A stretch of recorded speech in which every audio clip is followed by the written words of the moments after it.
Hello, this is future DM Antonio here. Unfortunately, a somewhat sizable chunk of our recap got accidentally deleted. So I'm going to give you a little recap here in post-process. So, last time, our students had their first major combat with a kineticist, fighting the Dr. Simon Digby in his sort of haphazardly put together mech. After a hard-fought combat with Chris being knocked unconscious, they managed to safely get Digby out of his mech and put into custody without anyone being killed.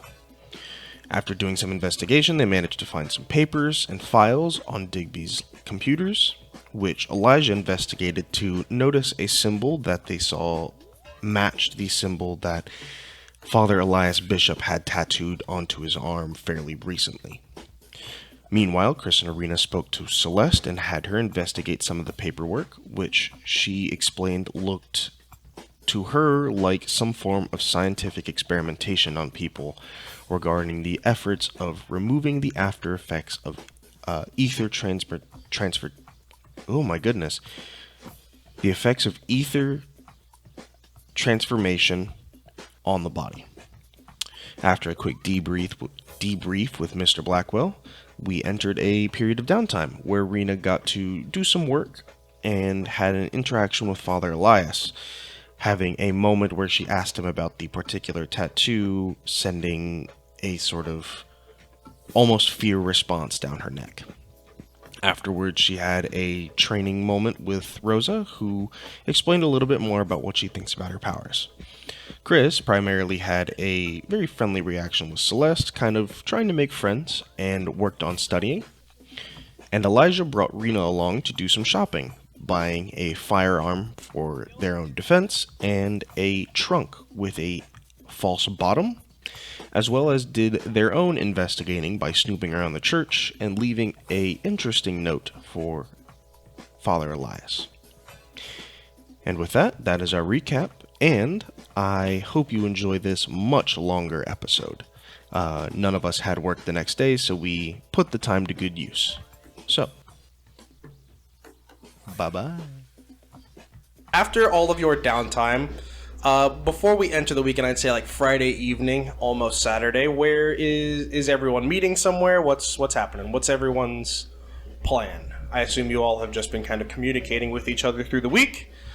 But, that being said, what is your plan at the start of this weekend? Oh, what? A plan for what? You mean like for the weekend? For downtime? Yeah. I think to go talk to confront Father Elias. Oh. Yeah. Remember that thing? I'm still reeling from when he unbuttoned his shirt. I'm still out of it. Elijah's like giving us church clothes. He's like, you have to wear these. You can't wear what you're wearing right now. These sinful cloths. So, where are you all at? Knowing that you have some sort of plan to speak to Father Elias. I don't know. I guess we could just go to the... I had talked to Elijah previously that I had met Father Elias and talked to him about the tattoo. And I told Elijah that while I didn't see his expression, it felt incredibly wrong. It felt dangerous from his reaction. So I think the best way to go about it is not to be too confrontational, as this is a 30-year-old man with a mysterious past life. Uh-huh. Who's strong. Uh-huh. And handsome. Uh-huh. Oh, sorry, locking in. Do you have like a crush on him or something? No, not at all. He's just... So I think this plan is to not be alone. That's why we're all going together. No, I know. But I think trapping him in a public setting where he can't freak out would be best. Why would the church would be the best place to do that then? If he's always there, it's public. Yeah, but like... surrounded by colleagues. Let's not have him corner us in a room where he could, like, bend me over a desk or something. Bend you over desk, huh? To interrogate me. I do have a method of giving him messages without him knowing who it's from. Oh shit. Yeah, What about a confessional? that's what I said That was last my time. plan. Oh yeah. I can't help. Wow, it. It was Rita, such a great good plan. idea. It was such a good Great idea. plan that everyone except for you thought of. Rita explodes. Rita takes 19 psychic damage and dies. Okay, so you said you have some sort of way to message him privately? Yes. The confessional? No. Oh, Is it I'm lost. Where we will be meeting. like a prayer box? No. He has a desk in the church that I have already once before laid a message. I see. So Okay, so then what? I guess Elijah would lay a message into his desk, and Well, then what would the message be? The hope is that I can deliver a time and place of meeting. I was thinking that we meet botanical gardens. sometime during or after church in the confessional. Of course, that would mean only one of us can ask him questions. I think after church gives us more time, as opposed to before church. I think it would also be best that if a conflict did arise, that we keep as many people out of harm's way as possible. Well, if only one of us is gonna get questioned in this confessional box, then where are the other two people gonna be? Just in the church?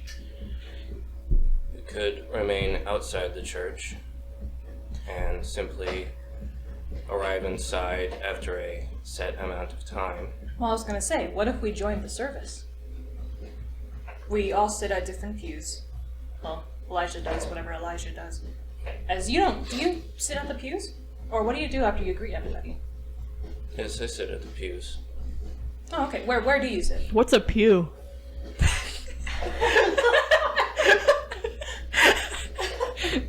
That's for Chris, not me in real life. I'm in character. Guys.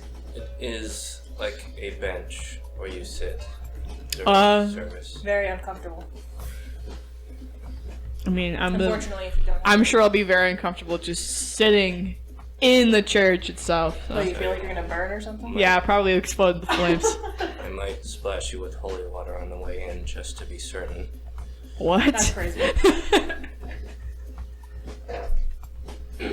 Okay, so I think we'll go in, act like we're attending the service. We can be under the guise of Elijah inviting us to church. Okay. Totally casual. I have a, I guess, a proposition for this plan. Because we need one person to be asking him questions. Are you gonna act out? No. Oh, okay. What I was gonna say was, because I think it would be kind of dangerous to put Elijah in the confessional box, right? Because I'm sure that Father Elias probably knows what Elijah sounds like, and will know it's Elijah that's talking to me, Are you right? suggesting that you go into the? I'm suggesting that I go in the confessional box. I guess Father Elias has never met you. Exactly. It's concerning, but you'll also have to consider, like, we don't know who he was before he became the bishop. I understand that, but the thing is that that same question's gonna lie for anyone that goes in there. So Well, when I talked to Father Elias, I did tell him that I would be trying to attend church more often, so it wouldn't be odd for him to see me. that's true. But the questions that we're gonna ask him are probably gonna be suspicious, right? Yes. I did almost raise suspicion when I last talked to him. So having someone just come out of the blue, not knowing who they are, what they look like. You know? As a counterpoint, as someone who is at church quite often and has gained a certain rapport with Father Elias, I believe if I go into the confessional, I would be better able to coerce some answers out of him rather than someone he's never met or heard before. That's also true. Considering he doesn't know you, why would he tell you or answer any of your questions?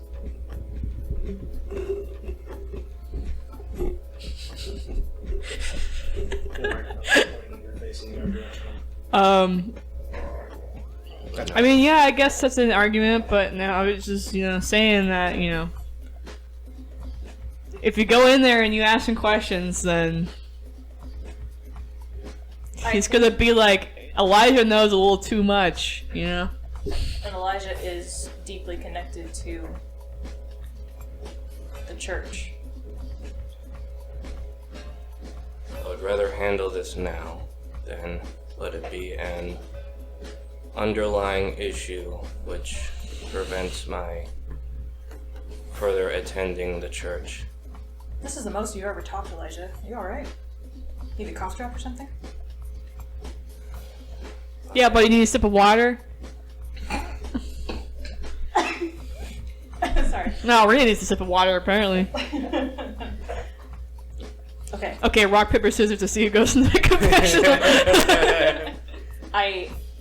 It's honestly, I don't think any of us are the best choice talking to Father Elias because of our We all have, situations. yeah, advantages and disadvantages for being in the confessional. Unfortunately, the disadvantages are a little too strong that it doesn't quite sway me one way or the other of who should go. I would say me, but I've already... Of course he would say you. Besides that, I've already pushed a lot of boundaries talking to him when I was at the homeless shelter. And it wouldn't seem genuine coming from me. Whereas Elijah, probably out of all of us, would be the better choice. Although, however, again, this is risking his, I guess you could say, connections to the church. Yes, and I'm sure that Breaking the trust. there is between also him a and way Father for me to push questions onto him as a stranger compared to you pushing questions onto him as someone that is familiar with you, basically. And I can disguise myself too, so if I get in trouble, I'm sure that changing a quick outfit change into looking like a completely different person is completely fine. Your hair. I can cover my hair. You Alright. could buy a wig online, Oh my lord. You wouldn't even know how to properly put on a wig. Shut the hell up! I also I have the ability to leave. What do you know about cosplays, Chris? I know plenty about cosplays. Alright. I guess I can cosplay as Church Boy over here. disguise yourself as Elijah? That would be so funny. That would be great. Wait, can you do Elijah's voice? No. So honestly, it'd probably be best if one of you were to go instead of me. Either Chris or Elijah. I guess we could flip a coin? I don't know. Unless you're gonna argue that. I mean, if you're really gonna push it, then I'm gonna just let you go. But Yes, I will be going. Okay. Okay. I guess we can't budge him on that. Yeah. Flame emits from his hand. I am going. Flame on! So then, What are we asking him? well, that, and, I think it'd be good to think of backup plans. If something were to go wrong, then what? Because I think us sitting in the pews attending service would be a good way for us to stay nearby in case something were to happen. I mean, we can create a distraction, I guess. We could, but again, this would be after service. And I know, but what I'm saying is, the church is always accepting volunteers. If you catch in what I'm saying.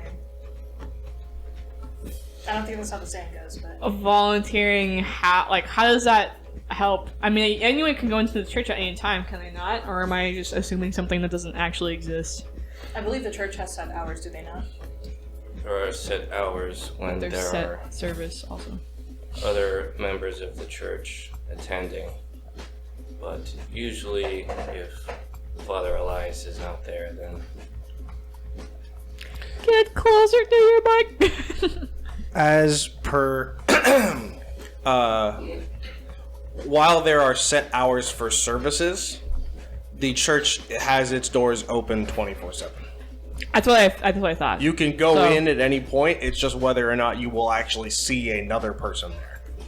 Yeah, so we can still go in. You don't have to be a volunteer or anything. We can just sit there. Well, the ideal time is to catch them right after service. Because we want there to still be witnesses, per se. So my question is, how will we know when something goes wrong in the confessional? Do we need to have a radio on? Do you I will just need send to... a signal. What signal? What's the signal? You will hear the signal. What's the signal? Help! I'm dying! Help! You know, usually with signals, you still say, "Hey, this is the signal." We should plant a mic on Elijah. And we can listen in as well. So, So I say he could have a radio on him and just be pressing the button constantly. well, I don't want it to be something like a walkie-talkie. Because That's then that's obvious, you know. In a confessional, it's between you, him, and God. I know, but you So- can't see Elijah in the confessional But box. he can hear a microphone. Or not a microphone. He can hear a walkie-talkie. Yeah, but we're not gonna go. He's We're not gonna it's go. gonna be recorded. Ask her this. That still doesn't Over. explain the background noise and the clicks a walkie-talkie would make. Have you ever Even if used a you- walkie-talkie? I will. They have send- earpieces as well. You can't hear it. I will leave a message in his desk for a certain time, and you will enter the church at that time while I am in the confessional. What is your signal gonna be if something goes wrong? I will make a loud noise. Can you just like specify, like anything? Are you gonna bump your hand to the wall? Make it look like an accident? A phrase, a word, anything. The only way that this could go wrong is if some kind of confrontation begins. Okay. So what is your signal gonna be when the confrontation begins? A word, a phrase, something. When you hear a confrontation break out. Are we sure we want Elijah going in the confessional box? The point is, we don't want there to be a confrontation. Should there be one, we would prefer you to be out of there by the time something happens, not to be swept up in it. That is our main concern. So I think having a phrase or a specific sound that we can keep an ear out for would be best.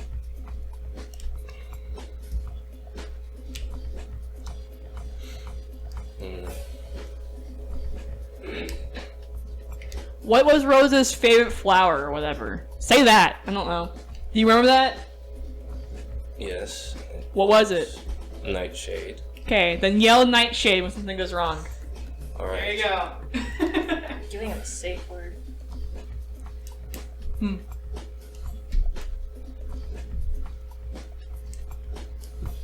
I don't know what's gonna come of this.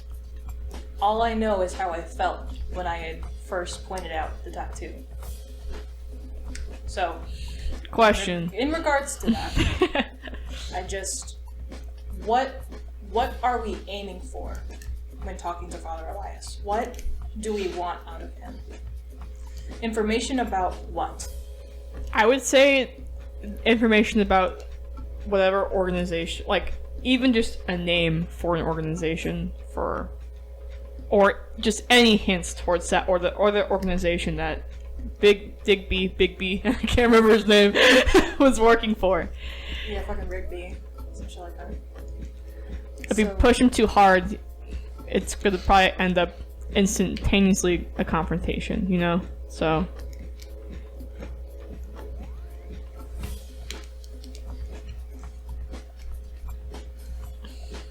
If he has any information on whatever this company or group is, then we could always offer safe housing at the facility.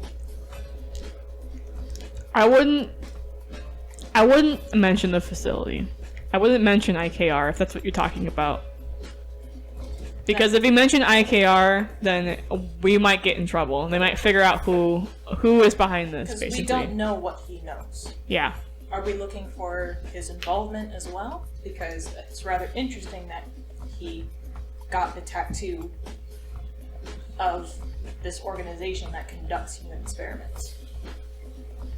We can try, but I don't know if that's really he's gonna say that, but I feel like even if he says anything that's gonna tell us he is somehow involved in it, so. I think having a recording device would be good. We can analyze what he has said. Maybe read between the lines if something were to happen. Yes, I suppose that would be good. We just need to make sure we're asking the right questions. Now, we could go to the police station. I can talk to Detective Maria and see if she has any kind of tips or advice for the right questions to ask when, quote unquote, interrogation. Well, as this interrogation is off the books, I think it would be best if she didn't know. Well, if you're going for having, absolutely no one knows, then I feel like if you're the one interrogating him, he's going to go to IKR and say, because he knows that you've gone to, he knows that I'm assuming that he knows that you've done this program, right? Yes. And if you're to ask him things that are correlated with this program, at least somewhat, then... hope is that we clear up whatever is happening while we're there. Or all loose ends. Okay, but you're not listening to what I'm saying. What I'm saying is that he may also just totally ignore what you're asking him, and he may go to IKR and say, hey, Elijah has dipped his toes into something that he shouldn't have, and you may be kicked off of the program because of that. Or worse, considering how deep it is. That Exactly. is a good point to bring up. Which is why I said it could be that I go into the interrogation because he has no clue who I am. He hasn't seen my face, he hasn't heard my voice, he has no idea what my history is, so... Just saying. I mean, if you still want to do it, go ahead, but... Yes, I'm going to do it. Okay.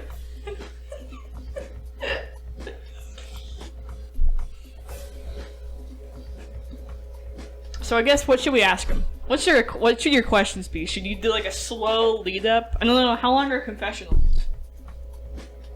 As long as it's needed. Okay. So I would probably do a slow, kind of what you did, Rena, when you were asking about his tattoos, right? Is it wasn't obvious as to why Yeah. you were asking about that one specific tattoo. You were just asking about his tattoos, and normally people do ask when you have a tattoo, hey, what does that one mean, you know? Yeah. Considering his multitude of tattoos. Plus, I mean, he is a man of faith, and that's not usually typical for a man of faith, so... Yes, but he does cover them up. And only Elijah knows about the tattoo. He was the only one to have noticed it because he rolled up his sleeves by accident. Was his tattoo new when he rolled up his sleeves when you saw it? Yes. Okay. Again, that's also very weird. As if a man of faith getting a new tattoo.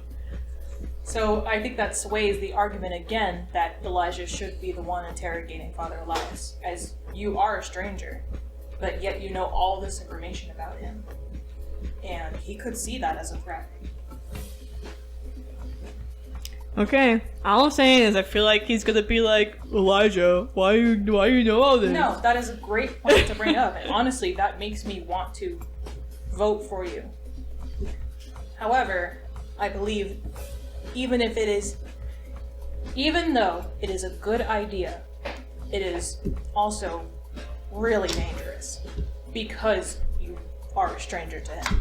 I get that, but I don't.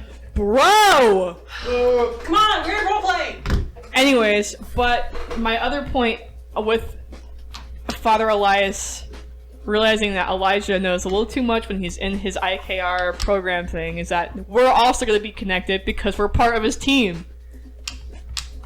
You could say he's gone rogue. Or, well, I don't know. That wouldn't. How good are you alive? We wouldn't want to throw him under the bus. Die, Elijah. Are you willing to give your life for this information? Okay, let's just figure out what we're going to tell, or what we're going to ask him. Elijah, what are you going to start with when talking to him?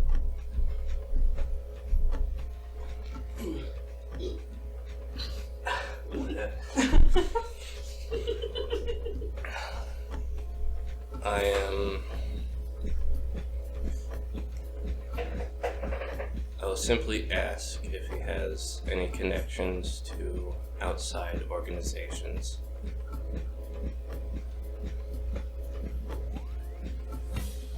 I assume if he says no, you'll press further about mentioning his tattoo? Yes. Okay. I still think having a recording device on you is good. To get as much information as possible. Or, to have a copy of it. You'll have some sort of safe word that signals to us when we need to step in and get you out. As for Chris's point of your IKR connection,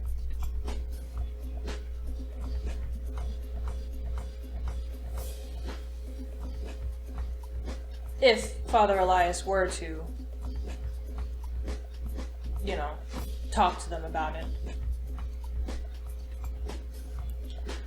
I suppose we could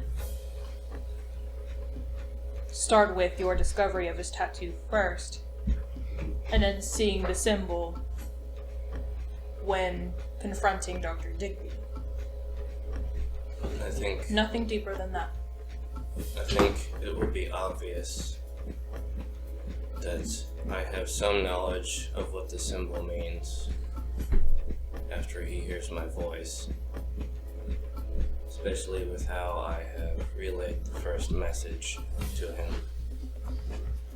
But yeah, what is your message going to be to him in his desk? Hey, I guess we didn't ask that. What were you going to say to him? I would assume it's just saying that you would like to talk to him. Okay, let's not assume with Elijah here. Well, Elijah, what are you going to write on that message? Time and place. Obviously, the confessional, the time we will have to discuss. That's it? Nothing else? Yes. Okay. I mean, how quickly does Father Elijah respond to these messages? Well, as soon as he goes to his desk, which will likely be after service is over. When does service end?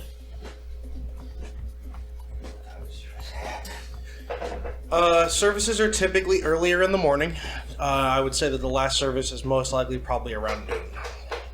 And I would say within about 30 minutes of service ending, the church is pretty well empty. Is this a white church or a black church? This is definitely a white white church. church. Okay. I'm like, there's a very big difference. Father Elias is white. He's Mexican, actually. Oh, is he? Yeah. Oh, shit! Well, listen. I thought Jeremiah was going to be Mexican, but apparently he wasn't. During service, he brings in the mariachi and has them. That's crazy. That's crazy. But then there'd be like a Mexican bakery, but they'll be like the conchas. Oh, so good. Does that mean during the Day of the Dead that he put out ofrendas? Or is that just against his religion entirely? Day of the Dead, I don't think, is a Catholic holiday. It more of a Hispanic holiday than a Catholic holiday. Fuck. Well, I mean, I feel like the majority population of Hispanics are Catholics. Yes, but it really depends. I think he's just strict. It depends on the Catholic. She's just Everybody strict. cherry picking religion nowadays is crazy. That That is the history of religion. That's how religion works. It's dumb. They made a whole different All of this is getting cut out. part, like a different Christianity, just No, because no, they let's wanted talk about divorce. religion. Let's get canceled right now. We're not Come on. doing that. Nope. Alright. Sorry. Anyways, back to what we're talking about. listening to you, but and thinking of every way it will not work. No. Listen, I already know one way it's gonna backfire their fucking faces, but you know, I've already made my argument. And I think it's less likely for Father Elias to bring harm to someone he knows personally. But that's why you guys are still in the church, though. that is to say, Elijah just We burned the don't- church down as a distraction. don't know what he's capable of. That's I mean, we don't even know fair. if he's a kinetic or not. I feel like he probably is. I would like Seeing as someone- the hairs on the back of your neck stood up. I would like someone to stay outside the church because there is a chance that upon reading the message he simply leaves. I told him I would be willing to help the church with their gardens. So I can be outside in the front. Alright. Or, I guess, Or someone could just sit in the back. surrounding the building. Well, okay, wait. How many exits are there in the church? Is there one towards where he I speaks? believe there are 3 exits. There are technically there is one main exit. Hey, church guy. There is the very large sort of like entry hall doors, but the 2 wings on the left and right side do not have exits. However, there are multiple fire exits, but opening those will turn on the fire alarm. So nothing towards like, what's it? I don't know what to call it. Towards the back of the church, I guess. No, there's not. Oh, okay. Except, say for a, like I said, a fire. Well, yeah. There is not an egg. There is only one exit that will not set off the fire alarm. Let's put it that way. Okay. So one of us could sit towards the doors too. Because, I mean, you can see the whole church if you're towards the back. So Yes, but what if Father Elias was to leave before engaging in so just Elijah's trap, so to I speak? can't imagine that he's going to leave while the entire crowd of the church is also leaving. There are a multitude of possibilities, and it's good to consider each one just in case. I know, but he's like the face of the church too, so Which is probably going to be difficult getting in contact with him, as because he's the face, people are going to crowd him. So it may be, we'll have to consider a specific time that considers that. Service ends in the afternoon, but the doors are open 24/7. Do you know, I guess I don't know that, but Rena doesn't know that, but Elijah, how often does Father Elias stay in the church? Usually he stays sometime after hours, but he usually will reconvene at his desk with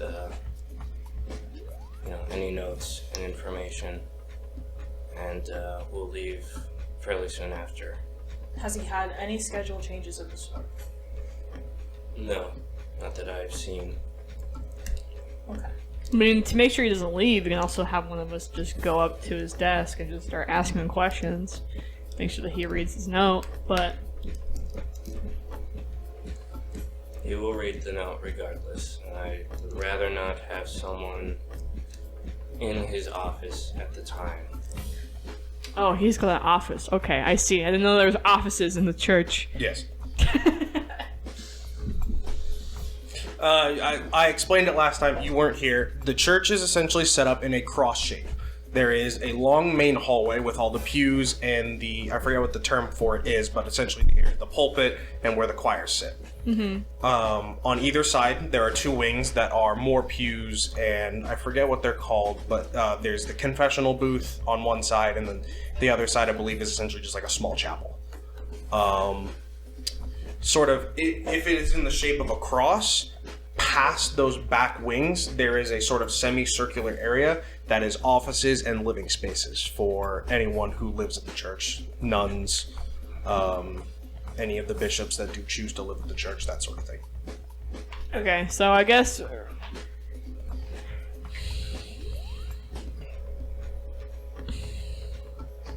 after service you can go outside, but if it's up to you. Since you said that you would be helping with the gardens, or you said that you would volunteer to help with the gardens outside of the church. But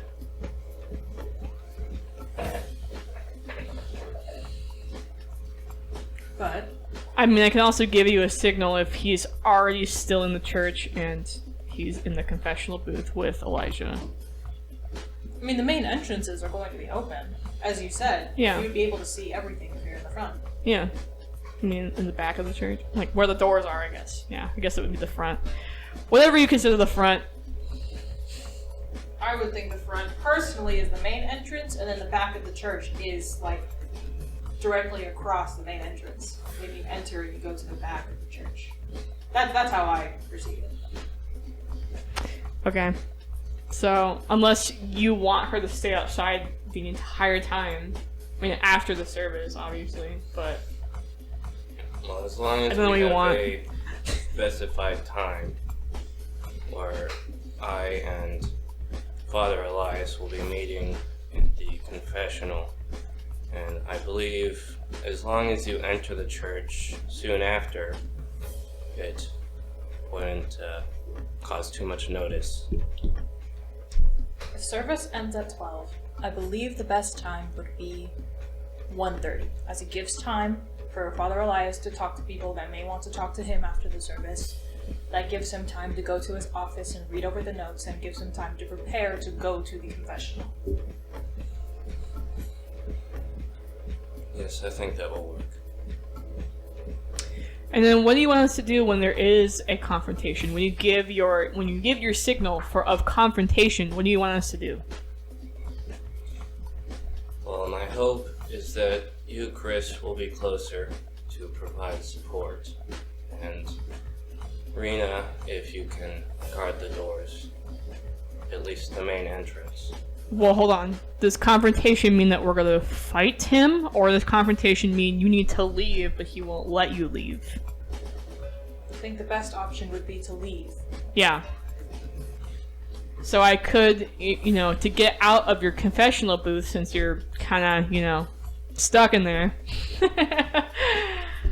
I could make a distraction for you if you want me to. So I suppose that could work. I can throw some things around. Yeah. Start spray painting in the church. Like, oh my god! Do not graffiti the church! There's already been enough issue with it already. Whatever happens, I believe our setup should be the same.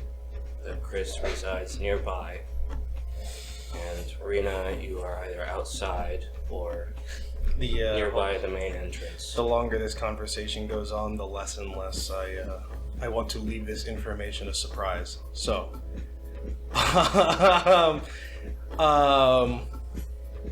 did not expect this conversation to go on for almost a half hour. I was expecting it to be like, yeah, we're gonna make a quick 15-minute play and call it good. But you are putting a lot of thought into this, and so I will feel bad when you find out after the plan is made. So I will tell you now, Elijah. I would say it's probably during this conversation that your what does your ringtone sound like on your phone?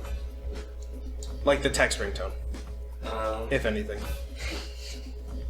I don't know, whatever the default is. Okay, nice. Yeah, your text ringtone goes off in your cloak. in Yo, your pocket. nice cloak, bro. Cloak brand, not sponsored. What's that, Elijah? One moment, and I take out my phone to This look at fucking Yes. guy. It is a text from your mother. Oh shit. That basically reads, "Do not forget the politician is having his event next week. Services are being held outside this weekend." Oh my god! Of course they are, because why wouldn't they be? Wow. Thanks, DM. Well, I think that only makes the plan easier, because I still expect that he will arrive back in his office at some time. Wait, what? I expect that this will make the plan easier. What will make the plan easier? Service being outside. Why is service outside all of a sudden? Did you read the text out loud? Cut this part out. Yeah.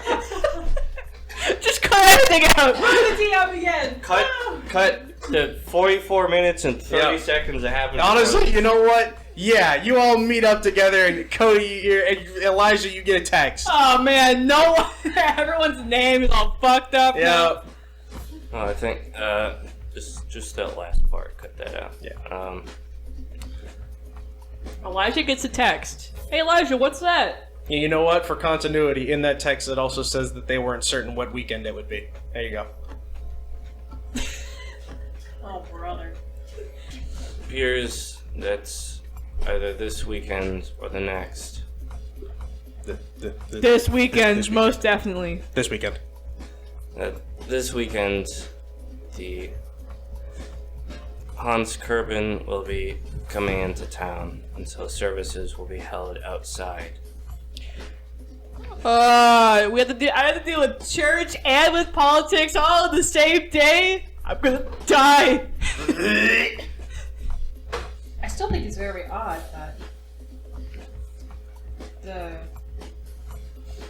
that Kerbin is wanting to involve himself with the church. Well, it only gets more people on his side when the election finally happens. I suppose. However, this does bring up a point that I would like to go over.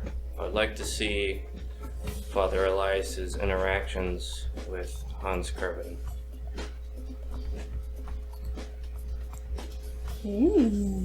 So, should we scrap the entire thing we just went over and spy on him first and then confront him? I don't see why we can't do both. I expect that he'll still reconvene at his office at some point, though we may need to choose a later time. You could also I feel like you could probably just walk up to him and say, "Hey, Father Elias, can we talk in the confessional? I've had I don't know. I've done a sin. I've done a sin." Father Elias gets in the confessional booth. Well, Elijah, the bird and the beat. No, I'm just kidding. Father Elias would not give the birds and bees talk. He totally would. What do you mean? Their talk would consist of, "Don't do it till you're married," and that's it. That's literally all the talk would be. He would say like, "I sinned when I was your age. I did the deed, but you shouldn't." That would be their talk. But now I will let you continue your plan. I believe what is now the second part of our plan will remain the same.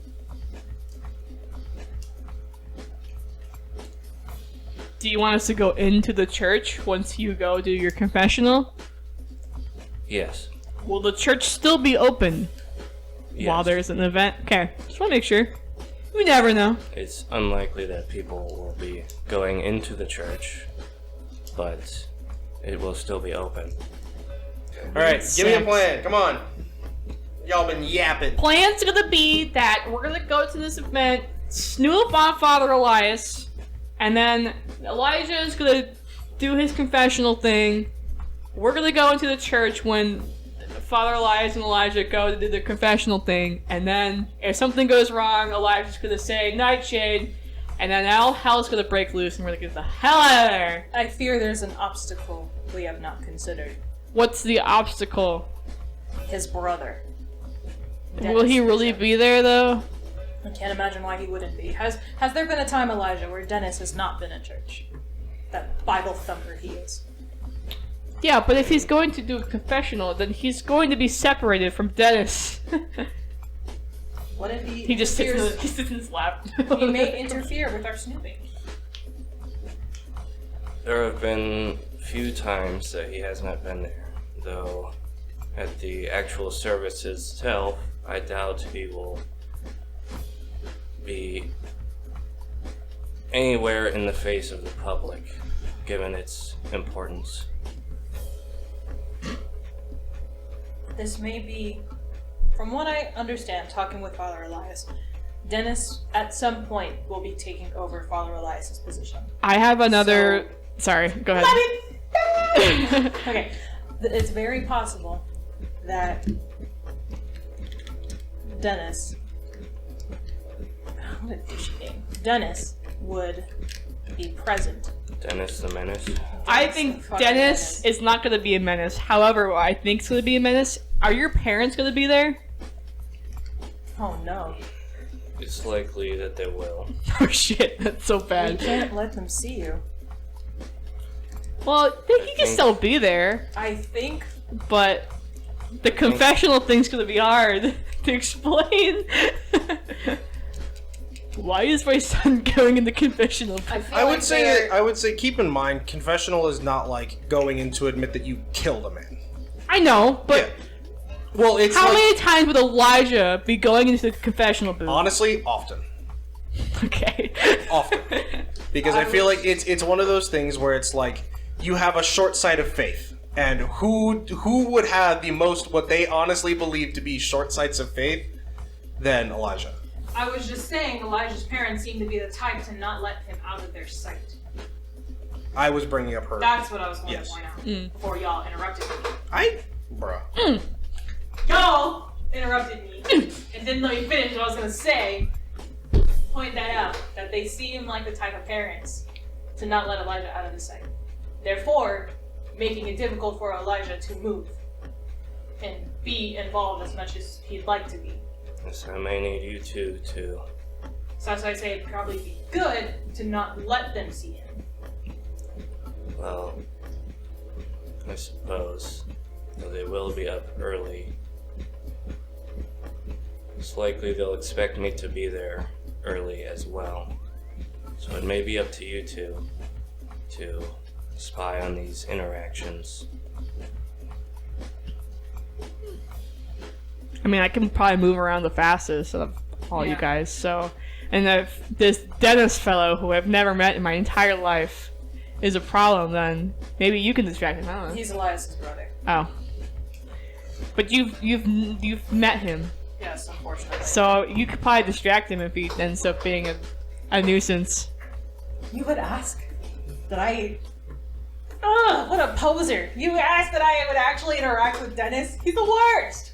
But yeah, well, I have no idea what kind of person he is. I've never met him in my life. He's an arrogant asshole Bible thumper who thinks he's better than everyone else because he goes to church.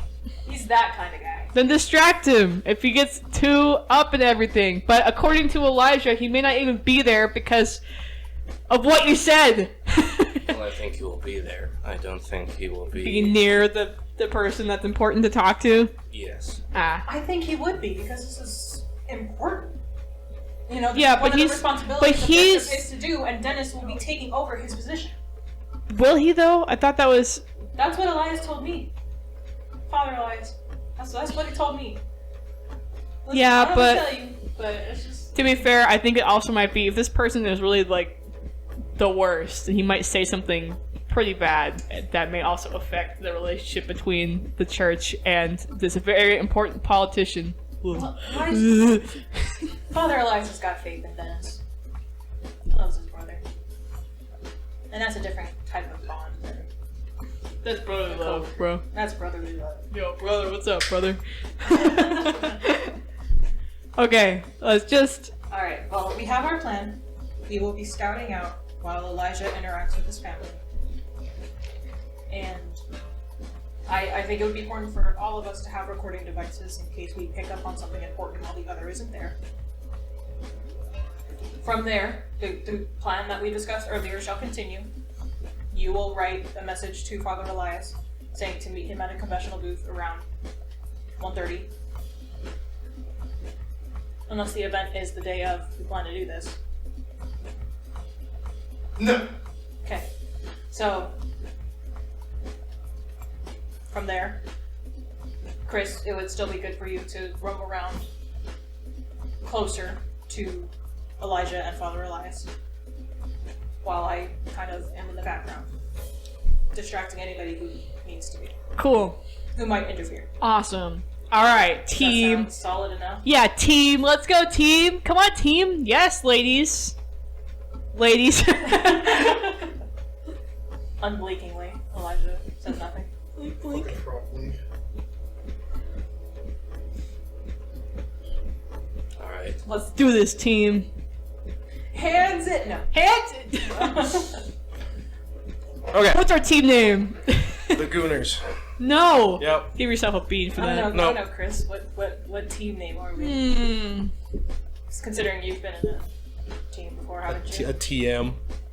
Yeah. Yeah. Unfortunately.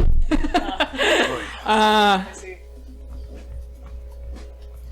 Ooh, what if we came up with code names, guys? Oh. Oh, You're like. I'll be Eagle 1. Elijah. I'll be Tango 2. And you'll be Bravo 3. It'll be Potato Chip, and then no. Use napkin and penny. All the gangs off here. Okay. Alright, you all ready? No, team name. Oh my god. Trying to think of something that relates to your kinetic abilities. No, like our team name. Oh, our team name? Oh, I thought you wanted code names as well, but No. It's a bit too cheesy. the elemental. Yeah, the elemental. We have nothing in common with each other. Well, we don't know that. I mean, We have nothing in common with each other. we don't know that for sure. Elijah and I have a couple things in common. We have Do nothing. you like flowers? No. Do you like plants? No. What do you like? I like roller skating. I like drugs and cigarettes. I like cigarettes. What favorite brand of Let's. No, cigarettes? I got it. You got it. The Newports. Let's go.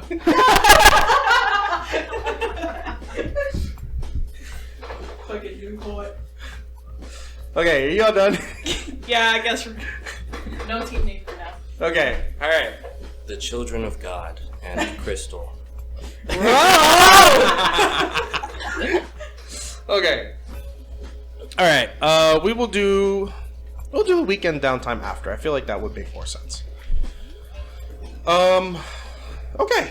Well, it is Sunday, the sun has risen. What's the goal here? Where are people going? What's happening? We're collecting things for our plan, like devices that record things, and I'll be talking to Mr. Blackwell about the devices and grabbing all of those. Okay, yeah.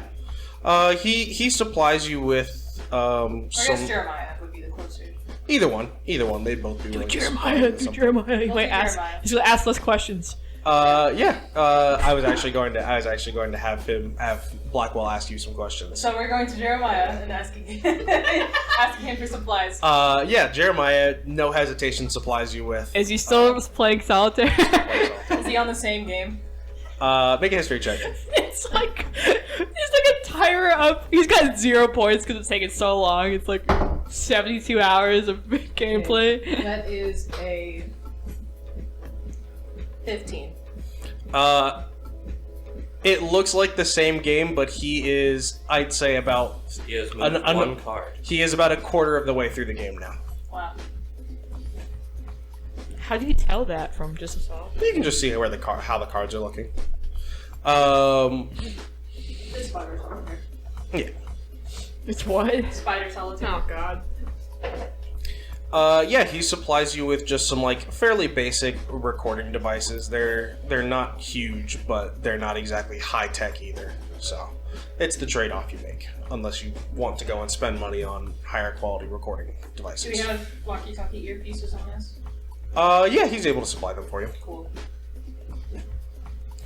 Yeah, you get all the hardware you need, although most of it seems to be very well used. That's gonna come into play later on, or one of our devices doesn't turn on or something stupid like that. Yeah. Well, that's crazy. All right. All the audience gonna be like, It's the funny bike. bro, where did you get your microphone from? But yeah, you have all the hardware. What's give me the play-by-play. It is currently 1 a.m. on the Sunday morning. It's 1 a.m. Yeah, I'm not saying you waking up there. I'm saying like this is the time on the clock. What time is everyone waking up? When are you going to serve? Like, I need the whole play-by-play. What's We would attend the later service. okay? Later service is probably Because you said it ends at 12. yeah. It ends at 12, so it's probably about an hour. So I'd say it probably starts at 11. But people are going to gather People at are 10, 10:30. yeah. People are there 10:30. 10:30 is when like most of the crowd is there. So Rena would still wake up. She has yeah. So wake up well. early. She still has her schedule. I mean, what time are you guys planning to be there? Because you guys are trying to do some spying. Are you guys planning on coming there the same time as everyone else? Are you planning on showing up early? Is Elijah showing up alone early? Is Hans Curvin there? Depends on when you show up. I'm not going to give you that information if you want. Probably be there early, before it starts. So probably like what, 9 a.m. I'm guessing. When does it start? I don't know when it I'm starts. assuming, being a politician, this is an all-day. When does the service start? The service is a 1 hour. It starts at 11. Okay. The event that they are talking about is happening next week. It is happening Monday. But they're still setting up. They're That's why setting. services That is why they are on not time. having anyone like large quantities of people in the church. They're trying to keep it clean. Okay, so then just show up like an hour or two early then, Okay. So right? at 10? 9 or 10, either one. Let's do 9:30. Okay, 9:30. We'll meet right in the middle. Okay. Are you planning on going in early, Elijah? Yes. Okay. What time are you planning on going in? 2 a.m. Yeah, let's see. Usually get up at 6.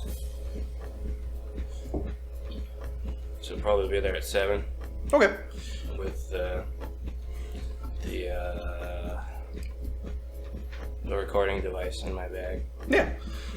You arrive, and there are very few people here. It's primarily a lot of the people that work at the church. Let me get something. Hold on. Let me see here. This isn't church music. No, Chris I know. pulls up in like the most fancy We'll try clothing this. she has. Which is Piss before we go further. Okay, go piss. Hurry up. t-shirt and Speed two piss. jeans. I like some slacks and a button-up shirt or something. Oh, yeah. Okay, we gotta wait for them to go make piss. And I'm wearing like a nice hat so that I can't see my fucking bright blue hair. Elijah, you arrive. You see a lot of the church members setting up chairs and a sort of temporary pulpit and that sort of thing. It's a lot of the sort of the nuns that live at the church, as well as Elias and Dennis are both there helping to set up, as well as your father. And I would say that you are there kind of helping set up for a while before Hans does show up. He shows up at around 8 o'clock. He shows up about 2 hours early. Okay. This isn't the event, but he is choosing to show up here specifically early. So yeah, you have that information. Alrighty. What to do?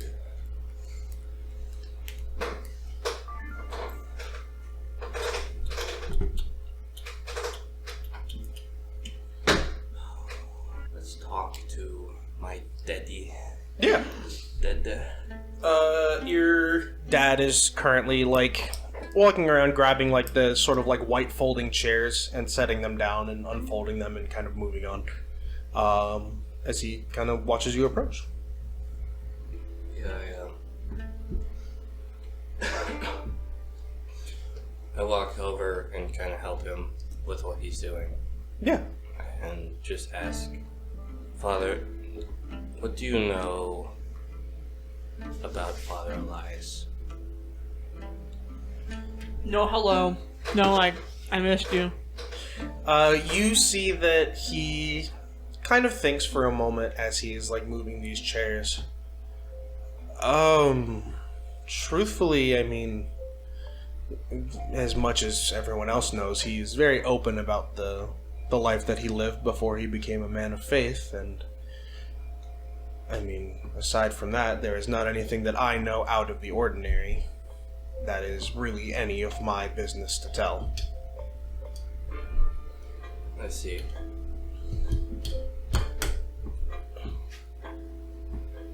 And,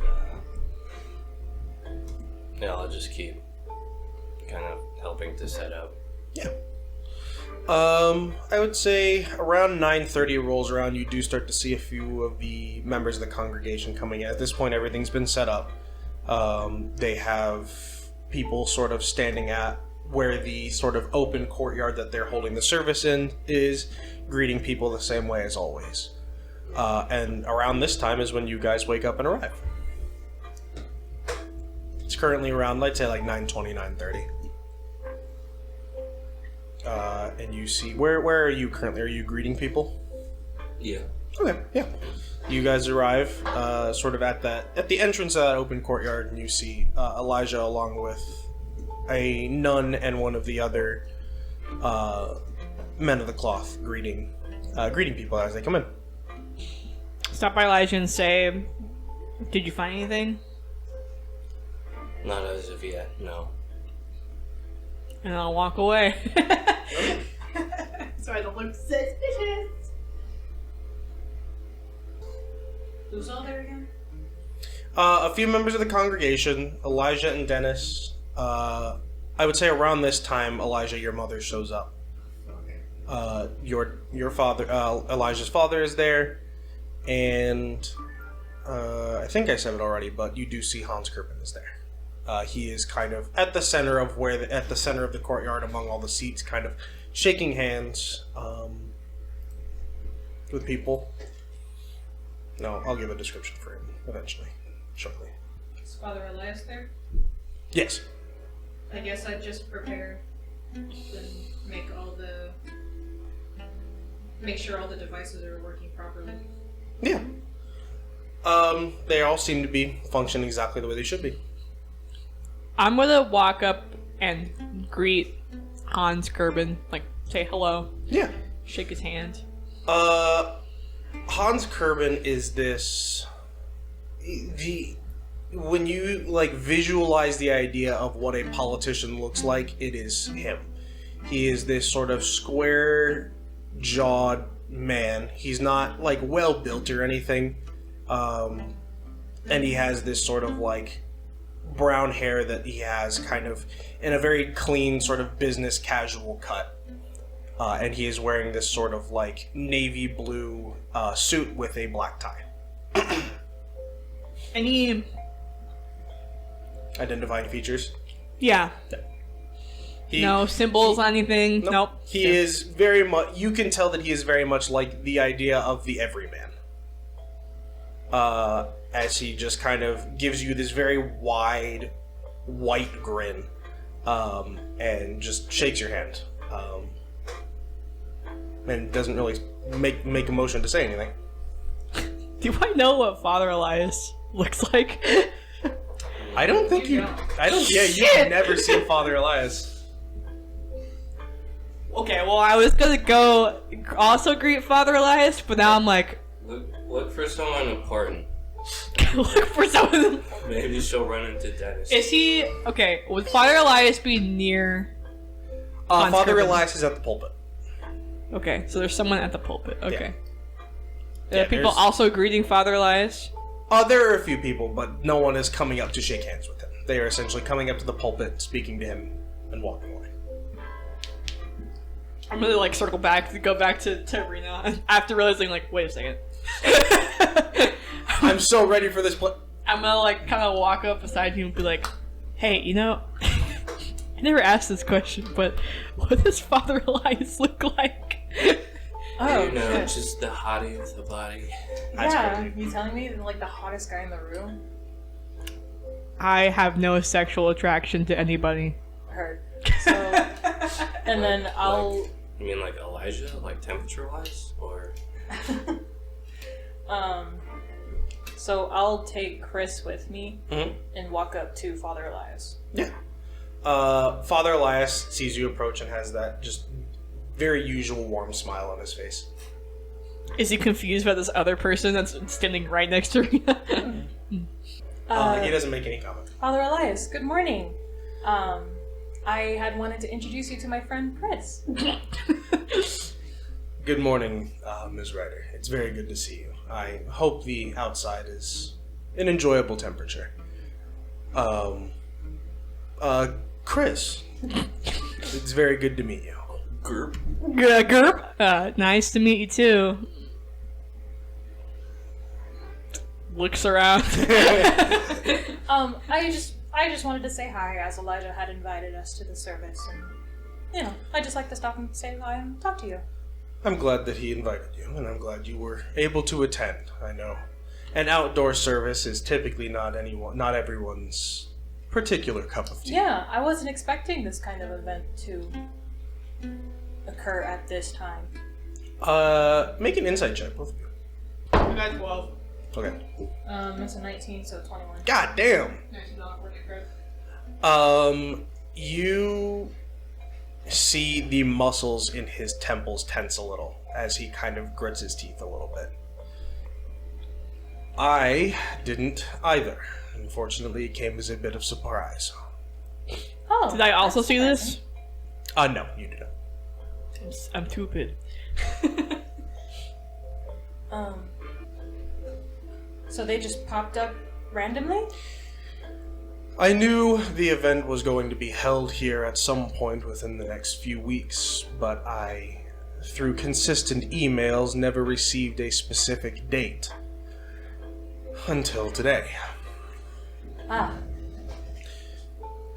While I am not here to talk politics, you know how they have a tendency to be. I do, unfortunately. Is Dennis here? I figured this would be something important for him to attend to, since, as you told me, he'd be taking over one day. Yeah, he gestures off to the side, and you see him talking with one of the nuns.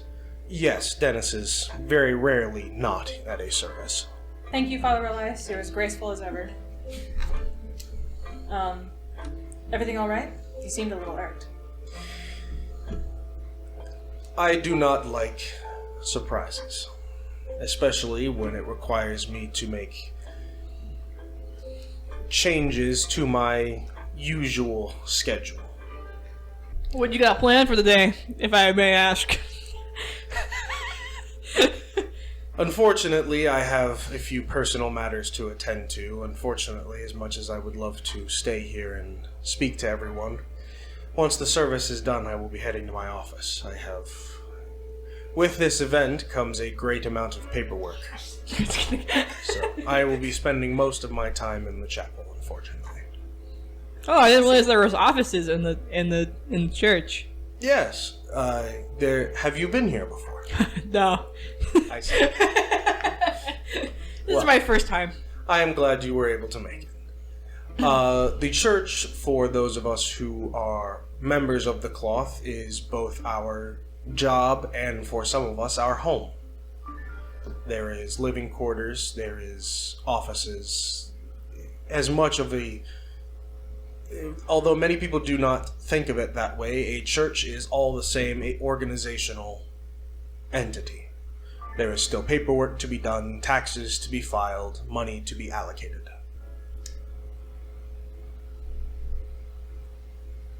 Interesting.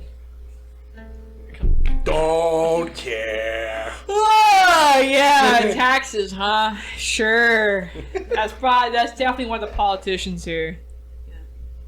Have to help cut your taxes. So, if there is anything you need later today, hopefully I will be available to you, but I will be inside once the service is completed. Well, thank you, Father Elias. I suppose we'll see you around. I did promise to you that I would help out with the gardening at church, so I suppose I'll be around a little while, just attending to what needs to be done. I'm glad to hear it. If there's any materials that you need to do your work, most of them should be held in the supply closets. Oh, would you mind showing me one? Of course. Chris, would you like to come along, or are you fine staying here? Yeah, I'll go with. Of course.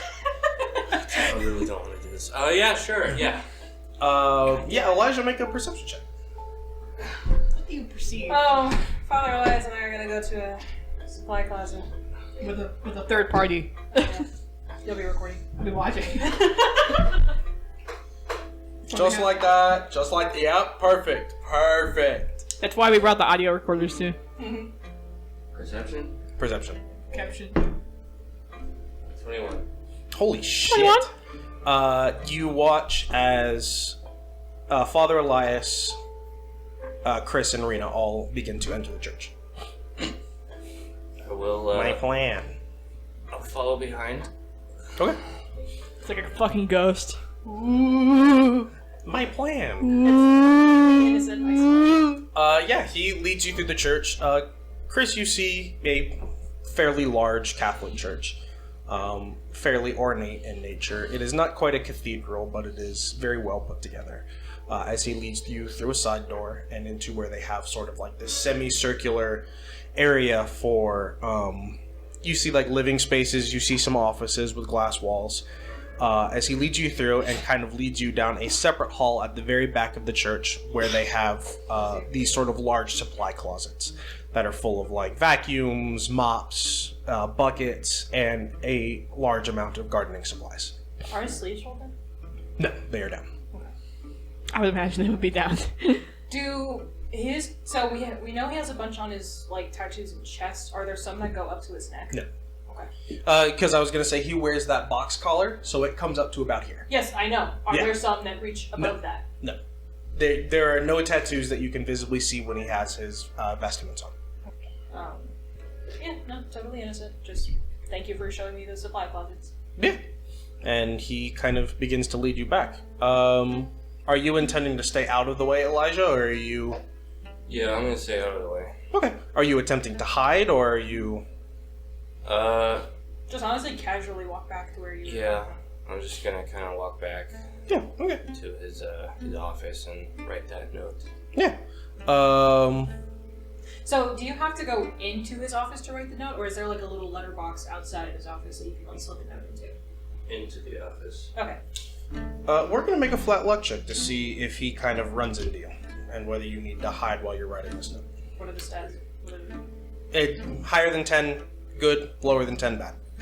Just plain and simple. Straight luck check. Okay. Yeah, you know that his office is not along the way that he has to take back. Snoop his office. Snoop in his office. Make a perception check. I think that will work. Me? Yes, you, Elijah. Oh, me? While you're in there writing your note. Oh, me? He burnt my fries. He burnt my shake. It's a 5. Looks like it normally does. Alrighty. Do you have passive perception? Do you have passive perception? I have 12. Passive perception. What is your passive perception? 14. I think yours is higher. Yeah, I think yours is like 17, isn't it? It is 16. Sensational. I'm very perceptive. You're good at seeing. Probably a good thing since I, hang around freaking red water a lot. Oh shit, that guy's a Yeah, I do the note similar to last time. I draw the symbol, and then inside I say, meet at confessional 1:30 p.m. Yeah, you get your note written, and eventually Elias, Chris, and Rena make their way outside. You said he was in the pulpit. Yes, he was. So does he go back into the pulpit? Yeah, Or no. So how did we walk into the church? The He pulpit. came with you. Yeah, the to pulpit church. is just like a. It's just a thing for him to set the book on. It's not like a. It is just on a stage. It is. Well, I'm confused. A pulpit is just like the little thing in front of him. Oh, Yeah, that's what a pulpit I is. thought it was inside the church. No, they have a separate one for moving things around. That's why I was confused. Oh, okay. No, they have a separate one. A temporary one. But yeah, he kind of. He sits in a bulletproof glass box. Fucking Helsing style. He sort of waves to both of you and makes his way back to the pulpit, and you guys are back outside in the sort of common area. Is he talking to Hans?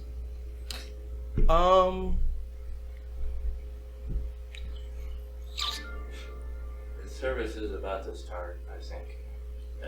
You would be more focused on getting ready. Make. What's your passive perception? 14.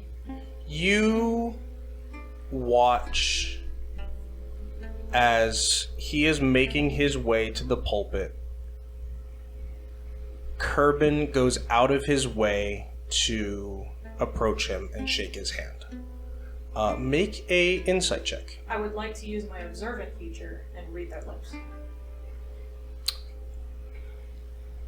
I will let you choose. You will only be able to read one of them. Can I make an insight check? Yeah. The insight check is going to be something different from. Oh, okay.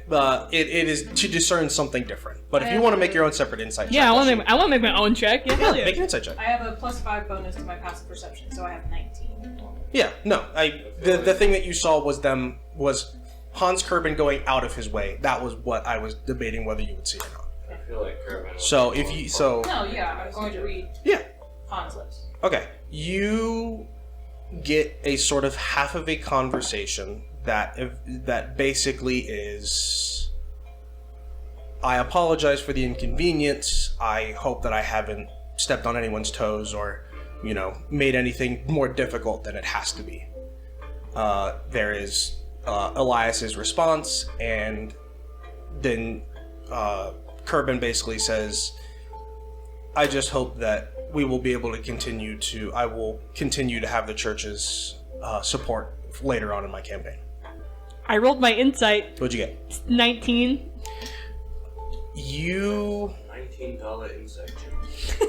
you get a very mixed number of feelings from the way Elias is standing. There is a part of it that you see sort of aggravation. There is a part of it where you see professionalism, and there is a hint that you see of, I guess the easiest way to put it would be submission. Oh, I wish I could have seen that. I'm gonna kind of lean over to Rena and be like, man, Father Elias is pissed off, dude. Well, yeah, I mean, he said he wasn't a fan of politics. No, what I'm saying is that he looks really aggressive. He's trying to hold it back up there, you know what I'm saying? While Hans is talking to him. I'm gonna look a little closer at him Are to you- see what Rena's talking about. To see what Chris is talking about. Yeah, I would say that with someone pointing it out, you do kind of notice it, that you kind of sort of see this odd shift in the way he holds his body. See Is what I this mean? only when Hans Kerbin was around? Or just in general? Just when he's talking to him specifically. Okay. You know what I'm saying? But yeah, you see sort of that mild aggravation. Primarily, you see professionalism, but beneath all of it, you see this sort of very mild, almost like like I said, the easiest word to use would be submission. What do you see? It reminds me of resentment. Do you think that we have another player in this field of That would be the implications? ridiculous to think about. Well, do you see anything else while you were looking at him? He's really tense. What about Hans? Have you seen anything in Hans? What does Hans look like?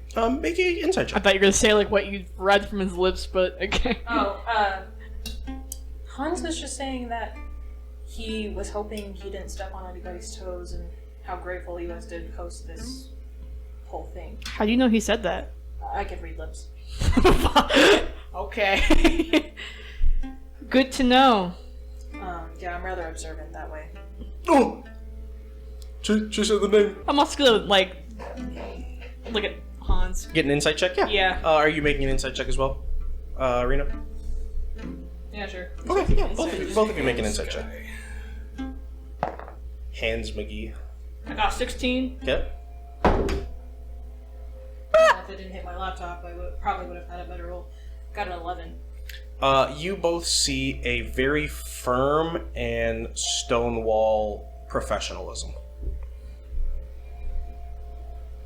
That just seems like what you would expect from a politician. Yes. God, fucking Hans is so boring. I think because he's boring, it's a mask to make him as unsuspecting as possible. What if he's a robot? No, I'm just kidding. Okay, I wouldn't say anything like that. He's a lizard man! Oh God! Chris is like into government conspiracy theories. Did he just lick his eye? Did you just do that like sideways blink that lizards do? What the fuck are you talking about? Look at his nails. Aren't they like unusually long and sharp? All I He's imagine. kind of like green in tone. All I too. imagine is Chris is like violently tripping balls and is facing the complete wrong direction. Like smoking a fucking blunt. Is it? His neck seems longer than usual. I just Chris, had- what are you looking at? That's the wall. Oh yeah, I just had like a snack earlier. What kind of snack? Oh yes, mushrooms. I'm like, what? You can't do This that! is an important mission! Some brownies, man. They're really good. I'm kind of hungry though, still. Like really hungry. Oh, good thing I brought more brownies. No! Good thing I brought some for everyone to have on their way out. Oh God! But yeah. Yeah, I made it for the whole church, guys. All right, what are you doing? I would say the service is starting in about a half hour. Like the I'm sitting in the garden watching the service. What are you doing? You're our spot. Well, You're our okay, resident that's not spot. true. I would have gone to grab supplies because it would have looked weird if I just had my hands by myself. Yeah. So I got gloves, a little.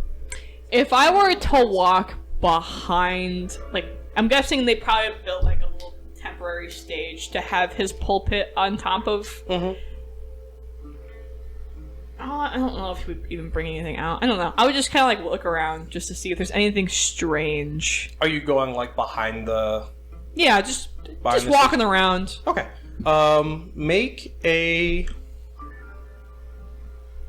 God, there's not really a role for trying to look unsuspicious while you're looking around. Performance. I think that would still be stealth. Yeah, I think that's fair. So I think stealth works. Yes. This isn't going to be like them trying. Yeah, this is not going to be them like trying to spot you. This is you trying to blend in. Like Yeah. look as normal as possible. So this is stealth? Stealth. Okay. 1. That's a dirty, stinky 20. God damn it. No one seems to pay you any mind as you walk around behind the stage. You see. I work here. You don't see much. There are primarily just some wires hooked up to the microphone that he has on the pulpit to the 2 large speakers that are up on the stage. But there doesn't seem to be much going on. Where did Hans Gerben go after talking to Elias? As the service kind of gets closer to starting, he makes his way to one of the seats and sits down. And you see that on either side of him, he has a bodyguard. Anyone else that looks like he may know? No? Okay. Well, I'm out of ideas. I guess I'll just kind of go sit down. Yeah. You no perception check required. You see Elijah sitting with who you can very easily tell is his father and a very Complete bitch. a very angry looking woman. They share the same scowl. Yeah. I'm gonna like as I'm walking to my seat, kind of like stare at Elijah and be like, bro. Elijah has no problem with it. He's so used to it. Yeah. That's mommy and daddy. But aside from that, unless there's anything else you're looking for, yeah. Do you want to sit next to each other, or are we sitting separate from each I other? think separate would be good. Okay. I will sit kind of, I guess I would go towards the front, right? So I'll be going back into the church. Well, because I assume the pews are like The garden is in front of the church. The pews are outside. Mm-hmm. So the garden is theoretically behind the stage. So I would probably sit in the front pew closest to the stage, so I can just make my way back to the garden. Yeah. Okay. So then where are you? Just kind of, you don't have to give me anything specific, just generally. Just in the middle. Like front left. I'll just be on the opposite side. Because I'm sure that it still probably is the closest to get back to the front of the building. If Yeah. Back of the Elijah, building. are you like in the middle or something? Or are you? I'm guessing Elijah's like right up front. Probably up front. Like right up front. Okay. Front and center. Probably, yeah. Reporting for duty. Well, there them- I'd be like Who 3 knows? rows back or something. We're gonna make a quick luck roll. Oh god. A 1 is no one sits next to you. A 20 is you get one of the most violent Catholic people you could possibly have sit next to you. Dennis sits next to you. You know what? Yeah. 20 is Dennis is gonna sit next to you. You'll know. Okay, that's low enough. A normal person sits next to you. Oh, thank fuck. It appears to be a sort of a like late 20s woman with her husband and their kid. And that's it. Yeah. Sermon goes off without a hitch. I assume that you completely just like. Yeah, I'm gonna say that. I'm gonna say that. Can I roll to see if I doze off? Oh god. Yeah, make a Constitution saving throw. Okay. And then I'm gonna have you make something else to see how see if anyone notices. You fall over into that. the Ooh, person dirty sitting next sticky to you. toy Okay, again. you stay awake. Okay. But yeah, Eyes are like shutting and you keep like. I would say with a dirty 20, you are like fully awake. But yeah, it is like you are fully like. I think because dissociating. I'm wearing, because I said I was wearing a hat just to kind of cover my hair from Yeah. being witnessed by people too much, you know. That because of my hat, it doesn't look like I'm like doing this, but it doesn't look like I'm sleeping, you know, like falling asleep. You're just nodding like. Huh? I agree with the word of God. Which, to be fair, in a Catholic church, if there's any old people, that fits, that tracks. Yeah. So, Yeah. There you go. sermon goes off without a hitch. It is for Elijah at least, it is a pretty standard sermon. What if this was a black church? It'd be so much more fun. It is a fairly standard sermon. I think you've heard him give this sermon a couple times, just kind of worded a bit differently each time. Damn church reruns, It is dude. it is typically the one that he gives when there is either like an event happening at the church where there's more people than normal, or they are outside, where it's like the type of sermon that like if someone's walking past and hears it, it is enticing. What is the sermon? Let's see, what's a good enticing? Yeah, do the whole speech. For I'm not us going to do right the whole now. sermon, but let's see. Do an hour-long sermon. Hour-long sermon. It is the typical type of sermon that is like for people that are down on their luck. Like, if you're unhappy, if you're, We shall see how godless a nation we have become. if you are like down on your luck, if there's, you feel like there's nothing left for you, God is there for you. That type of like sermon to like essentially try and get people who are like in just such a bad position that they have nothing left for themselves. And yeah, the sermon goes off without a hitch.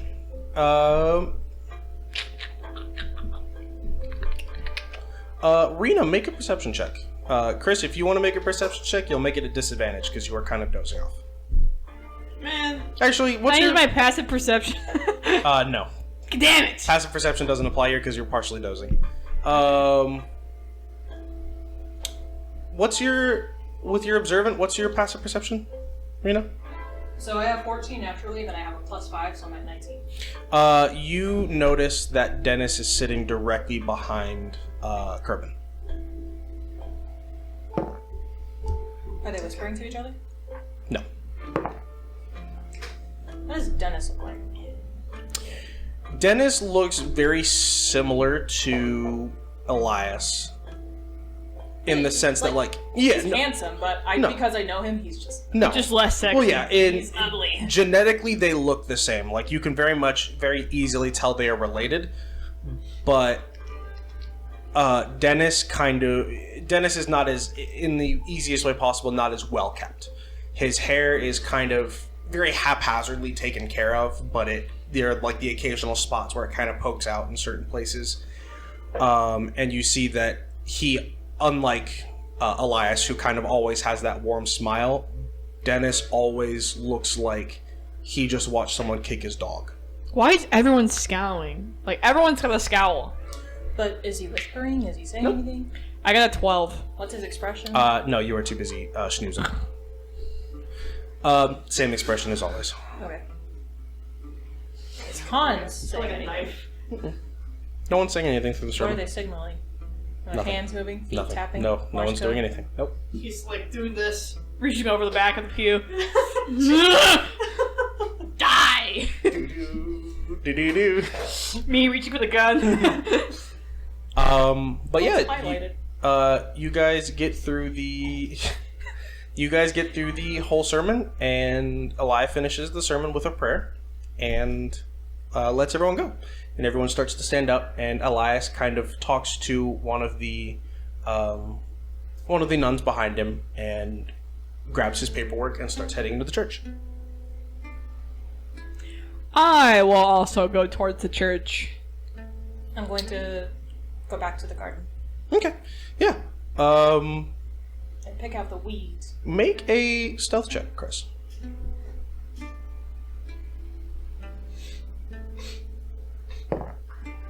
It's 18. Okay. You make it into the church without any of the other members of the cloth stopping you to ask you any questions. But yeah, you get in, and I think. How soon after Elias do you go into the church? Like, pretty soon.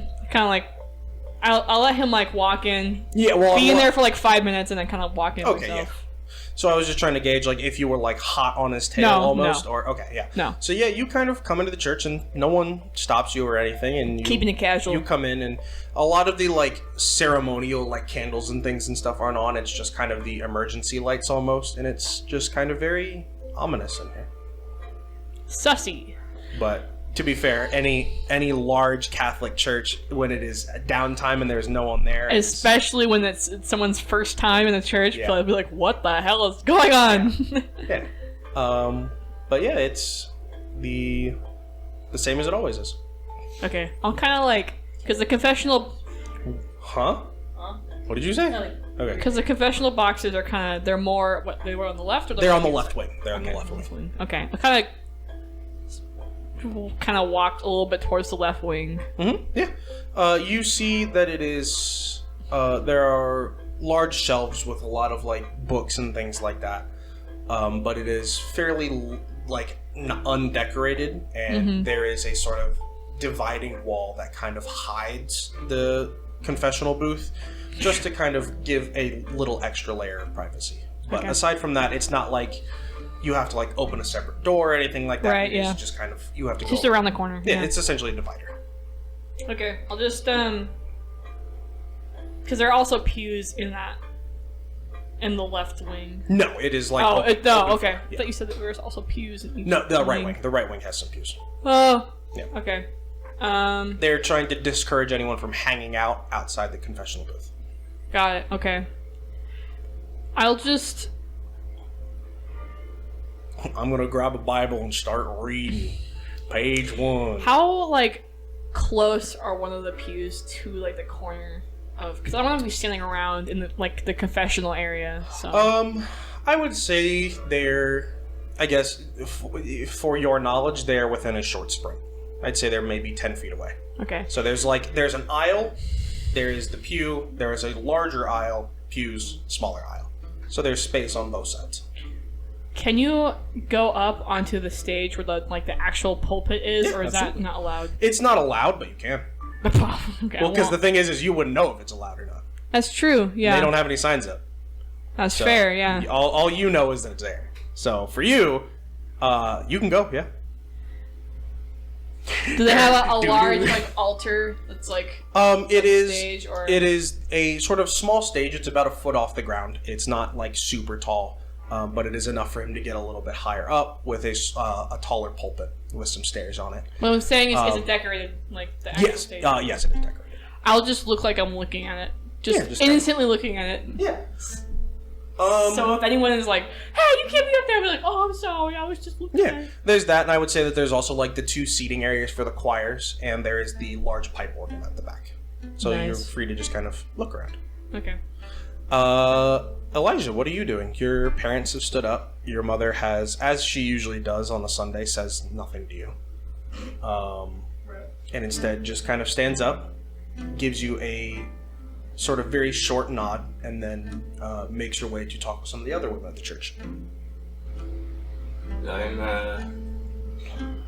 going to kind of head towards the church with the excuse of I'm going to meet Rena about the garden. But I'm going to wait to go inside until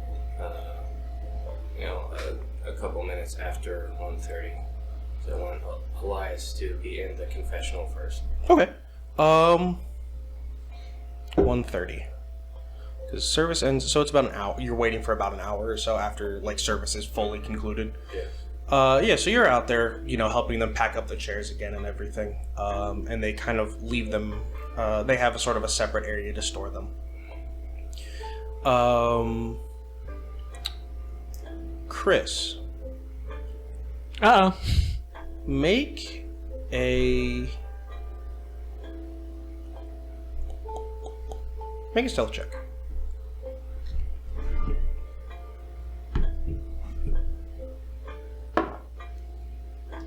$19. Okay. You are kind of like looking at one of the like choir seats, kind of like up in the little pew there, when you hear the door to the office's wing open up, and you hear someone walk out. It's around 1:30, that time when Elijah said they would be setting up this meeting. Okay. I guess I'll try to peek to see if I can see if where they're gonna walk. Basically, if they'll walk on the left-hand side, I guess that's where I'll be looking, is the left wing. Yeah. You see sort of the back of Elias on his way to the confessional. Okay. Yeah. I'll get down from the pulpit area and just kind of sit at the very, very, very front pew, like on the very left-hand side of the pew, kind of. Yeah. Just kind of off in the corner. Yeah. Yeah. While you are sitting there kind of waiting, I'd say it's around 1:15, give or take. You hear the large front doors open as Dennis comes in. Whoa. Oh. Okay. And he... I see Dennis walk in. Yes, you watch Dennis walk in as well, yeah, because you're outside.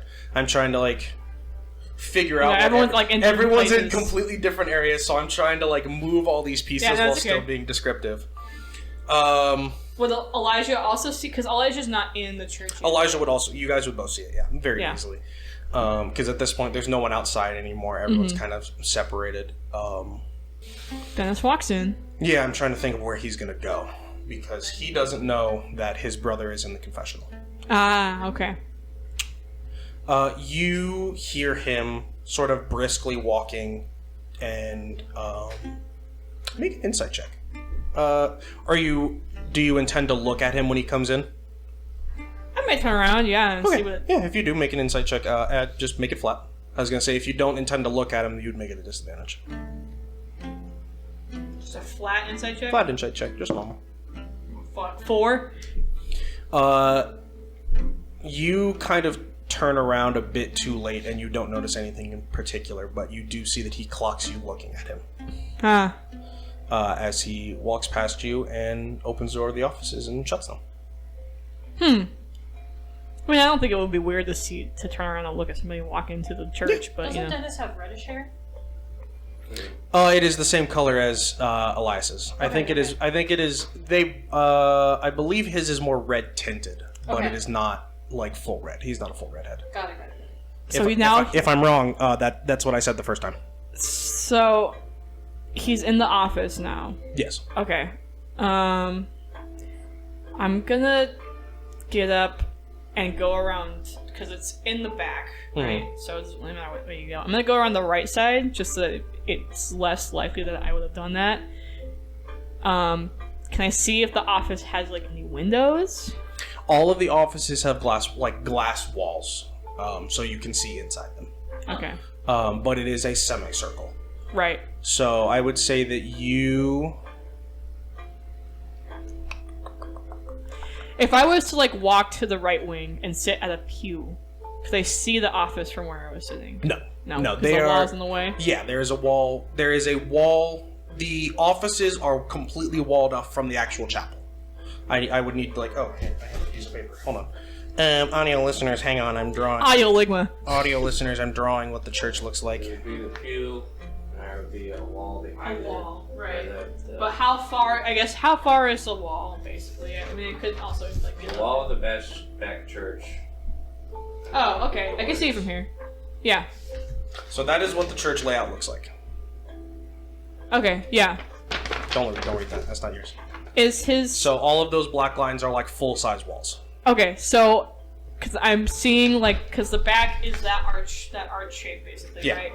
Is his office towards the middle of the arch, or is it on? That's what I was trying to debate, because what matters is you three all went to the storage closets, which are at the far back, Okay. that they did not get seen in. So that means that essentially the way it worked is you both went separate ways. You guys went left, they went right. You guys went back left, so you can't see the office from the left side. But you, So I'm trying to that's what I'm trying to gauge. you wouldn't see it from the left side, but you would Yes. see it from the right side. Yes. Okay. Yeah, you kind of peek into the door that leads into that office area, and you do kind of see a large wooden door with Elias Bishop plated on the front of it. So you Sure. can see his office from the hallway. Can I see any of the windows into the? Because you said it was glass walls, right? Yes. You can see inside the office, yeah. You hear Dennis on his way, but he has not arrived at the office yet. Oh, okay. But yeah, you are able to kind of peek in, and you hear the echoing footsteps of Dennis on his way to the office. Okay. I'll try to just because I'm in the right wing, which already has like a corner, I guess. Yeah. So I'll kind of duck back into behind the wall so that he doesn't see me snooping, and I'll wait to hear the door of the office. Here, just to help a little bit as well. It is split in half this way, so all of these little boxes are all the rooms. Okay. And so he's probably further on the left. Yeah. He's right there. Okay. Yeah. So I'll kind of duck back behind the wall so he doesn't see me, and then I'll wait for the door for me to hear the door close, basically. You hear the door open, and then you hear it close. And then you hear footsteps going in your direction. Shit! Pick up a Bible. Start reading. Are there books around me? They'd be in the back of the pews. We'll see if there's one close by. Oh shit! Dive for a fucking Bible. He's I'm on the ground. Just drop something. There is one within arm's reach. Okay, I'll just start reading and looking like I was just kind of looking around. Yeah. He comes out and kind of looks around, and you can easily tell that he's a little confused as he kind of turns to you and narrows his eyes a little bit. Can I see him looking at me? Yeah, he kind of he comes out, looks around a minute, and then looks at you. Oh, I'll be like, oh, hello. This is just my first time in the church, so I was just looking around. Have you seen a man leave these offices? No. Mrs. Dennis? Yeah. Oh, okay. There are offices? Yes, there are offices back here. Oh, I didn't know that. Again, this is my first time. I see. Have you seen anyone leave these offices? No? Thank you. And he... What the fuck? Kind of walks around a little bit. He kind of peers into the right wing and then starts making his way to the left wing.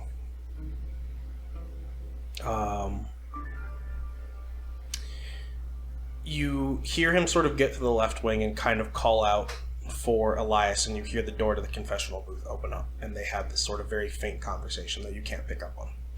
Can I kind of make my way, like, kind of back, like, Slowly. You have your slowly? rollerblades on? No, Oh shit. because that would be really weird. You're just stepping. Yeah, basically just like, All they hear while they're talking is, question, DM. yeah, Can I have Heelys on? if you bought them. I mean, would it be implausible That's that... his character to have Heelys. Not even like Yeah. that's so Chris's Yeah, it is. Alright, They fine. love to fucking skate around. Yeah, Okay. Heelys. They're old. They're really old Heelys. Really school. Oh, they're old? Oh, Old Heelys. fuck. Okay. Yeah, because you're right, it is your character. So much your character that you bought them years ago. Okay. I won't roll over there then. I had the wheels out already.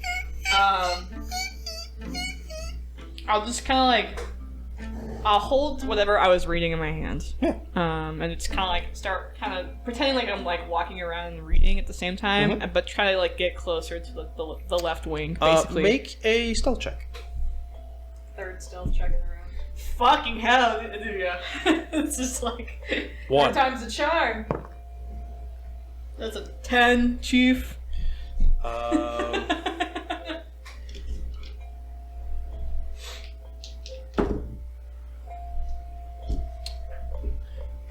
You begin to walk, and I think you are thinking you're being quiet, and then you hear the boom, boom.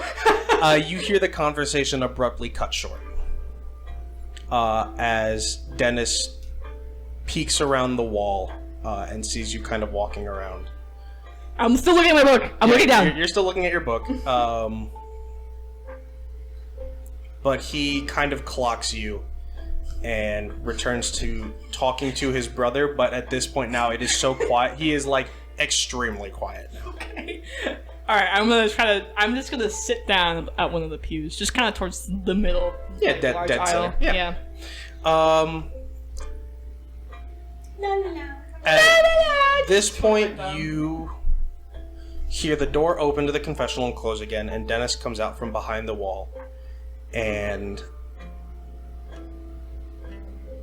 makes his way to the pulpit and begins to start cleaning the Oh my the god! Son of a bitch. I told you he's a fucking menace. At this point, Elijah, it is your time to enter into the church. Alright. I'm going in. I'm going in. Yeah, you enter in, and no roll required. You see that Dennis is cleaning the stage, and you see Chris sitting. I'm gonna like turn around as you walk in too, so my behavior isn't weird to see who walks in. And I'm just gonna kind of give like this stare, like and like kind of look back at Dennis, who's up front, like flicking my eyes towards Dennis. Yeah,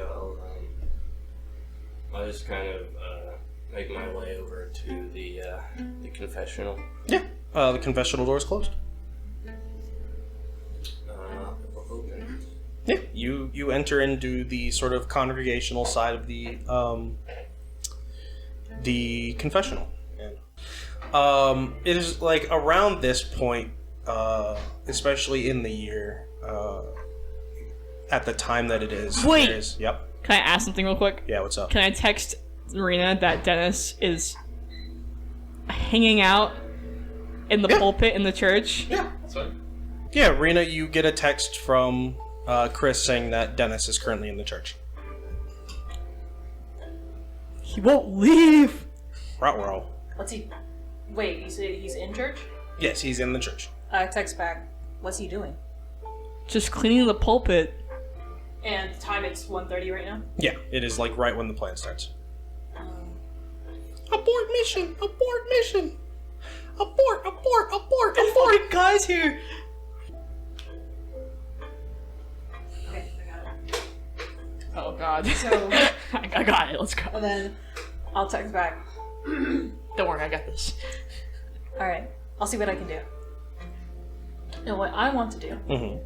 is I want to gather all my gardening supplies. Mm-hmm. And dirty as possible, by the way. And I'm going to walk into the church Oh no. and walk towards the confessional booth. Like, in the direction of the confessional booth. Because it's opposite of the supply closets, right? The supply closets are is in the, right near in the the center. offices. Yeah. Or what? They're near the offices. So the supply closets are on our little map here, right about here. And the confessional booth is this way? Confessional booth is here. Okay. So completely I'm different going to room. walk towards the confessional booth. And I'm being, not like obviously trying to walk there, but I'm like, I look like I'm lost. Yeah, you see as Dennis kind of eyes you as you come in and starts to make his way down the stage, and approaches you. Is there a problem, Ms. Ryder? Dennis. I'm just trying to return these tools. I see. And tracking as much as you possibly can on your way in. Oh, am I? Oh, you know what? You guys have a vacuum, right? I can probably clean that up. Yes. I assume you know where the supply closets are. Yeah, it's this way, right? No, that is the confessional. Oh. Can you show me where the supply closet is? He points towards one of the doors to the office. Go through that door, go left. You'll see it. It's labeled. There are multiple supply closets, right? There are two, but they are both right next to each other. Okay. Do they both contain the same thing? Yeah. You should ask him to help you because your hands are full. Well, I mean, I'm like carrying all the stuff in my thing. I'm about to drop the mini shovel. It's called a trowel, isn't it? Yeah. And No, it's a mini shovel, actually. I'll drop it like near his foot and be like, "Oh, I'm so sorry. Can you grab that for me? Like, my hands are kind of full." Make an insight check. It's just like over it. Like, it's a lot. Like, No, my yeah, arms are no, like this. no, I know. My boobs. Make an insight check. That is an 11, so that is a 13. For audio listeners, in case you roll bad, just blame it on your massive tits. You watch as it hits the ground and his eyes follow it. You saw the sort of showing of Elias being kind of aggravated, where he sort of grits his teeth a little and you can see the muscles around his temples. You see a vein visibly start to form in that same area from Dennis. Perhaps it would have been smarter to bring less, Miss Ryder. Well, I'm here now. Can you help me or not? You really want me to track more shit in? Dirt in? It seems you've already done that. And he I'm gonna help clean it up, I promise. I just need these he tools back. grabs a handkerchief from his pocket and grabs the trowel. Follow me. He's a germaphobe. Of course he is. And he leads you to the supply closet. Make a I was gonna lock me in the supply closet. I'll look at it and be like, wow, yeah, you get that vein from me, really. make a perception check. Caption. Or unless you want to use passive perception. Yeah, is this my passive perception? No, this is not something that you would passively perceive. Okay, that's fair. Passive perceive these nuts, dude. Bruh. So, what if we use passive perception? No. It's 12. What was your perception roll just now? 12. Total. 12 total? Yes. Okay. So I'll stick with it. I'll roll with it. You'll stick with that? Okay. You'll roll with it, I get it. You don't notice anything. Can I use my inspiration? Nope. If I bring you get one if you Yes, I know. one you're locked in. It's just a joke. No saves coming. Question. Yeah. When I was near the left wing, is there like any places to hide in the left wing besides the Okay, it's just open. In the Open. It is completely it is open floor. Hide it in the pulpit. Um Like, But there's no pulpits in the left wing. No, like on the stage, you hide it. Yeah. Oh, she hide was- in the actual. Make a perception check as well. Yeah, your DC will be a little higher.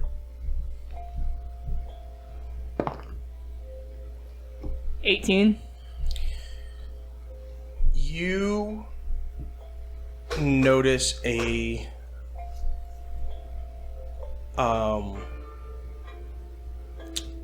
when Dennis opens the door, you notice that he opens it with his foot, which makes a sort of loud click as he has sort of like the business professional shoes. As he sort of clicks the side of his shoe up against it, and it makes a sound that can be heard throughout the church. I don't hear that. Wait. So His shoe makes the click. Yeah.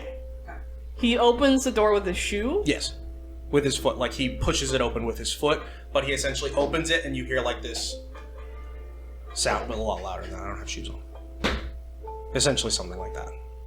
Like, you know when, like, guys in professional shoes when they walk across the floor? Yeah, Yeah, It makes, yeah, like, yeah, the yeah, yeah, yeah. That's the sound that he makes. Why would I want to perceive that though? I don't understand. He's got a knife! Got a switchblade on his Shoe shoe. I guess I'll just kind of. I'm gonna stop reading my book, Your Bible. my Bible, which you have not read a single word of, Yeah, I'm I'm sure. just like You've just been reading the same word, like this. the. And I'll just kind of get the. up and start kind of wandering around, Yeah. staying kind of in the main area, not really going to the wings. Yeah, and Rena and Dennis are gone. And we will move to Elijah. This thing a very interesting dirt trail. Elijah, you enter into the confessional and shut the door. And you've been to the confessional a couple times. There is no greeting. There is no announcing himself. It is completely silent as you sit down.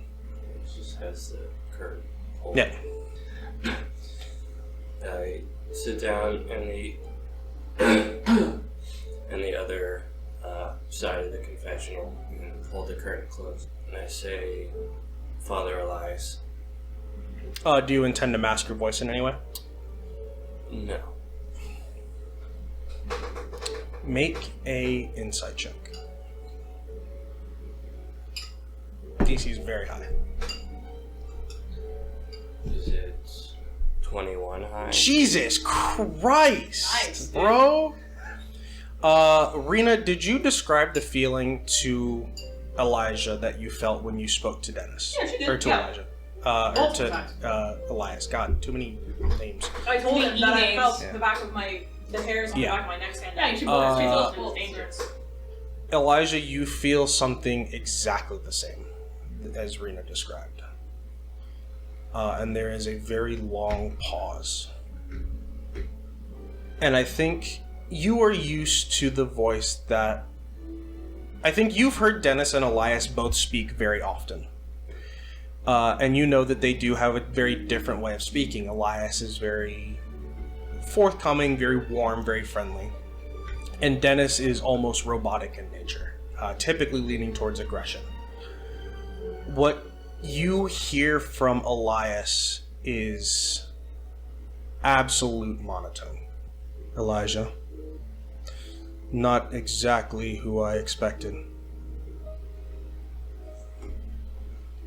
Well,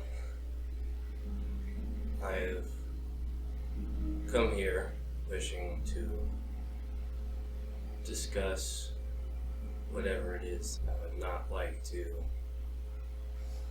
escalate to a point of confrontation. From what I've seen before, that symbol is not a good sign.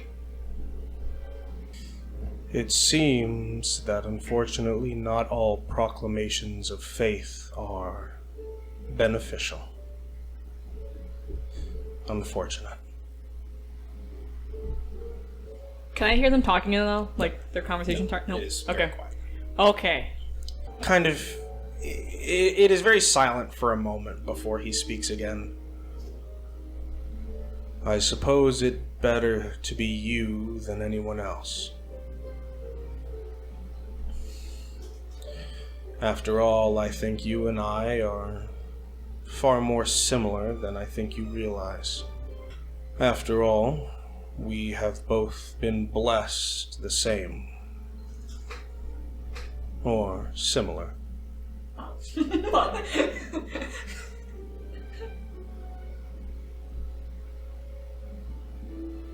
Or am I mistaken? So you also have a kinetic ability, electrokinesis, I can only assume. The hand of God has decided to bless me, to be his hand. Does it not anger you to see what his creation has become? To some extent, yes.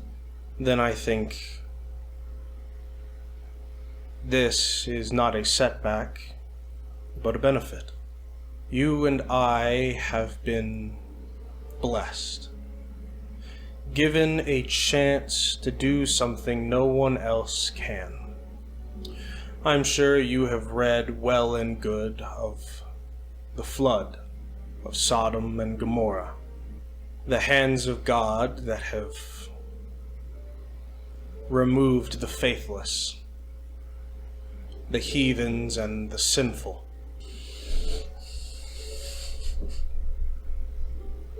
Yes. Don't you wish, even rarely, that the Lord might give us our flood, our Gomorrah, our Sodom? But how do we know who was chosen by God? We've seen it ourselves, haven't we? You and I have been touched by his hand. Your father has been touched by his hand as well. We are his chosen, and I assume Miss Ryder is the same.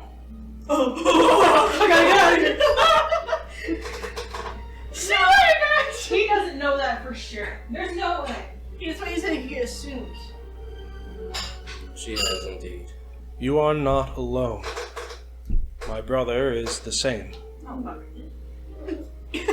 And we are not the only ones who see things the way that I do. The mark I bear, the same as the cross that you and I wear, is a symbol of faith. A symbol of our belief in the world that could become. Oh, hell no. Bro, what the hell? This is why I'm not religious. Make a perception check. Actually, what's your passive perception? 12. You see his hand press up against the sort of grating between the confessional. Hell no! Are you not supposed to do that? I'm stuck in the closet with Dennis, bro. You and I are alike. And I know you see things the way that I do. Wouldn't you agree it's time? It is time the Lord show his might in whatever way is deemed necessary. I suppose my only question is the involvement of this outside organization. I've not heard good things about what they've done, even to those who have been blessed. The rare and few that have chosen to stand against what the Lord deems worthwhile. It is unfortunate that there are those who believe that the gift given to them by the Lord is to be squandered on aimless things. I see. What is to be done? Do you believe the two you came with would be privy to Do you believe they would be convinced? Rena, perhaps. But I don't know about Chris.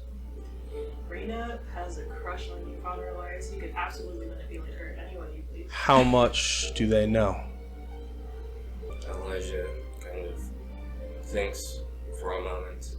This conversation is being recorded. What do you expect to happen when you ask him this? Or when you let him know this? Prove your loyalty and destroy the recording. That's my opinion. That's my I want him to know that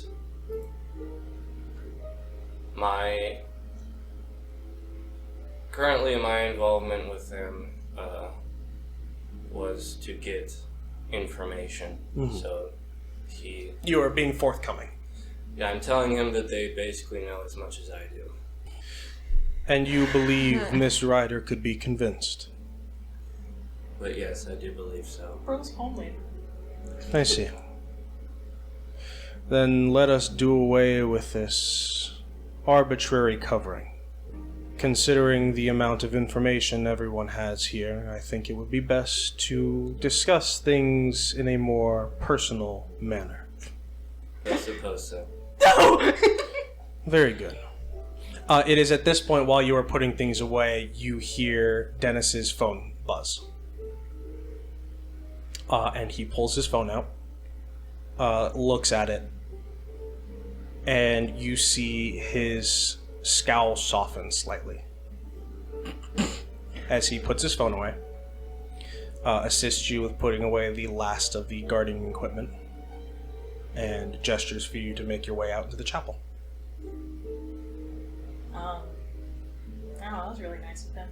But I'm still gonna grab the vacuum because I'm still intending to actually clean the I think that is best left here for now. We can come back for it in a moment. Are you sure, Dennis? I am positive. God. I'm gonna stare at him. Again. Okay. Alright. You can choose to make an insight check. I saw that his scowl softened when he looked at his phone.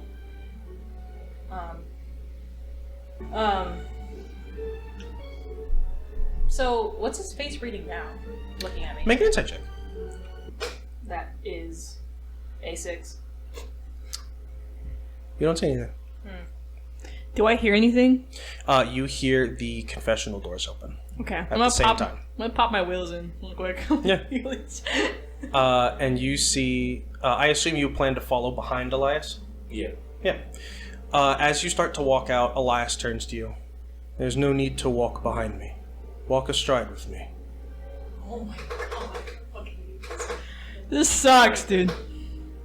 And he sort of guides you a little bit before you walk out, and he looks directly at you.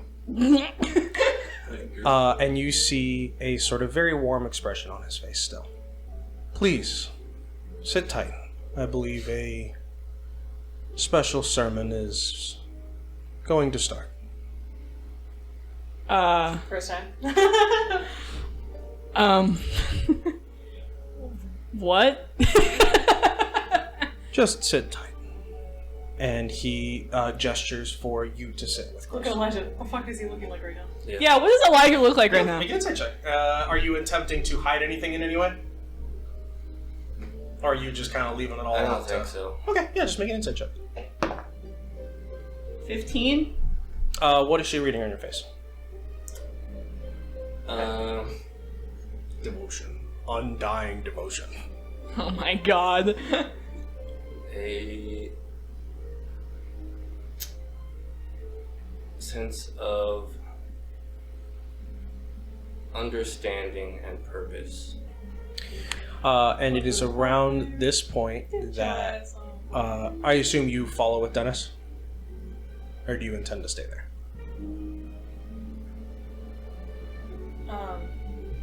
Well, Dennis is behind me, right? He is right now. You guys are still in the hallway. He is gesturing for you to make your way to the door.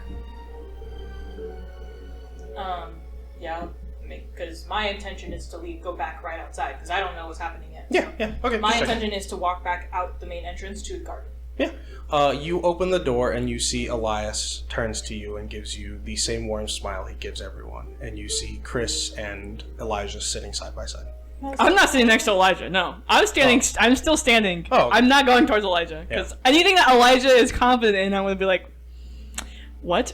Yeah, then that is what you see. You see Elijah sitting in one of the pews and Chris is kind of standing up. I'll kind of like look at everyone, like squint my eyes and like furrow my brow, and I'm like, I'll like mess with my hair nervously. Oh. Have a seat. I would love to speak to you all. About what? You see that he kind of glances at Dennis, and Dennis looks at him for a moment, and I think you can tell that they have, like, you know, fucking twin speak as they kind of look at each other. They have telepathy too. And Dennis begins to make his way to the main door. As Elias kind of moves to the pew in front of you, puts his feet up on the pew, and sits on the one behind him, so that he is kind of sitting up on top of the back of the pew. Oh, I see. Okay. Yeah.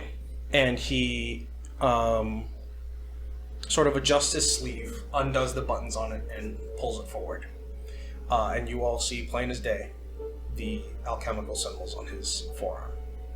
With the Celtic cross. With the sort of like geometric Celtic cross in the center of it. What's Dennis doing by the door? You make a perception check. Actually, Can I no. passively perceive you can that? passively perceive. Okay, I'm passively perceiving. I would say that at this point you are like on. I'm on edge right now. Like, what the hell is happening? You do not hear anything, but you watch Dennis stand by the door. So I'm going like fuck in my head. Like, I'm just gonna be like, oh, I think I left one more tool. Let me go grab it. I'll walk out We the front can door. grab it in a moment. If you would please have a seat, Miss Ryder. I would greatly appreciate it. Oh. Okay. I'll just continue like messing with one of my braids. Mm-hmm. Okay. And I'll go Just kind of plop down. sit by Father Elias. Yeah. He sort of shows this mark to you all. Miss Ryder, I told you that the the tattoo I had that I was most proud of is the cross on my right arm. A symbol of my faith, the symbol of change. My last mark.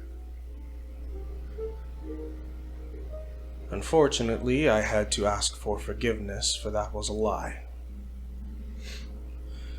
Since then, I have received one more mark of faith. One that I intend to be my last to take with me to the grave.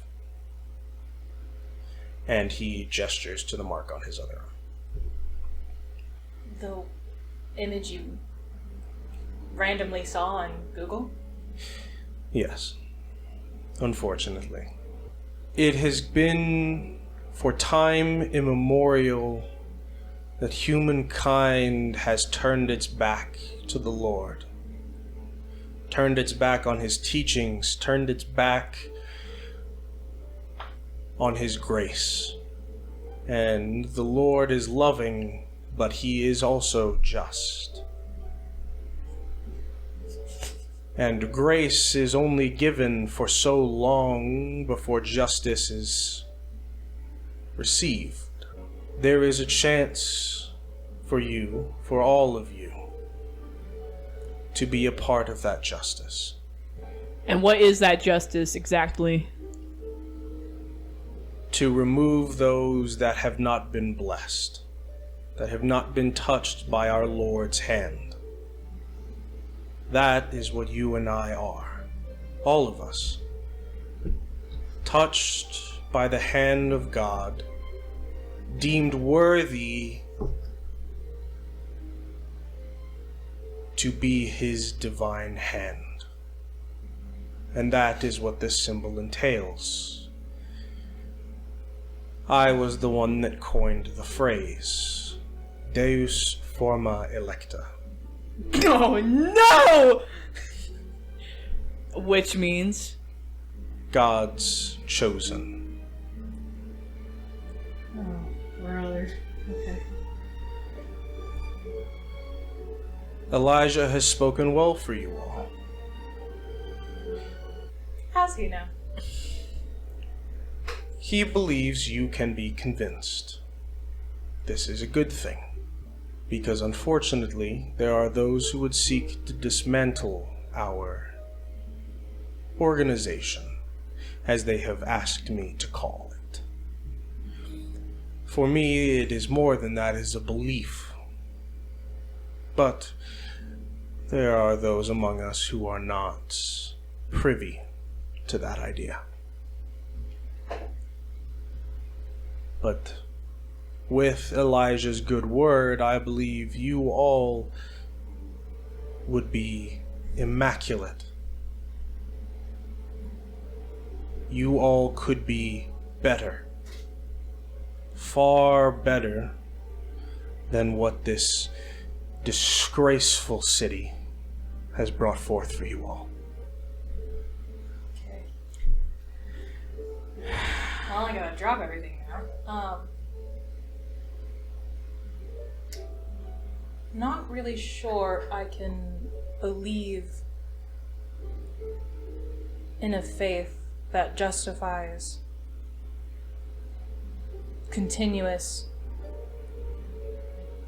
human experimentation, which are all failures, from what I understand. Yes.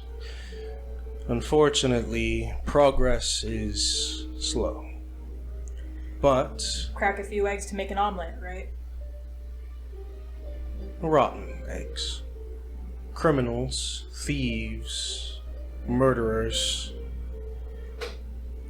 I refused to take anyone else, Non-believers. in a manner of speaking. How- Those oh, who sorry. believe that the use of the gifts we have been given from God are best used for personal gain. I do have a question. How involved is the Maxima family in this? I wish it was more, but they... Altair Maxima is their father, and unfortunately he turned us away. What about, like, Hans Kerbin? Is he involved? Yes, I suppose if you are willing to be convinced, I suppose it is only fair that the olive branch that I offer you is truth. What are your intentions? What do What you... is the organization's intentions? Just put it out plainly. We will wipe clean the slate. Of Those who have not been blessed in the way that we have. Are you talking mass genocide? Well, see, we don't like that word around here. So. A crusade of sorts? Make an insight check. Who? Everyone can make an insight check. Are you fucking kidding me? I'm using Yeah, baby! Natural 20! 22! Bruh. 10. 5.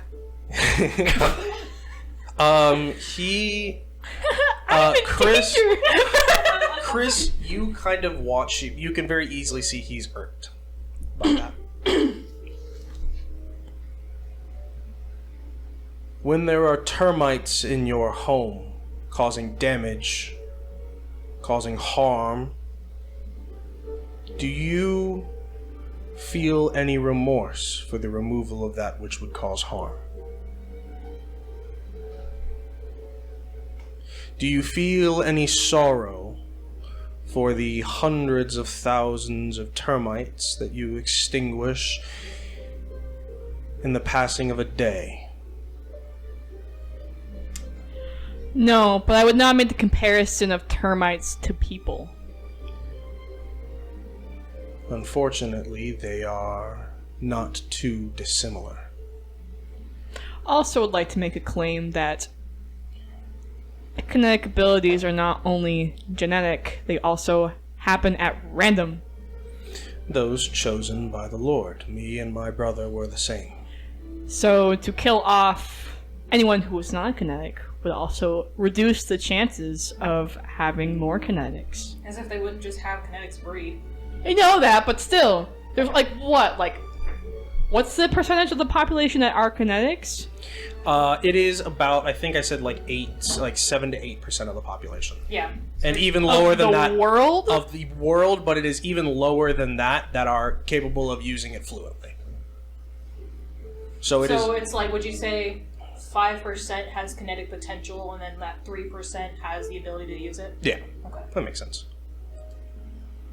Like, just randomly one day they'll develop kinetic powers? Basically. And they're trying to convince people who are in that 8% to join them? Mm-hmm. Okay. For audio listeners, 7 to 8% of the world population is about 700 million people ish. You must understand, first, we are not criminals. We will not remove those who have not had their chance. Children, youth, infants, they have a chance to be the hand of our Lord.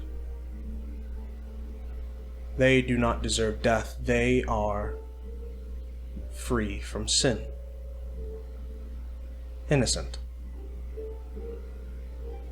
Those who are past their chance, or who would be deemed by the Lord to be no longer innocent, are to be expunged. Yes, but what you're saying of what you're going to do is not considered sin? No. If the Lord deems it, it will happen, and if the Lord does not, it will not. As are all things. What kind of kinetic are you? You and Dennis. Electrokineticists. Oh, brother. This is so bad right now. And what will happen to those children that are not marked by the hand of God once they reach a certain age? They will be raised in the light of our Lord. If you are asking if I intend to expunge them if they are not blessed, that is not my intention. They are innocent all the same, and innocence can be grown. Manipulated. Your term of innocence. Your opinion of what innocence is. Innocence in the eyes of the Lord.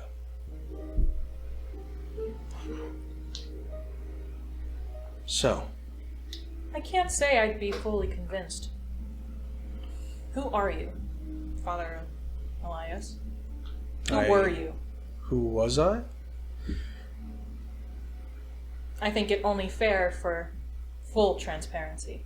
Lost is what I was. Nothing of my story is a lie. I was a man dedicated to the flesh, to a life of sin, but it did not feel full. I felt empty, hollow. When I found the Lord, I thought I might feel fulfilled, but I suppose they say ignorance is bliss.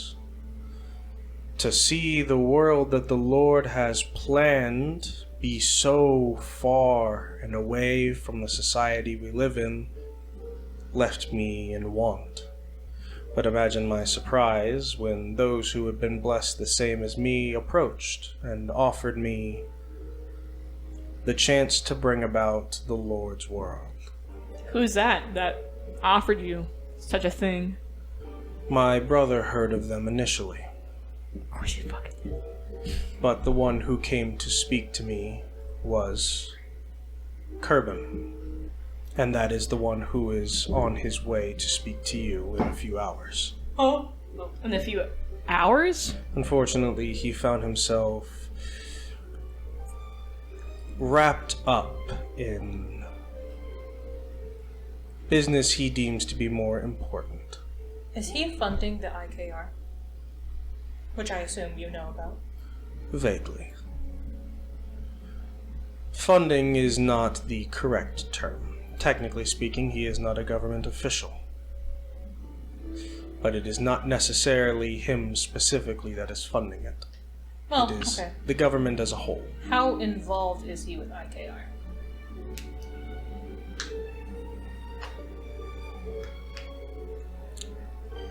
I don't know. He has a tendency to keep secrets. Did you guys ever, like, approach IKR or other organizations that deal with kinetic stuff or whatever? We approached Blackwell many years ago. I think you know exactly the response we received. Where is the fire exits from where I am? There are 2 on either wing. Toward the back of the wings, I'm Yeah. guessing. Yeah. Fuck. Okay. And there are several that you saw in the office area. There's like 3 in the office area. What did Elijah say that convinced you so much that we would be good candidates for your mission, I guess would be the term? They were skeptical of you. Bro. And he told me that Rena could be convinced. And I know Rena well enough to know that I think you could be. With ease. But I chose to let the Lord decide if you would be convinced. A gamble, if you will. Bro's saying join or die. And how if I'm not convinced? Everyone make a insight check. It's always insight, isn't it? Oh my god, I keep rolling higher! I would say that everyone is looking at him. Make it an advantage. Everyone make it. Oh, thank I think God. that's fair. God. I think that's fair. No! Dude, get a new dice, bro. This is doing fine before. 9. 7. 16. Holy shit. That was advantage. Elijah, you guys don't see all of the signs, but you do feel that tingle down the back of your spine, and I think you realize now that it is very similar to the ability that Jeremiah has, where he creates a static charge. But for Elias, it is much larger. Because he's gonna have the ability to control our muscle function, that's what motor functions, and brain functions. I'm Elijah, guessing. Kind of hot. you watch. I think very rarely do you feel fear. And I think this is the first time you have seen someone who is not angry or frustrated or enraged, but is disappointed. And you watch both of his eyes dilate to pinpricks. And I think there is a fraction of a moment where you see him stare at Chris with nothing but the sad intent that she would have to die. I'm so fucked, guys. I'm so fucking scared right now. Can I turn to see Dennis's expression? Nothing has changed. He's still just... What's he looking like again? He still has that sort of permanent scowl on his face, but it is still softer than it normally is. Oh, okay. Would you say perhaps adoration? I think you see more than adoration. Huh. Like devotion or something like You see devotion borderlining obsession. that? Okay. How far away am I from the right wing? I'm like in the middle, kind of hanging out by a few. Everyone is about in the middle. I would say that the right wing is about 40. No, I'd say like 80 feet away.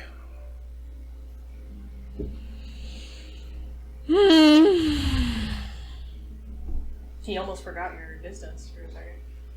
It's going the distance. She's going for speed. So, what good have you done? Has this organization accomplished? We have pulled those who would seek to use their abilities to cause harm, to cause damage, for their own selfish gain, and convinced them that there are better things to use their abilities for. Not too dissimilar from Blackwell's Research Institute. And he said no? I suppose there was some portion of the actionable justice he was not keen on. Are you involved in experimentation for certain aspects of kinetic abilities, like, I don't know, aether? The only interaction I have with the experimentation is choosing who can be used. Unfortunately, I do not have the level of intellect that some of our other members do. And why do they want to experiment? To achieve one step closer to the design that the Lord has for us is to be closer to Him Himself. One step closer to godliness. God. So, did we skip the Tower of Babel chapter somewhere along the lines? You begin to hear several aggressive footsteps coming from Dennis. And then you hear him stop. As Elias raises his finger and points it at him. Do not move from that spot. Go back to the door, Dennis. Oh my god! This you are not ready for. You see only anger, and you see only rage. Go back. And you see Dennis kind of hesitate, and he sort of wrings his own hands a little bit as he kind of starts to step back to the door. The Tower of Babel was meant to prove that humankind could surpass our Lord, to achieve his heights through our own hands. This is not the same. This is to achieve his perfect design through trust in his creation, through understanding of his creation. We do not seek to best God, we seek to be more like him.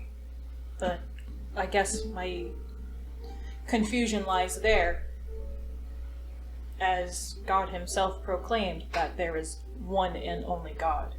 To try to achieve his likeness, wouldn't that just kind of be an insult? A false god? Yeah. What she said. It is Up top! Yeah! it is the same idea as to follow his teachings. The teachings that the Lord gives are to make us more like him. Not to be him, but more like him. It is the equivalent of recreating the Mona Lisa. It will never be the original, but to match even an inch of its likeness would match its beauty.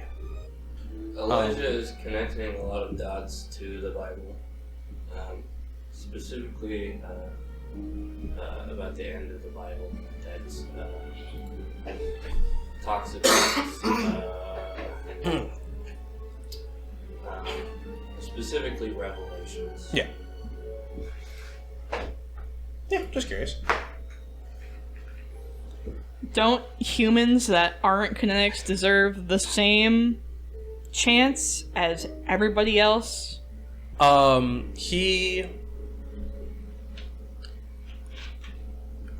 He sighs a little bit. It is unfortunate that there are those who have not been touched by our Lord.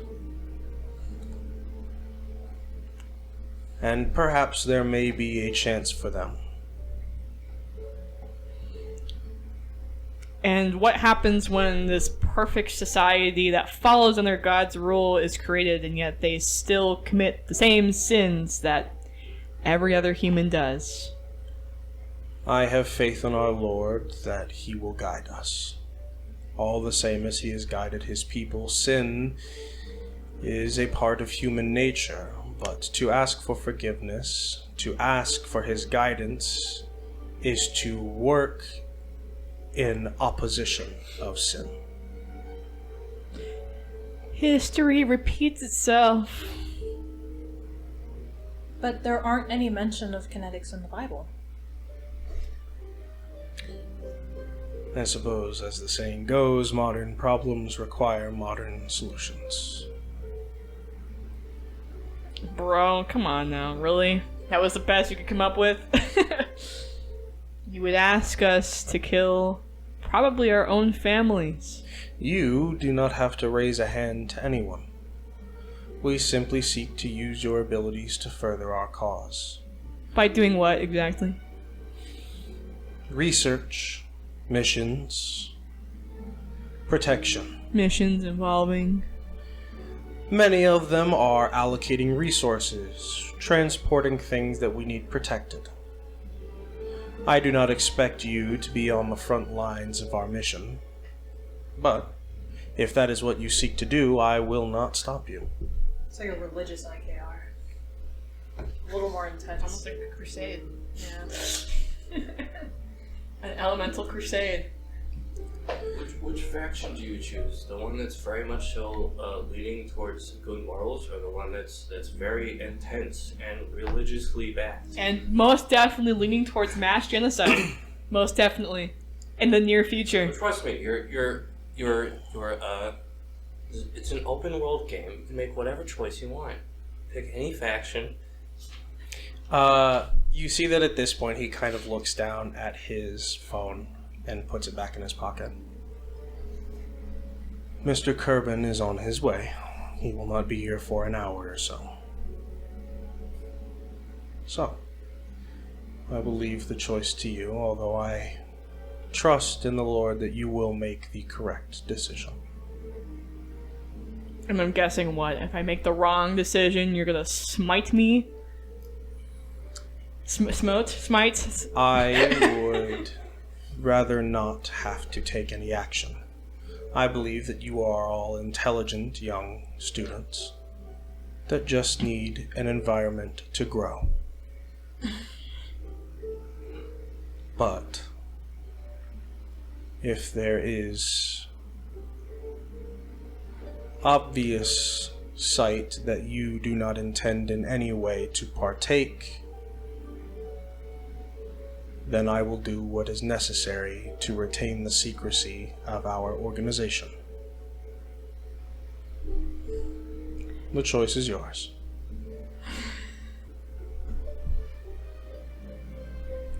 How far away is Elias from me? He's close. I'd say he's about 5-10 feet away. Yeah, I think I'm the closest to him. Next to Elijah, and then you're, like, I guess the farthest. So, is Mr. Kerbin on his way to recruit us? Offer transport, recruit, whatever he believes he should do. Would I still be able to be in the IKR's lead program? It would be best if you retain under our wing. The last thing we want is for the IKR to know too much. But we would not stop you from doing anything else in your day-to-day. Seeing your family, seeing your friends, we are not going to lock you in a vault and force you to stay there for the rest of your lives. You can lock me in your vault now. I'm just gonna stare at Rena. like, it's time to do something. Now we need to leave. Want to fucking do something right now? We can get to fucking smite us without blinking an eye? She doesn't know what our abilities are, so. No, but considering Elijah letting him know that we are kinetics, he could expect a few things. And he's in a wooden fuse, so. I mean, I can only strip wood. I can't really do anything else about it. you can't like bound him or anything? I guess I could grow something from it.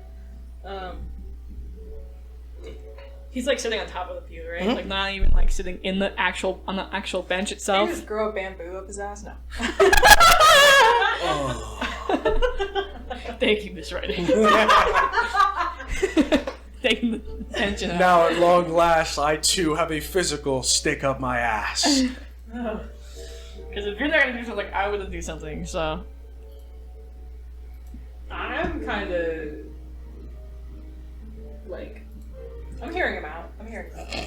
are you serious right now? Innocent people? Yeah, but the hot guy told me to kill them, so...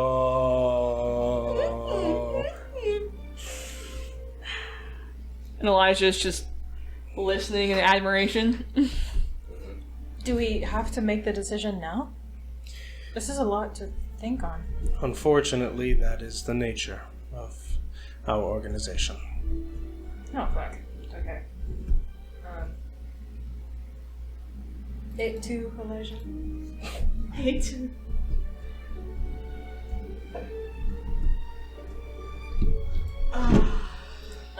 Well, okay. Elijah? Yes. Are you in on this, or like, is this what you want to do? Is this what you want? I think it's what's right. No, brother. Interesting. Why is it right to you?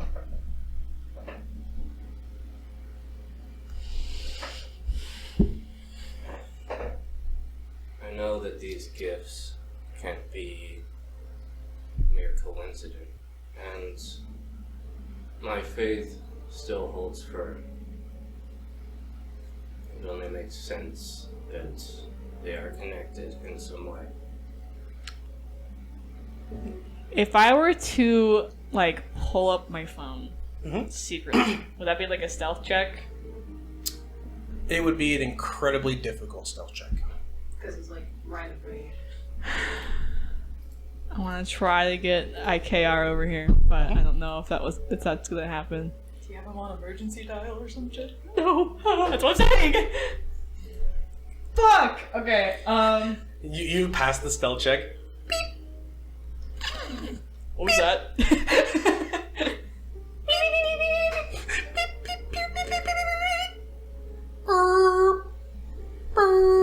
Hello? Oh, Do I have the recording device on my person? yes, you do. Okay. Yeah, no, all of ours is still Yep. recording.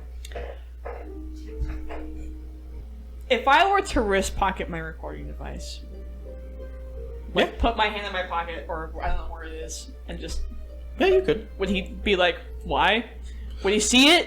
You can make a sleight of hand check. How good's your sleight of hand? I'm not just gonna give you free shit. I don't give anyone free shit. No one gets free shit. Okay. I'm gonna try to do it. Okay. Here we go! I'm gonna make a perception check on this. Bam. Oh shit. This perception rolled with? I think it's wisdom, isn't it? I get inspiration, right? You have an inspiration. I want to reroll. It's wisdom. It's wisdom? Yeah, it's wisdom. I'm gonna reroll. I rolled the exact same thing. That's crazy. 10? On a natural 26 total.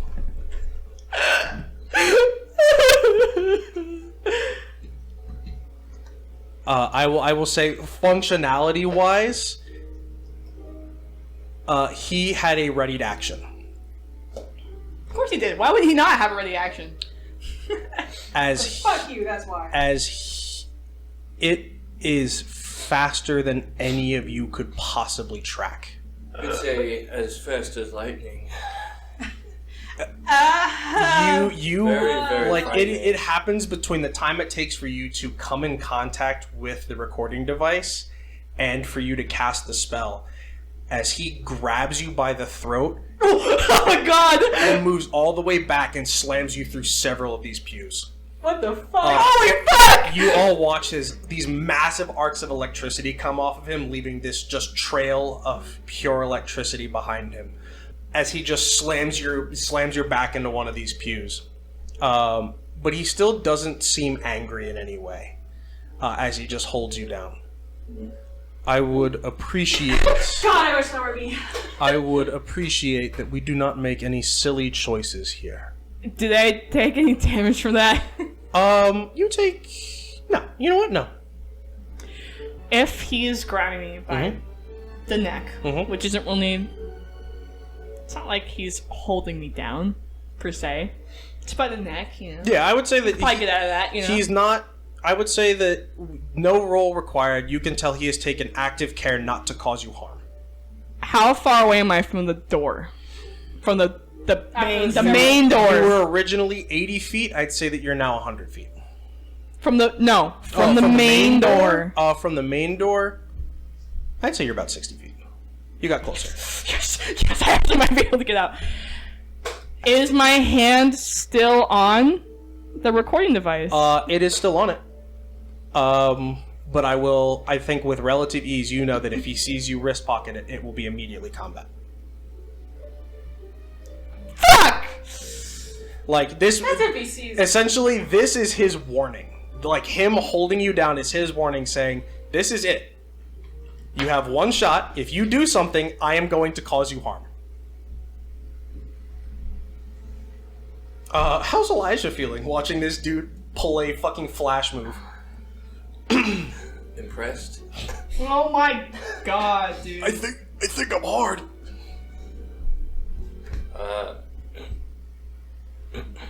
Yeah, and sensing the kind of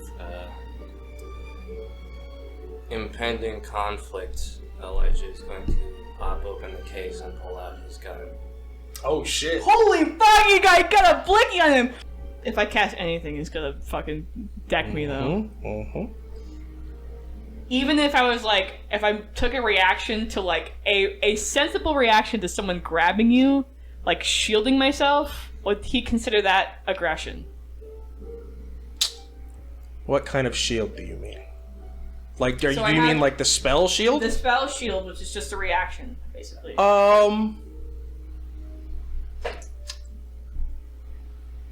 I don't think so. Has Elijah pulled out his case yet? Open, grabbed his gun.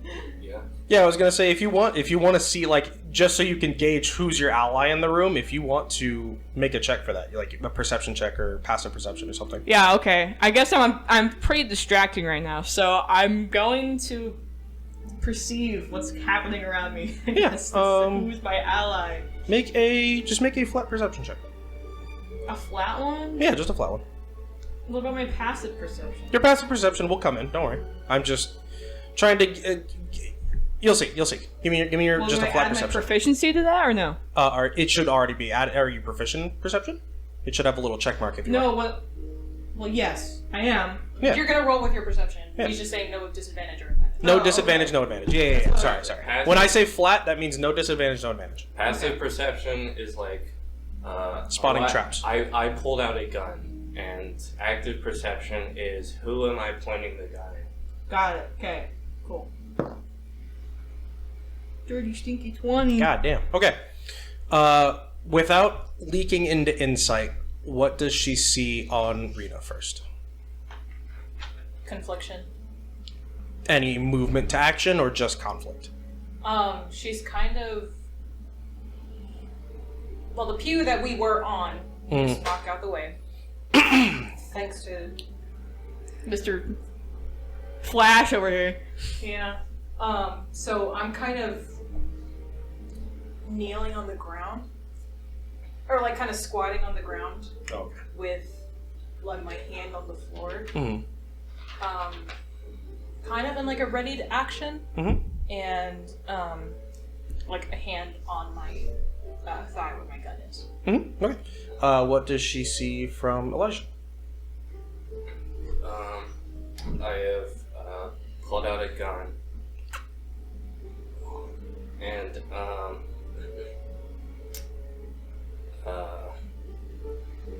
I Splurp. am kind of holding the gun down, but I've already pulled the hammer back.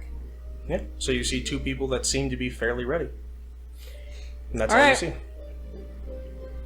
Here we go! Oh wait, what's Dennis doing? Can she see?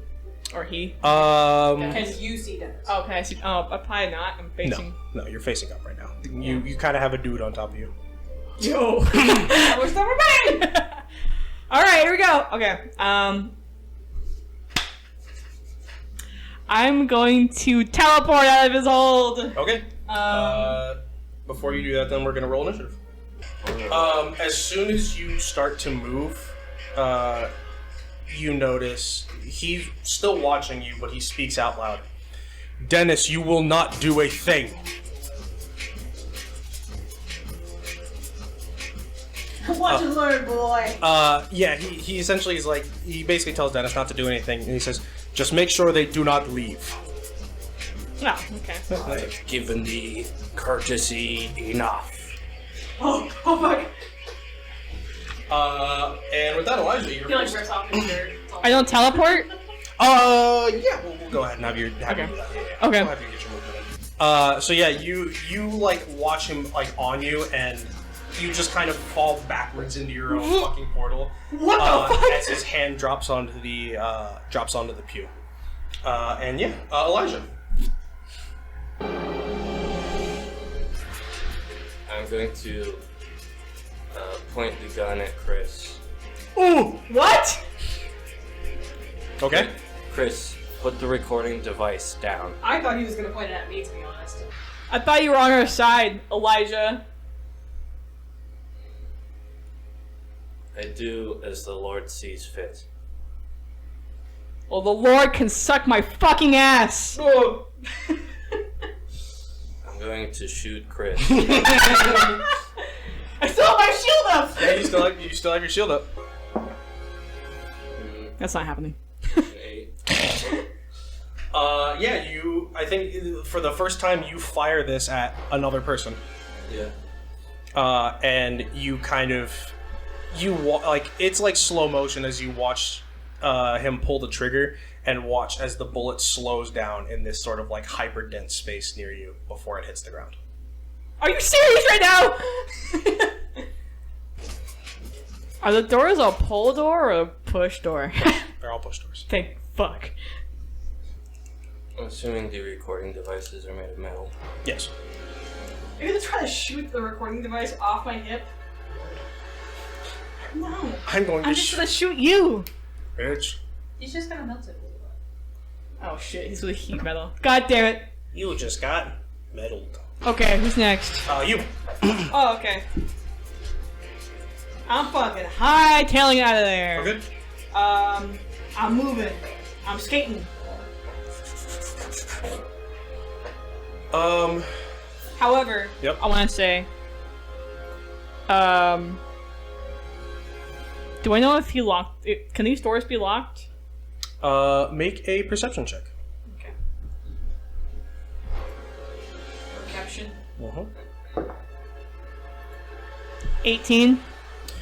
The reason you did not hear him lock anything is because these doors do not have analog locks. They have electronic ones.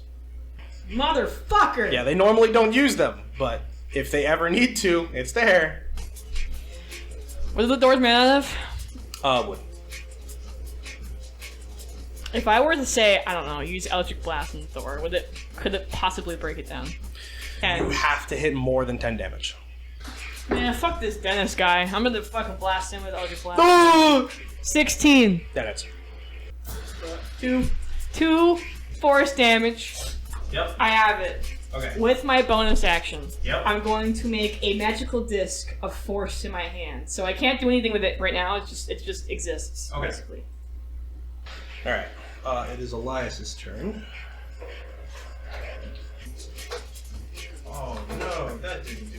are digital.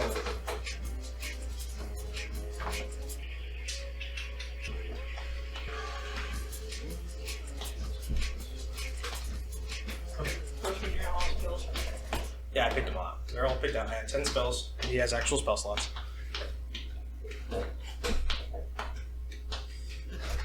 Okay. So yeah, you sort of teleport your way out of this, evade the gunshot from Elijah, and begin to make your way to this large door. Sort of one hand sort of hitting Dennis with this ray of force, and you see that he kind of takes it and kind of stumbles a little bit, but still remains standing as you kind of realize that the door has been electronically locked, and kind of turn around to see Elias covering his body in these sort of electrical arcs as he is going to cast haste. How much HP does the door have? I would say Well, did you hear what he said? No. you have to do a minimum. Minimum. I have to do a minimum of 10 to hit the door. Yes, but past that, it has an HP of only 24. Okay. I know, I'm just saying, you hear what he said. You have to actually do 10 damage, and if you don't, then Yeah, you no, do no, 10 no, damage. no. I'm thinking. Fireball! I'm my- thinking. well- Your big brain. As he casts haste and No, thank you, because you're not on our side right now. contested dexterities, he's going to try to swipe the device off of you. He sprints past you, and you feel just for a fraction of a second as his hand touches your waist. Well, what did he get? A 23. Fuck! Natural 20. Fuck! As you I feel... got a dirty, stinky 20. Oh, so... shit. As you feel his hand brush against your side, and you look down and you see that it is gone and it's in his hand. It does not have to end this way. You can choose to let go. Elijah has seen what I have to say. That's her. I don't believe in your twisted morals. Your hypocritical morals, no less. Based off your faith. You see that he sort of closes his eyes. The Lord will see that I have tried. Lord will see that you're a fucked up man. Rena. Oh, brother. How far away is Cody from me? You mean How Elijah? far away is Elijah from me? I'd say about 10 feet. They're about right next to you. I want to cast Thorn Whip on Elijah to try to pull him down forcefully and make him let go of his gun. Or wait, hang on. Pause. Okay. Okay, so I'm going to instead use my cantrip bonus action Ooh. and disarm Elijah. Is that a 1? That's a 1, yeah. No way. It's actually a 0. Holy fuck! What did So you I got get? that 20 plus 4. Holy 21. shit, yeah. Instantly disarmed. So I'm going to rush to Elijah, grab his arms and wrestle his gun out from him, out of his hands, and then kind of shove him out of the way, Yeah. partially. So I was gonna say, what does that look like visually? Because it's still a just spell. said so. Well, no, it's still a spell. That's the thing. So something about it was in some way Magical. magical. Oh, my hands. Oh yeah. Still. Turning ashen gray and You feel death's cold grip. Yeah, I was on your thinking it was wrists. something like where it was on your hand and it passed to theirs, and it was kind of like, a really cold chill. yeah. It reminds you a lot of Rosa. Cool. I think the idea is that basically I've become weakened such that I can't hold anything anymore, so I drop it. And then,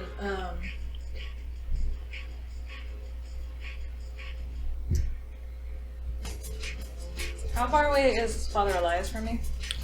So I'd say he's probably about 30 feet away. Perfect. Oh god, I should have said a larger number. Yeah, go ahead and have Father Elias make a wisdom saving throw right now. Oh no. He needs to pass a 12. Passes. Frick. What did you get? 21. What the hell, dude? Nothing happened. Okay. You still have your movement. I'm going to run 30 feet to the door. Which door? The main door? The main door. Okay. You would really turn your back on Rosa? Out of everyone here, Elijah? I believe that Rosa will understand our place in all of this. Rosa would not agree with... She would not stand for Murder. useless death. What's the word? Senseless. Senseless, purposeless death. That is not what she stands for. We don't know what she wants. Back to the top. Elijah, all you.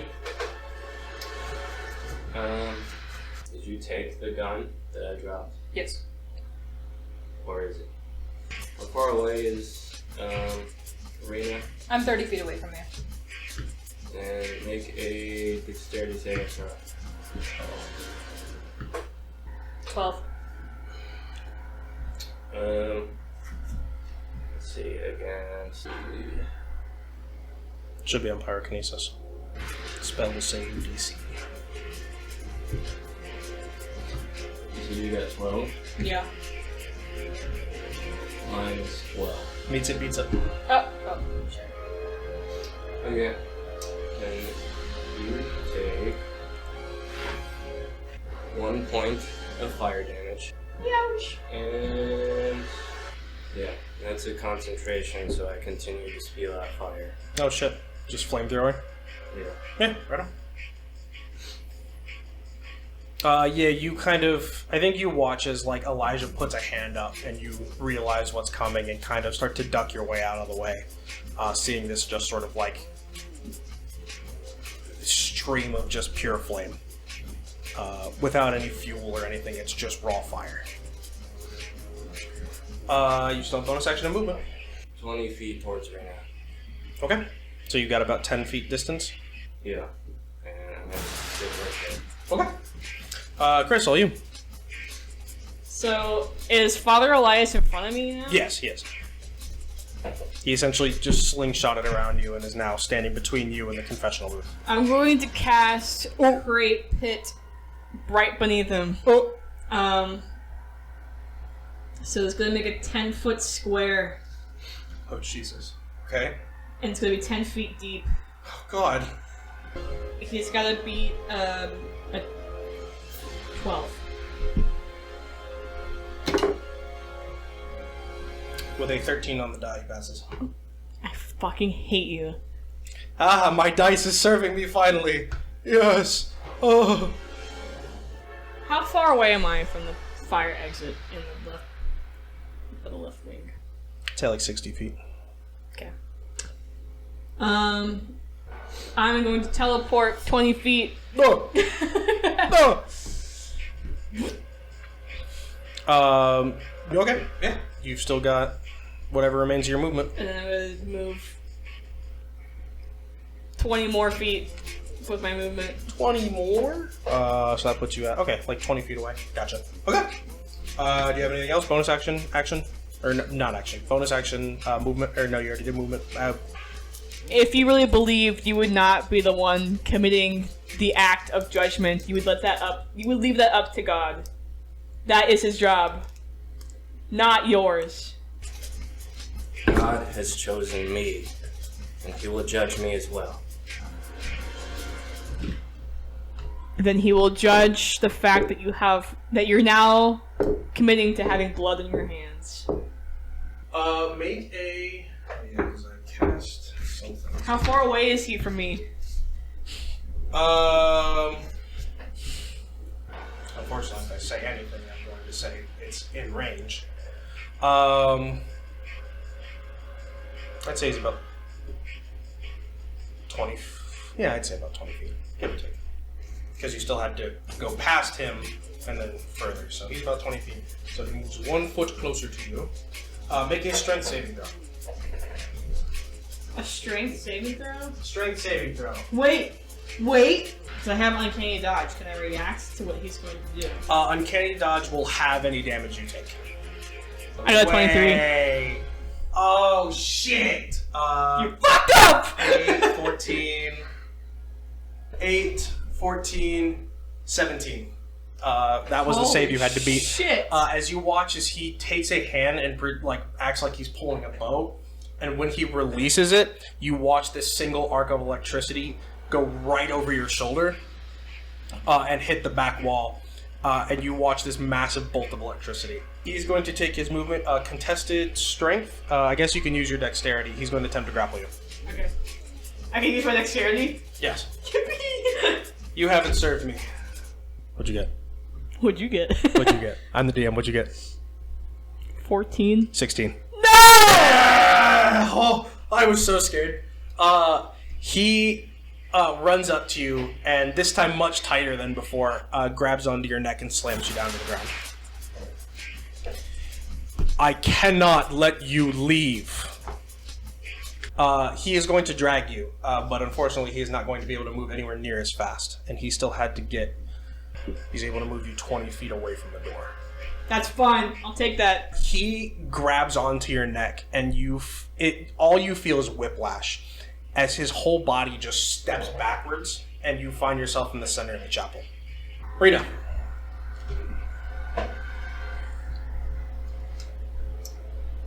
I am going to take my action Oh no. and send Mr. Blackwell my coordinates. No! Devastated. And please write help on top of that too. And write emergency help. Help. You don't get a response back, but you do see that it says red. Okay, cool. He's coming. He's like, I don't even have time to respond. So, does unloading a gun take an action? Unloading? Mm-hmm. No, I'd say that takes a bonus. I would say that's a bonus action. Or no, fuck that. That's an Well, object I think action. it depends on what kind of gun it is. It's a revolver. They both have revolvers. So unloading, it's literally you push a button and tilt the gun back. So I'd say that's an object interaction. That's not a bonus action or an action. Okay, yeah. So I'm you're gonna unload Cody's gun. Yep. or unload Elijah's gun!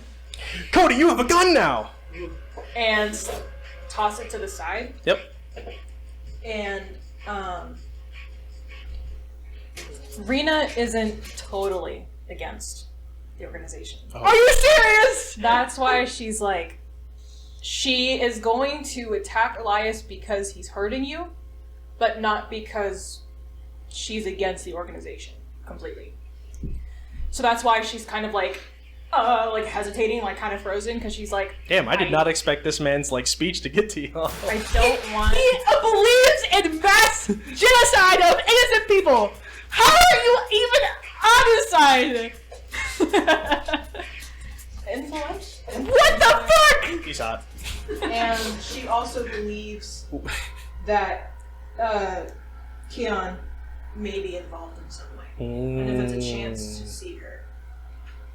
There's I more. don't care about your goddamn girlfriend. And she's also thinking Fine, boob. maybe she can find a way to play from the inside. Lots of things going through your head. That's her headspace right Yeah, now. gotcha. She is going to defend her classmates, so she doesn't want to hurt Elijah, and she doesn't want Chris in danger. So she's going to attack Elias. Mm-hmm. But because he is attacking her teammates. Yeah. But in her mind, she's thinking, I can play from the inside and, figure it out from there. Mm-hmm. So,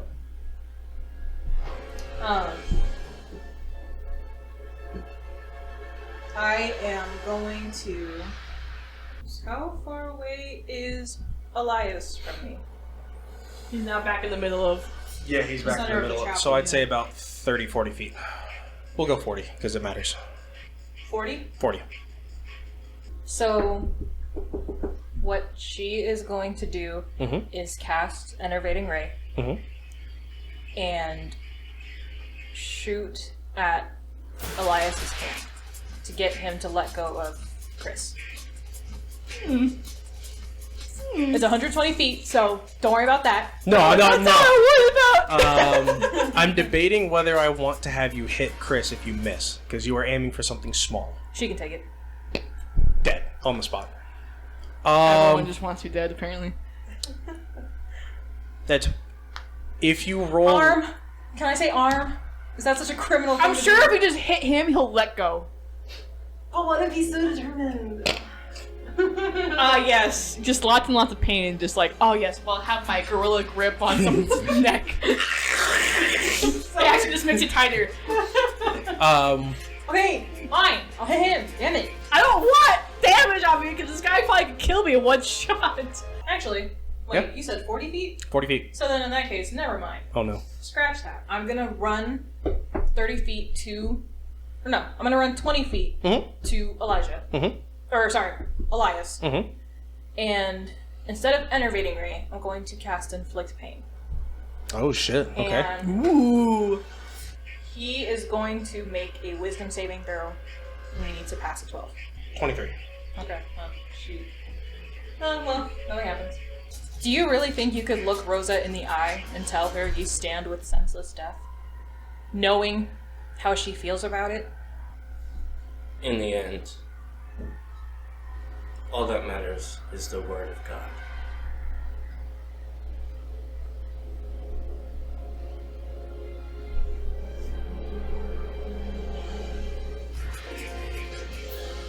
Trying to figure out how to counter that. Doesn't it say in the Bible, let he without sin cast the first stone? How can you pass judgment and be ready to take a life and still think you're worthy of God's grace? The first stone was cast long ago. This is nothing but a more surgical take on the flood. And Noah and his family must be found before we begin. Wasn't it God's promise to never flood the earth again? Why would God allow another flood?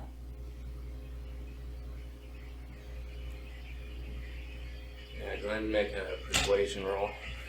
Advantage, disadvantage, straight. Normal. That is a 15. Whew. Elias said that you guys wanted to be like God, not surpass him. And if you are to overrun his promise, does that not put you above God? I was gonna say as well, if you want to add something, 15's a pretty good number to throw on that extra bonus to. Aren't you supposed to love your neighbor as yourself? You can roll a d4. Throw on your d4. 2. Hey! That brings it to a 17 total. I don't want to have to do this. You don't have to! Give us the recording device, and I'm sure I can see to it that you leave unharmed. Do you really think you have that power here? Look at Elias! As he's Holding my neck. He had my recording device too, so... Yeah, I would say that with relative ease, I think you do kind of think back to him telling you that they cannot leave because there are those that would seek to use their ability to end our organization. Elias, surely we can let them go. They don't know much. In fact, they shouldn't know anything at all. Make an insight check at advantage. 19. You see him glance over his shoulder, and you see those pinprick pupils. And this time I think you feel them start to be pointed in your direction. But if there's anything else you want to say. I'm sorry, but if I were to treat you as I would treat myself, I would not wish to be misguided. And, Rena, make a dexterity saving throw. Oh! No! That's a 1. Okay, it's a failure. No, I was going to say, you still have your inspiration if you feel it's important. I can take it. Fireball. We'll see about that. You take 3 damage. And because you failed twice in a row, you are also on fire. So you take an additional 4 damage. Oh. Okay. And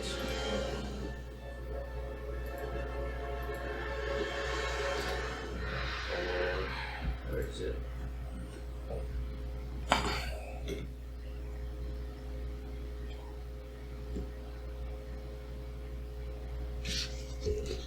And then I have something else I'm going to do before your turn ends.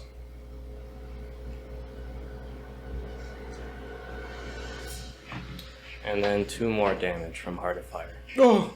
2 damage, and then 2 more damage. How's Rena looking? That hurt. That was not pleasant. Yeah, that was 8 damage.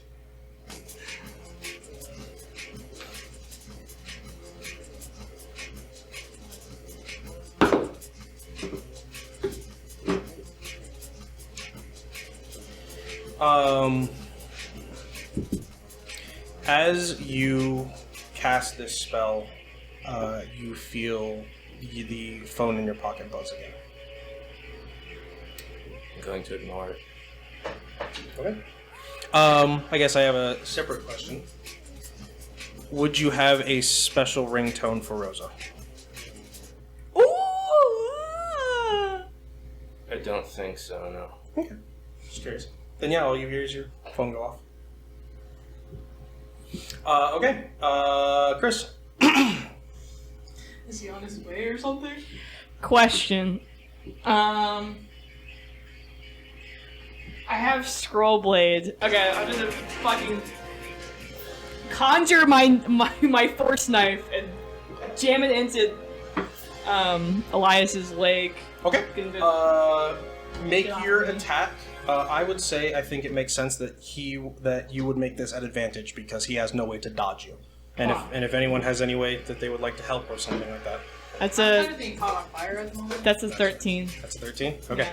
I was gonna say if you have any way that you'd want to offer your inspiration, I'd say that definitely would apply.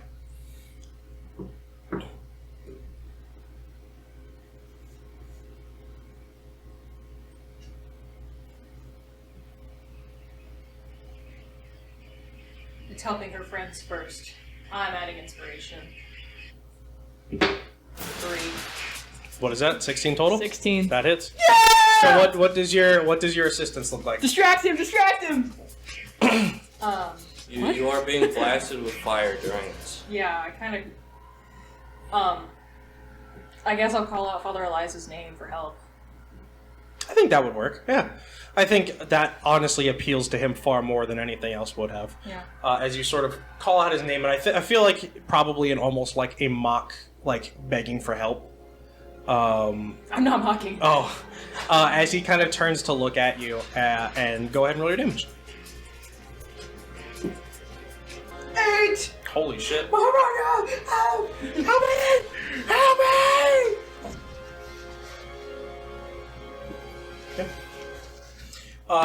You watch as he kind of turns to look at you, and then immediately you watch his face contort into pain as you watch Chris jam this like invisible knife into his leg. And like as you kind of pull it out from his leg, you see that there's just kind of like these floating droplets of blood on essentially nothing. Yeah. Does he let go of me? I'll make a Constitution saving throw. Okay. Okay. I think that makes sense to see if he has enough Constitution to keep his grip on you. Make a Dexterity saving throw, or not saving throw. Contested Constitution against Dexterity. Okay. Oh my fucking god! Are you serious right now? I got 1. So that's 5. Because I guess uncanny dodge gives me +1 to dexterity Yeah. as long as it doesn't exceed 20.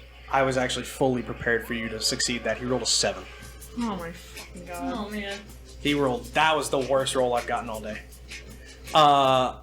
as you feel his hand kind of loosen a little bit, but then he sort of like consciously tightens his grip again to keep from letting Can I go. teleport out of his grip? Absolutely. Okay, You- that's fine then. That's fine. Okay, so because I cast the spell, I have my spatial fold back. So, okay, I'm gonna teleport 20 feet to the right. Then. Okay. And then I'll move my other 20 feet. Let's try to skate away. Yeah, you watch as his hand like tightens around nothing as you once again just kind of teleport from his grasp. And I think you both kind of watch as he grits his teeth and turns toward you. And you see that he just kind of glances over his own shoulder, and all you see are those two blue pinpricks of light. Stop running. Okay. It only makes things more difficult. For you to fucking kill me, for sure. I think at this point, I think Chris would be just like, fuck everybody else, and you need to get the hell out of here. Oh, I'm still on fire. So much for good acquaintances. Uh, They probably won't kill you. They'll probably actually help you get the fire off of you. They're trying to get me. Okay. What? You're still running towards the door? Yeah. Elias is going to take his turn. Please. Thank God Dennis is not involved in this. That would be so hard to try to. Bro's just watching. He's like, go, guys! Man, my fucking brother is so cool, dude. Look at him killing kids. That's so cool. No! I wish I could kill kids. Um, I don't like that. Fuck it. make a dexterity saving throw. Okay. You're trying to beat a 17 again. 16. He once again, I think you all watch as he once again sort of takes that pose and pulls the string back and releases it, and you feel you feel this very tiny just jolt of energy in your back, and you're like, oh, that's not that bad, and you feel every muscle in your body tense up as you fully stop moving. And you're going to take 6 points of damage, unless you intend to use Uncanny Dodge as a reaction. I mean, yeah, why not? Okay. That will be your reaction expended. It's okay. So you take 3 points of damage, but your body is incapable of moving as you feel like you are mid-skate and you feel your all of the muscles in your body fully tense up. Do I fall over? No, I don't think so. Okay. Just like roll. Yeah. Slowly roll. He sort of casts this spell. You can still change your mind.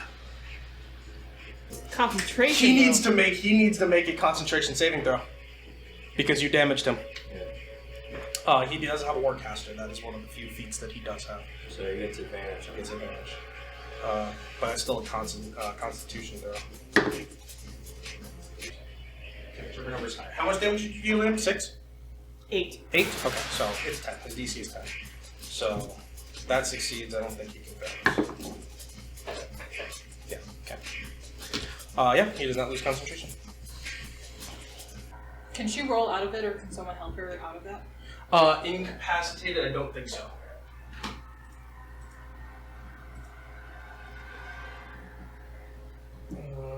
Nope. Doesn't specify anything about being helped out of it. Okay. I guess I'll just respond to his thing about joining. I'll say, never. I wish I could say I feel bad for you. I do. Elijah, do you still have the recording device on you? Yeah. Well, I guess technically it's in my bag. Your bag's a little away from you. Okay, so for sure, the recording device is in your bag? Okay. I am going to cast am I? Because Dennis is still by the door, right? Yep. And he's doing absolutely nothing. No. I'm going going to cast Animate Vine Oh no. with my action. Oh no. And with my bonus action, I'm going to command my vine to coil around Elijah's bag Mm-hmm. and move the vine towards the emergency exit and like push the door. I would say you get one or the other. I would rather take his bag Mm-hmm. to the emergency exit and lay it there. Okay, So so it's yeah. out of anyone's reach.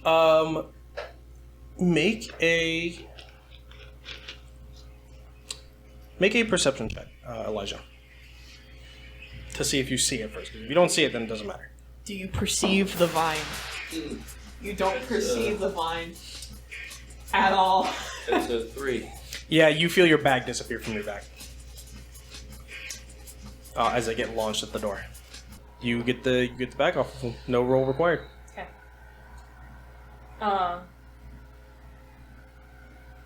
Do I take any damage in my turn? Not during your turn, no. Okay. How far away is Elias from me? Elias is 20 feet from you. Okay. I'm gonna like crawl 20 feet to get to him and be like, "Let me out, please!" Just roll But around. like, just like hold his like. You're just holding on to him. Yeah. Make a persuasion check. I'll join your team. Just help me. But I'm more so like grappling his leg Yeah. to prevent him from moving. But I'm trying to make it seem like I'm just asking for help. Um, Or at least slow him down a little bit. yeah. He kind of stops in his walk and turns to look at you.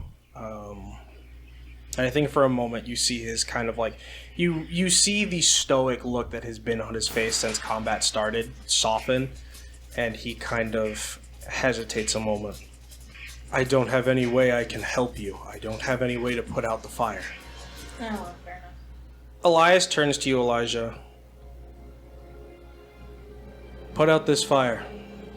One has joined our ranks. My bag that had the recording device in it, it's moved somewhere. The bag is not of our concern. We need every person we can get.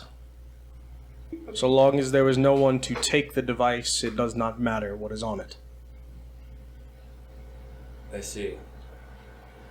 And, Elijah stops casting Get a Flame, but you are still on fire. Oh, You okay. can still put it out, though. I'll stop, drop, and roll again. Yeah, just. But yeah, you kind of put out the flame. Elijah, are you? Rena, give me my gun. It's on the I floor. threw it to It's the on the side. floor. Okay, I'm gonna go over and pick it up. Yeah. It's still unloaded. It's also empty. idiot. Yeah, you pick it up and it's empty.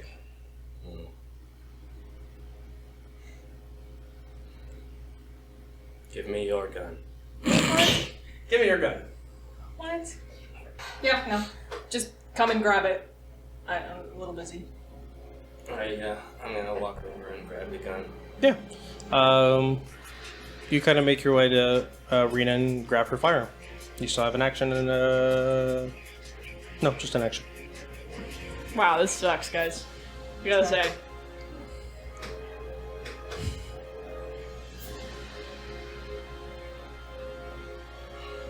Yeah. Chris is still incapacitated, right? Yeah. Yep. Until the beginning of her turn. Good that Rena has joined us. Otherwise, I wouldn't do this.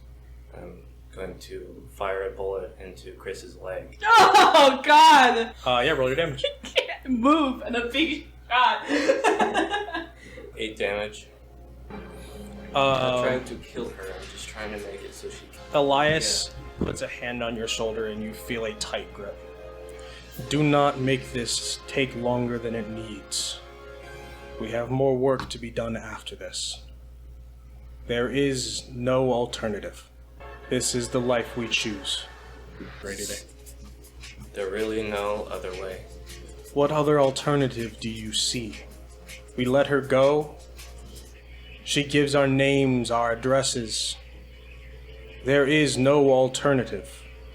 We take her to wherever this organization is. We do not take prisoners.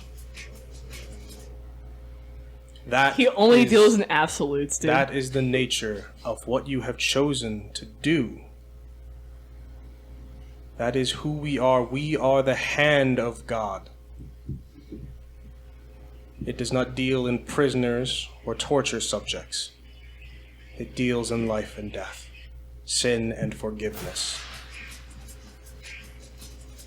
To choose them is to kill me and your friends, including Rosa.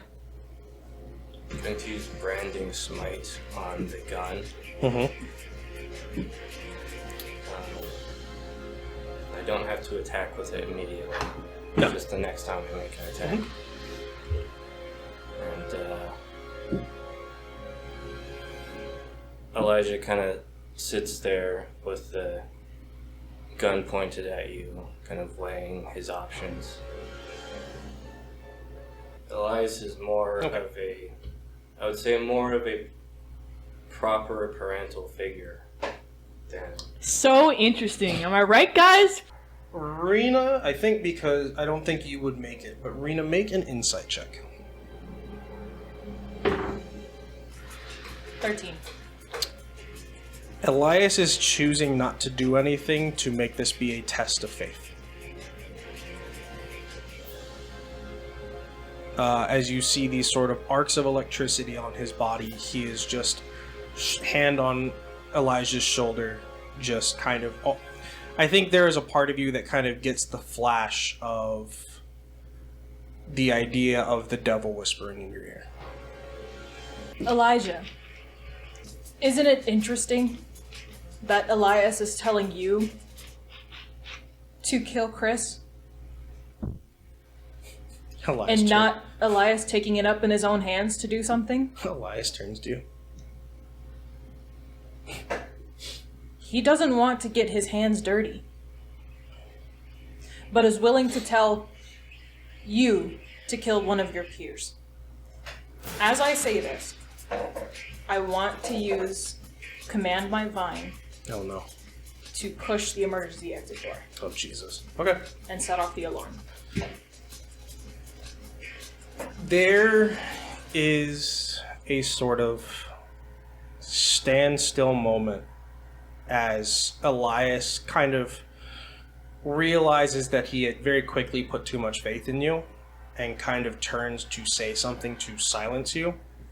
And as he does, he watches past you and sees the vine push the door open. As soon as it does, immediately you hear this loud blaring sound as all of the sprinklers up above go off. Oh my god, yes, I'm put out. Okay. And I need everyone to make a Constitution saving throw. Great. Great. Great. Jesus. Alright.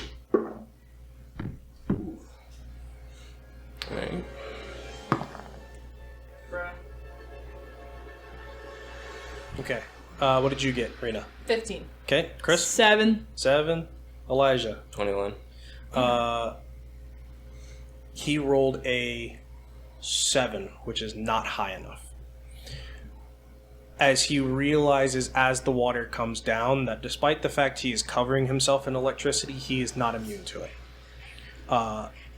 Elijah and Rena both understand that this is their chance to move out of the way to prevent from being hit by any of this.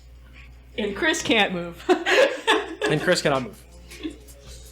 And I think there's a part of you that kind of thinks back to when Malcolm said water is bad in large quantities around an electrokineticist.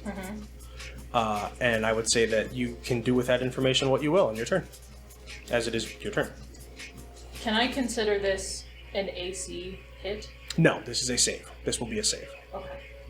At the beginning of his turn, everyone will make the save for it, unless something active is done to avoid it.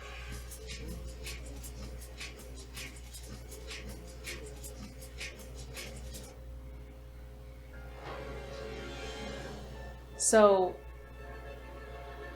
surprisingly, some plants Mm-hmm. can be non-conductive Yeah, that makes sense.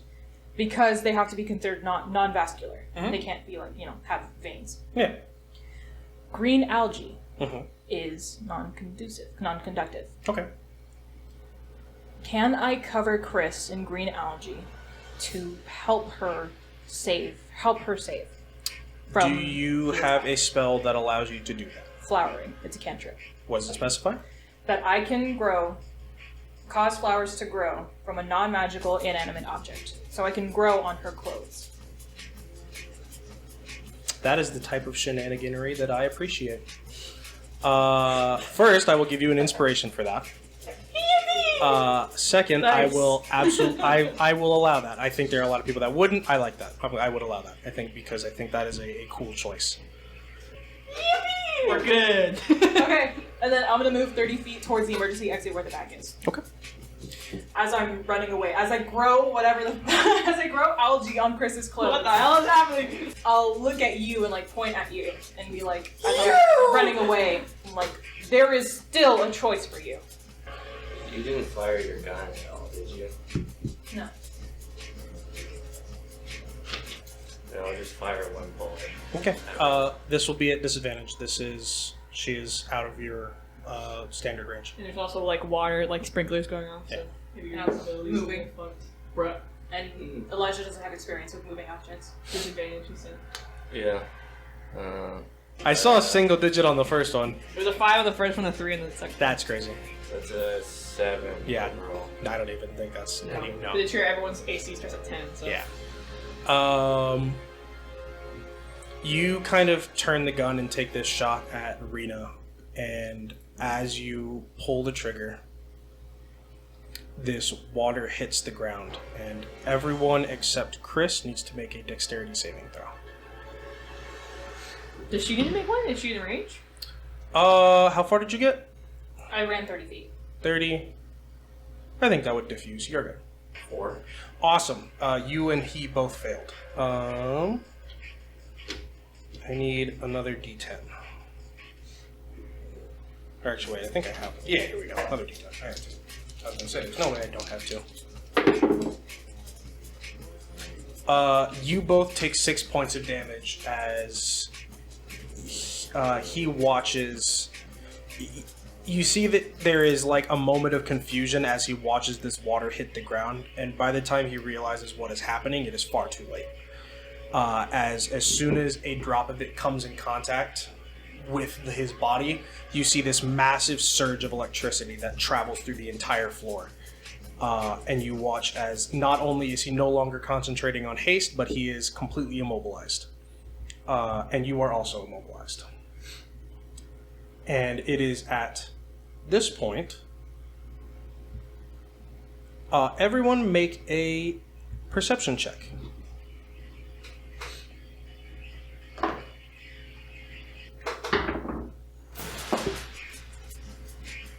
That could have been it.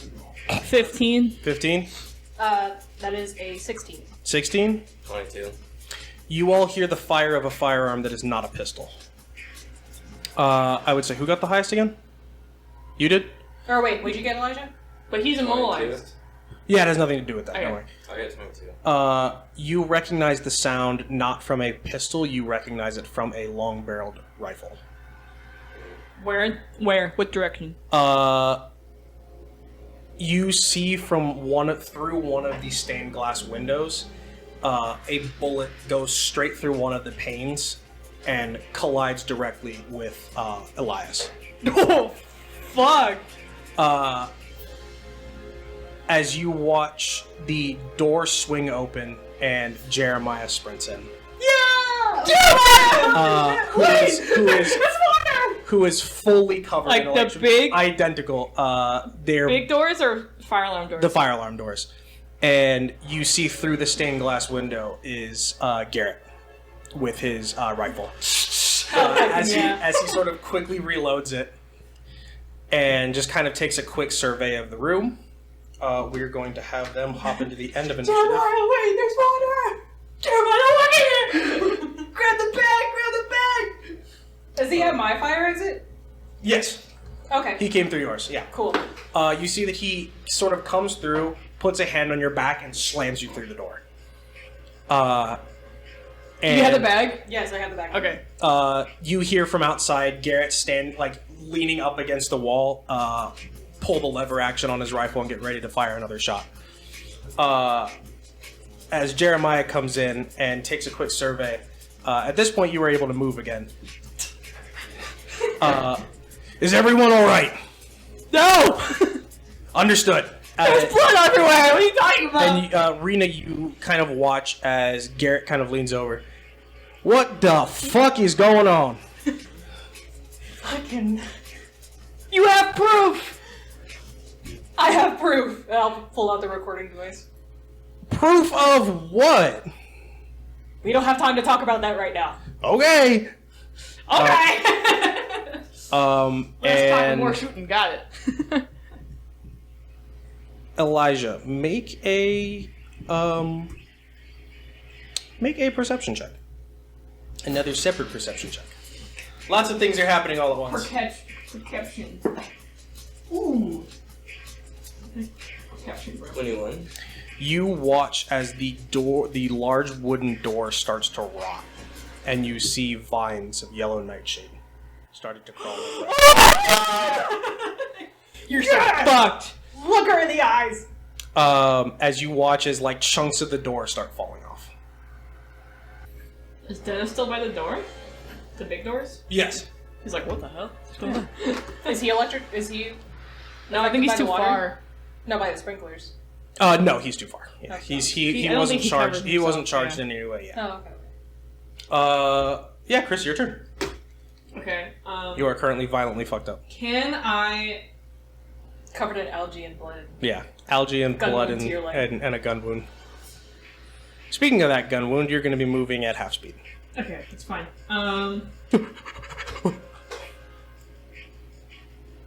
Am I like laying on the ground basically? No, you're standing. Am I Okay, I'm standing. Okay. I guess I'll just like kind of like drag my leg along and push myself in the general direction of the door. Yeah. Because you didn't cast anything unless you No, intend to so- cast something to increase your movement speed a little.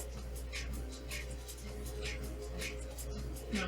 No, just No. kind of hobbling your way. Just gonna kind of hobble 20 feet in the direction of the Yeah. emergency door. I would say you probably get to like right in front of the door, but you're not able to get like open it up and get through in time.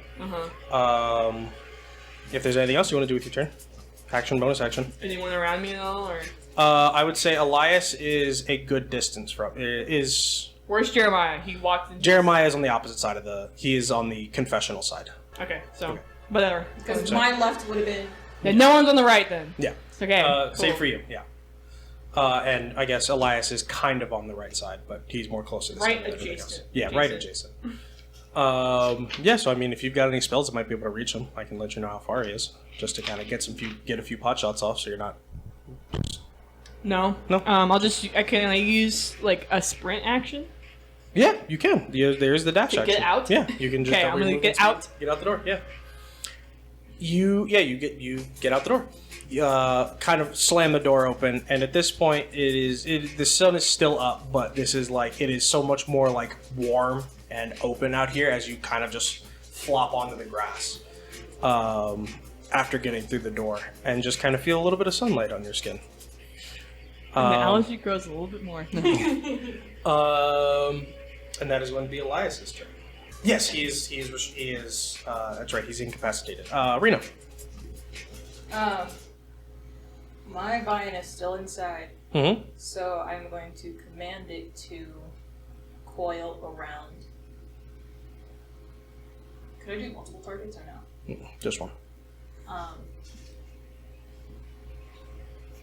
Yeah, looking in through the door, Mhm. I'll command my vine to restrain Elijah. Okay. Make a melee spell attack against your strength. Or no, you're incapacitated. Yeah, that's right. So no, you're just wrapped up. Never mind. Fuck the roll. Yeah, you are. You get all wrapped up. I'm gonna toss Elijah's bag to Garrett. Mm-hmm. Gareth or Garrett? Garrett. I took off the H. Okay. To Garrett and protect this with your life. Who else is here? You know that Garrett and Jeremiah are here. That's all you know. Okay. I will look at Jeremiah. Dennis and Elias Bishop are both electrokinetics, and Elias has attacked us. I'll see what I can do. Dennis is part of it, though. Understood. Thank you. You get somewhere safe. I can tell that you're already pretty fucked up. Thanks to Elijah. I have a feeling Mr. Blackwell will be talking with him. A lot more than just that.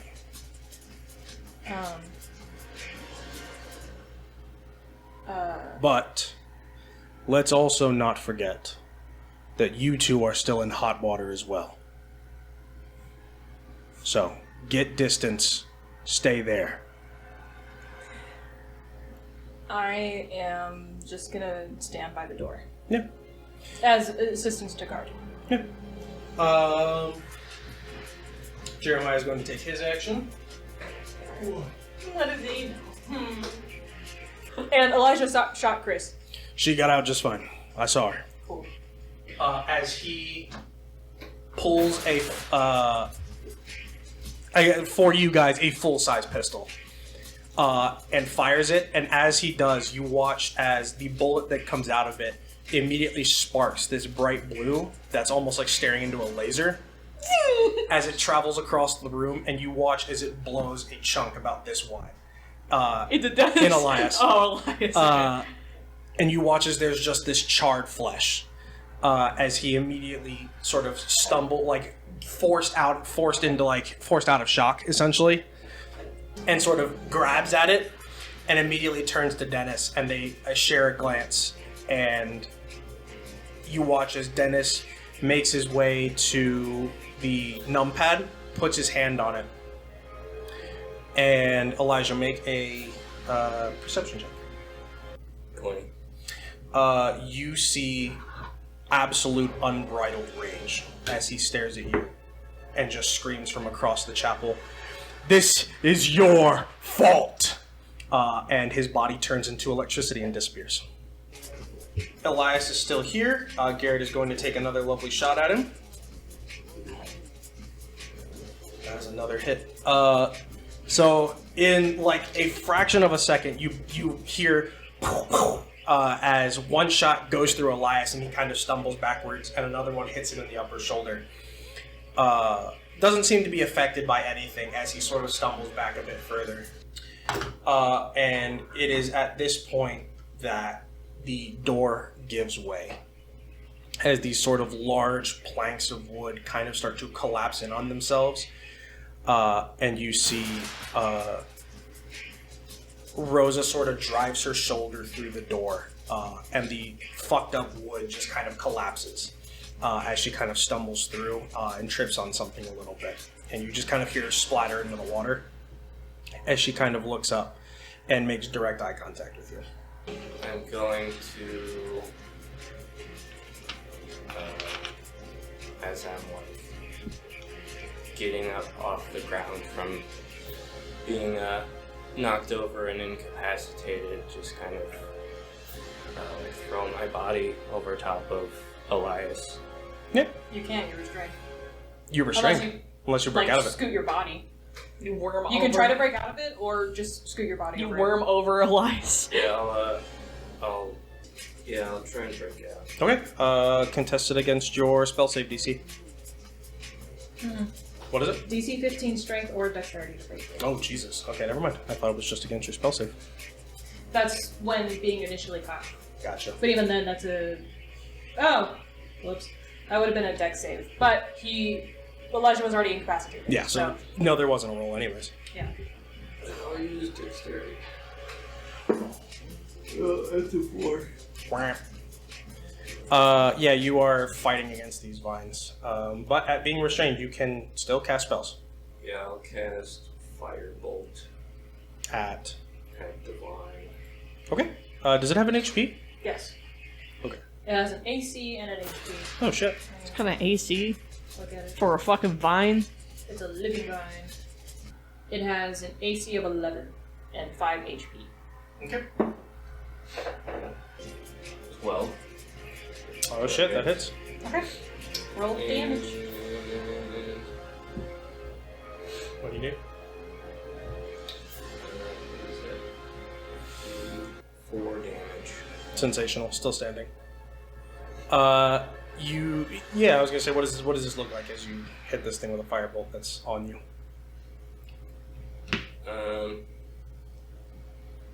Just kind of a small,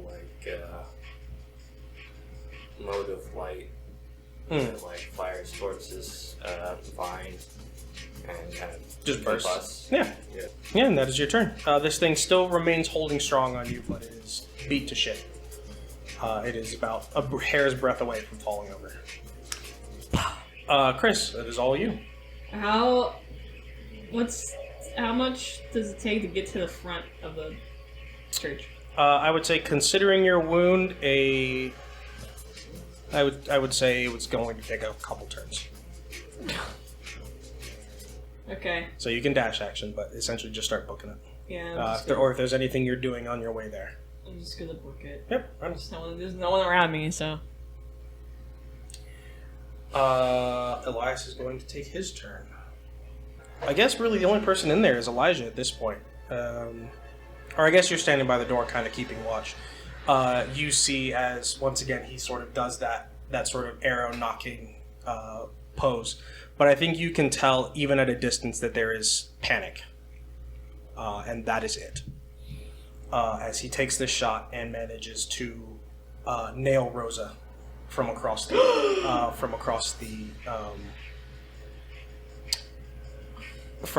chapel. As you watch this sort of thin bolt of electricity collide with her while she's on the ground, and you watch as her whole body just immediately freezes up and essentially just begin to spasm.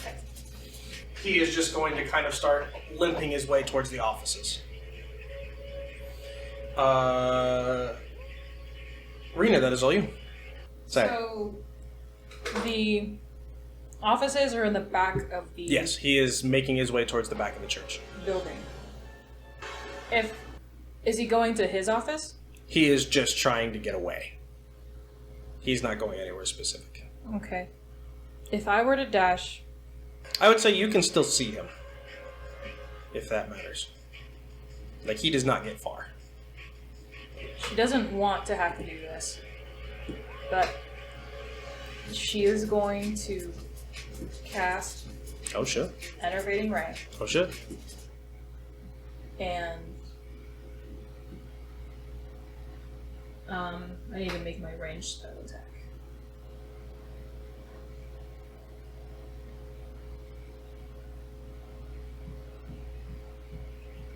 Oops. Okay. And that's still the spell attack modifier? Yep. Here we go. So that plus 4. You make 3 of them, right? Is this the hit?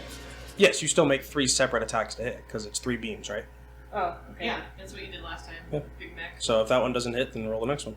Okay. Or whatever it is, actually. Tell me what it does is. Does an 11 hit? Nope.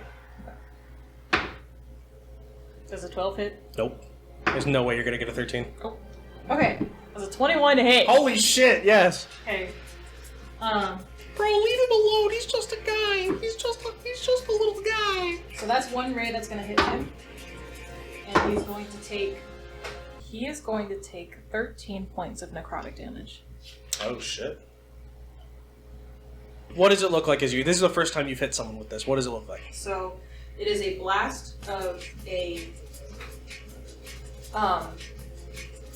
from my hand, or like from the orb that I created, there is a string of like really nasty looking, it's almost like electricity, but it's more wispy, as it's like a wisp of gray with green and white Ooh, very cool. light surrounding it.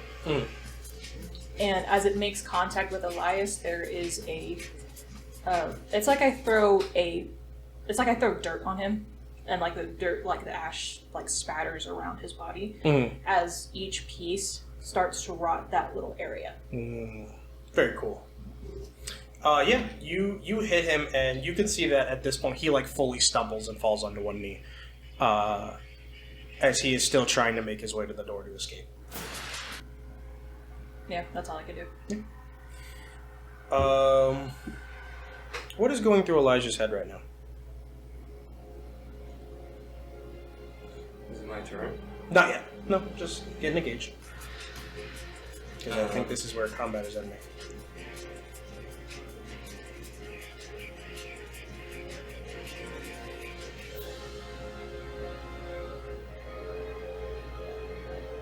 Yeah, Elijah is kind of now seeing the full extent of Elias's mania. It's kind of us versus them mentality.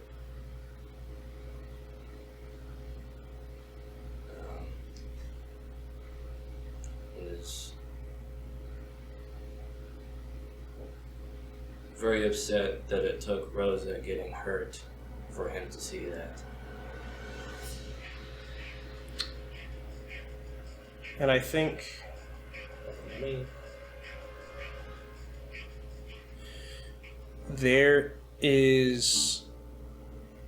I think it all happens for you specifically in slow motion. I think there is a lot of it's all kind of a bit that we all kind of see it as like a bit of like, yeah, you kind of gave yourself over to this, you kind of found yourself believing it, but I think there is an almost frightening amount of faith in this idea. Because I think, unfortunately, it's not... For you, it's not that you hate anyone. I don't think that's what it is. Yeah. I think for you, it is you have lived so much of your life being told and convinced that you have to find this kind of purpose for yourself. Yeah. That this is what you were destined to be. And I think throughout all of this, there was that hope of, I found someone who believes the same thing I do, who understands me in a way that no one else really could, because they are me. And I think there is all of that, but then there is that seedling of doubt as you watch this man go from someone who says that he's doing things for the greater good, command you to kill someone, and then to further go and attack someone that, even whether or not you may or may not care about them, there is the idea of this person has just walked in the door and the first thing he does is harm them. And I think for you that it doesn't like blow everything wide open for you, but it is that hint of they weren't even given the chance to explain themselves, to understand anything. They didn't cause anyone harm, and they were shot at as soon as they came through the door. And I think you have so many of these thoughts going through your head as you watch Jeremiah approach Elias, who says nothing, as you hear him say, "Forgive them, Lord, for they know not what they..." And it is cut off by the sound of a gunshot. What? No. As Jeremiah turns his face away and pulls the trigger. And Elias doesn't move. No. He speaks no longer, he breathes no longer, and he remains motionless. As you feel the water sort of coming down from the ceiling in this sort of like, this place that you saw as hollowed ground has now become nothing short of a battleground. With you at the forefront of it. And I think now that it's like the adrenaline kind of fades from your system slowly, you kind of think to yourself all the things you did. The people you hurt while you were here that you refused to hear. Whether it was because you wanted so desperately for Elias to be right, or maybe there was a portion of you that was afraid of, if he is not right, then what is? As Rosa kind of finally stands up and slowly starts to walk her way to you.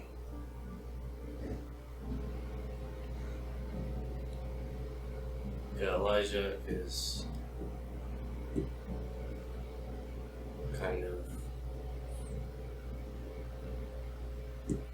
not really present as he kind of walks his way over to Elias's body,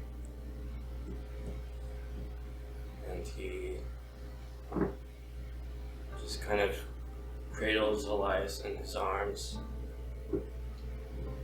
and looks up to the sky and says, Why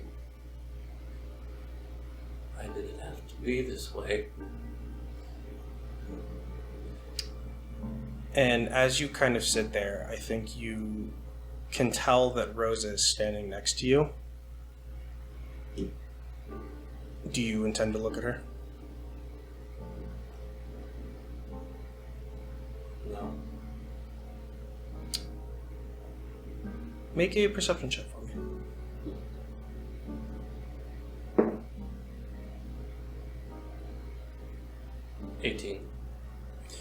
You hear her raise her hand to smack you across the face. And it doesn't come.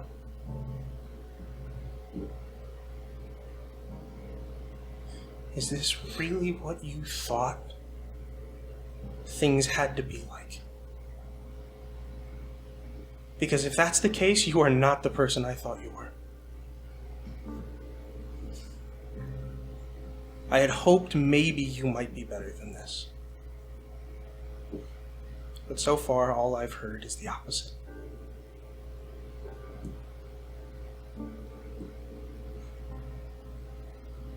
And she walks away.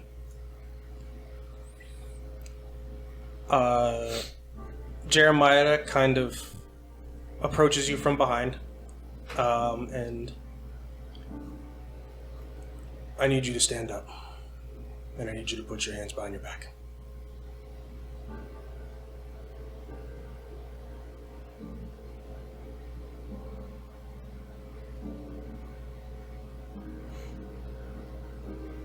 Elijah kind of hesitates to move before he raises Rena's gun to his chin. Rena, you watch Garrett from outside, and he still is aiming down sight. And you watch as he kind of watches this all unfold, takes his hat off. But you notice that he doesn't put his gun down. And all at once you hear a gunshot from him. And Elijah, you feel something hot hit your hand as the gun is removed from your grip. Rena, you watch as he sort of, after he fires this, he kind of lowers the gun and reaches up to his neck and holds some sort of necklace that he has on. That's the cross he carries. Mm-hmm. And I think you can read lips. So you hear him mumble a prayer that basically says, "Let me be here for this person who feels that they've been so wronged by you." I would say Rena is kind of in shock as she stares at Elias's dead body, seeing him get shot and die, knowing she contributed to that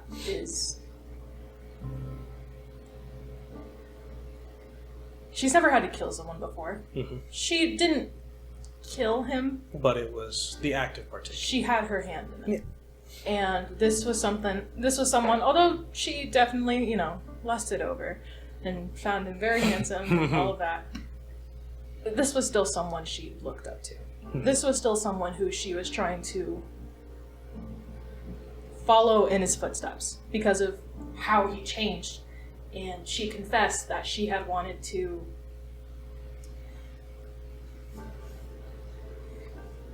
develop her faith. And Elias was going to be that one who saved her, quote unquote. And to see him become someone so different than what she thought, now dead, is like... The ideal of perverting something that would otherwise be kind. Yeah. And I would say she doesn't know what Rosa said, because I think her back was turned to Rena. Mm-hmm. But I did see her, raise her hand and then put it down. And walk away. Yeah, and walk away. Mm-hmm. And then see Elijah almost try to kill himself. And she's just frozen. Yeah, all shocked. A million thoughts are just taking over. I think for Elijah, everything is a blur, but for Chris, you watch as he almost in an instant fires away does his little sort of finger gun and fires away that pistol across the floor, and immediately grabs both of Elijah's arms and handcuffs him and begins to walk him out. And I would say that it takes a while, but everyone kind of convenes at the front. There are police cars by the time that everyone kind of gets there, cordoning off the scene, and you see a black sedan roll up. And out of it steps Professor Blackwell. Blackwell. This is a lesson for Rena to never break rules again. So she's like... everyone make an insight check. Bro is pissed. Bro, I don't even care. I got a few things going on. 19. 21. Damn. 21. Holy shit. We Yeah. can all see. He is not angry. At least not at you.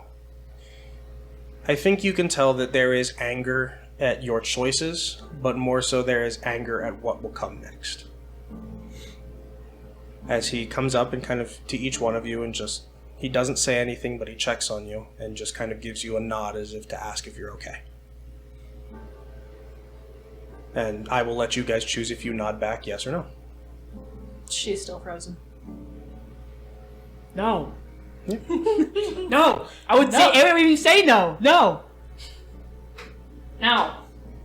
Elijah, if you respond at all. No response. And it takes maybe an hour for people to clean out the church, to clear it up.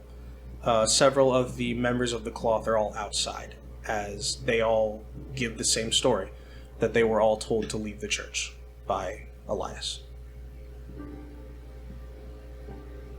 As an EMT team pulls his corpse from the church, keeps it covered, and moves it to an ambulance. And after a while, each of you is all taken care of, and Blackwell kind of shoos them away because he has someone who can take care of them. Garrett kind of comes up to each of you and kind of, I can heal you up a little bit. It's not my forte, but I can help, if that's all right.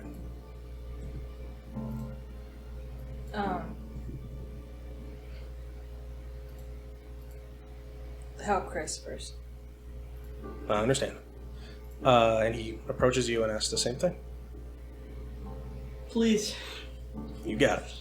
And he sort of holds his hand over several of the wounds, and I don't think any of you have been healed really before by biokinesis before, but Chris has. Chris, okay. Yeah, oh yeah, that's right. I got punched. Yeah, the bones. My bones. As you kind of feel the healing process all take place all at once. It doesn't put you all the way back up to full. I would say you're at, like, halfway. Unfortunately, he kind of Well, what are you at? Yeah, I was gonna say, what are you at? I'm at 9, so he heal me 1 point of health. Oh, is that serious? Your half is 20? My half is Or half is 10. Okay, My half- 15. We'll put you to 15. Okay. He heals you 6 points. I have the least amount of health out of it. And makes his way to you and helps you out and puts you back at, I'd say, probably 15 as well. We'll just use a round I'm at number. 17. Oh, okay. Do I lose HP for that? 23. Everyone else is like relatively okay. Yeah. You know, I don't know about it. besides the burn marks all over my Yeah. body. You know, it's fine. And I he... know, but I was at 9 health. I was about to die. I was on fire. How badly beaten does Elijah look? I got shot. Not that bad, honestly. Um, Well, I suppose I don't know how much damage that getting shot in the hand did. Is your hand gone? Like, what kind of... no, it didn't hit his hand. It hit the gun. Oh, Oh, okay. He is a sharpshooter. I see. Uh, Your gun? That was your gun? I got shot. My goodness. I don't think she gives a shit right now. He kind of approaches you.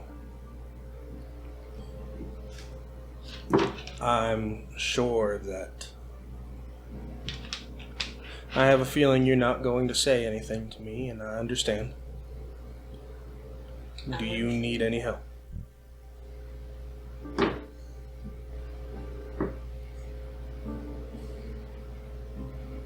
So Elijah just kind of stands there for a moment. And before just turning away and walk towards the cop car that he's going to get into.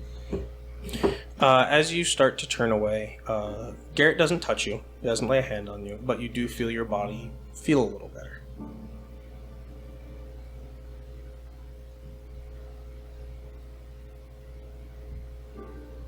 Just because you've made bad decisions and have been taught bad things does not make you a bad person. It just makes you a little confused. And he, do you intend to look back at him when he says that at all? Or are you, okay, yeah. But he puts his hat back on, nods a little, and makes his way to Chris and Rena. Alright, well, I was told that I'm to come with y'all to make sure that you get back to the school just fine. I was also told I'm not supposed to ask any questions, so I don't intend to. So, let's get a move on. I'm And grabbing my gun. I saw one of the officers pick it up. I'm sure they'll bring it back to you. Alright. That is Unfortunately, evidence it's evidence. One Seven. bullet's in my leg. now. Yeah. They'll bring it back, I promise. It looks mighty suspicious given that Elijah always wears gloves and only your fingerprints have been And on only the gun. one of your bullet casings in my leg. Yeah. Except there's a witness. Yeah. Yeah. It's not like there's a recording device that I have on me or anything. Well, there's like 2 other witnesses So crazy. that saw everything Yeah, collaborate. break down. And yeah, it's maybe a 30-minute, I have a feeling, very quiet car ride back to the IKR. Are we on the sedan with Blackwell? No. Okay. You are in the SUV with Jeremiah. Okay. Jeremiah does not say a word. As he drives along and brings you back in. Blackwell wants to talk to all 3 of you. But he's going to talk to Elijah first. Go rest up, change clothes. I'll be coming with you to the dorms. And he follows along with you to the dorms. Elijah, you arrive roughly the same time in the back of a police cruiser. It is an undercover police cruiser. And you are pulled out. And the officer brings you in and takes you to Blackwell's office. And sits you down with him. And walks out. Blackwell's currently not in his office right now, so you were just kind of waiting for a little bit. You were there for maybe about 10 minutes before Blackwell comes in. opens the door very quietly and shuts it, and sits across from you.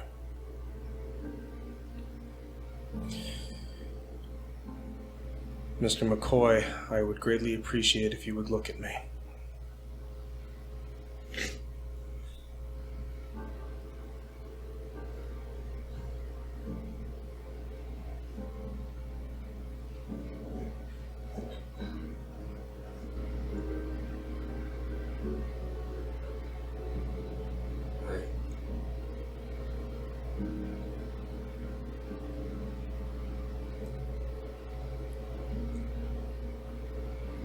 I just don't understand. There are a great many things that I think none of you understand. And as much as I would like to begin that spiel, that will begin when you are all here. Regardless of that, that is not my prerogative.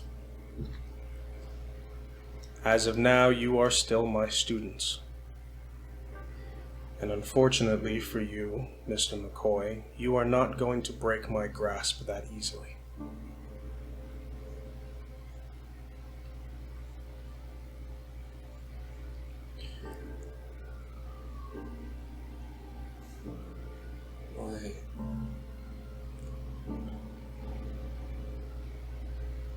Why do you care so much?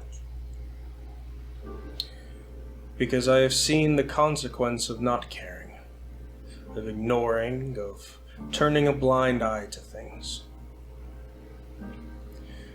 Do you know how many kineticists I have seen be put to death, Mr. McCoy? No. 17. 17 kineticists. People that could have been saved. People that could have been changed. But unfortunately, that is not the world we live in, Mr. McCoy. The world we live in is the one that tells you to use your abilities for yourselves. To harm others. To harm yourselves. And to harm any chance you ever have at being a normal person, all because of something that we do not have a choice on.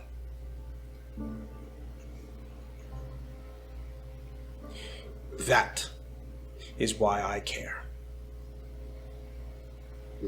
Because the last thing I want to do is be the one to kill you myself, because God knows no one else can find a way to do it. I apologize. That was out of turn. I care because I understand the struggle. Do you have any idea how easy it would be to lean into using these gifts, curses, whatever we may call them, to help ourselves? To convince ourselves that we are the ultimate justice in the world? You would not be the first. You will never be the first, and more importantly than that, you will not be the last. So the best thing I can do is care, and hope, and pray that maybe, just maybe, even a hint of the things I teach you will help you to understand that you, just the same as everyone else, are human.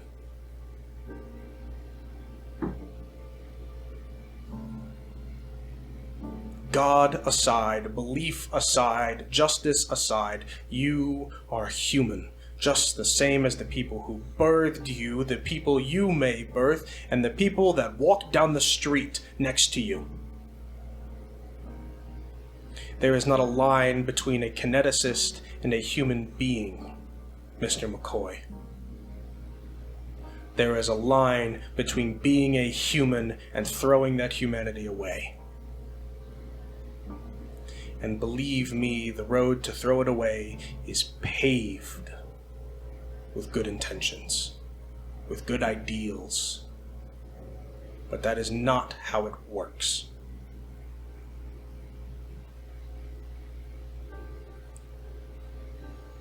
I have narrowly avoided having you arrested. I have narrowly avoided having you expelled from this program. Because I have faith that this is not you. But unfortunately, my faith will not convince the people you have harmed. Do you think Chris or Rena will trust you again?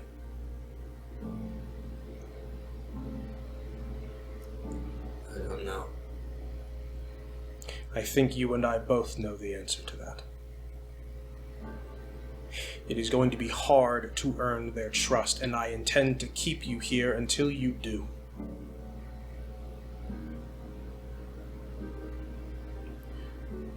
Because I care. Because if you go, if you leave, if I lose even an ounce of a chance on you, then what is this program for?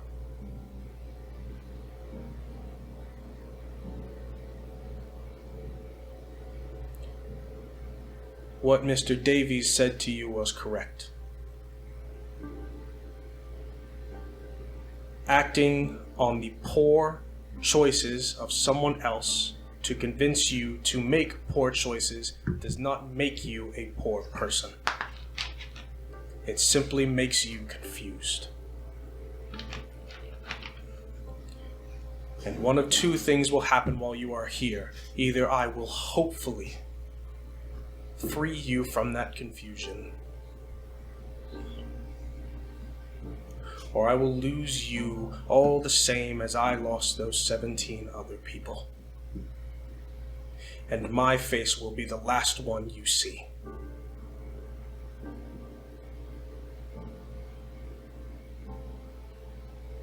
I'm not a man of religion. I'm not a man of God, and I have not been for a very long time. Because if there was a God who seemed to love us and care for us, then I would not have had to do what I did to those people. And you would not have been convinced that what you are doing is right. And that is my own personal quarrel with God. But that does not mean that I am going to take it out on you or anyone else.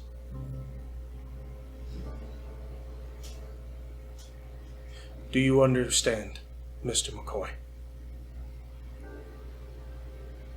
Yes. When we are done here, I want you to do two things. One, I would like you to turn in your firearm immediately. And two, I would like you to speak with Mr. Davies.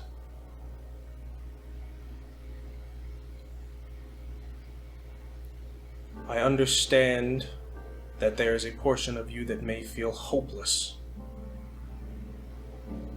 but I refuse to let you make a decision that will interrupt what I am hoping is a long and fruitful life for you. And if your only prerogative is to obey what I have asked of you, then I ask of you to wait. Do you understand, Mr. McCoy? Yes. Thank you. I'm going to remove your handcuffs. Alright. And he comes behind you and fiddles with them a little bit and undoes your handcuffs. And it is around this point that Jeremiah escorts the both of you to the office, and Professor Blackwell opens the door. And you see Elijah sitting in the room. If all three of you would please have a seat in my office, we have a short conversation to have.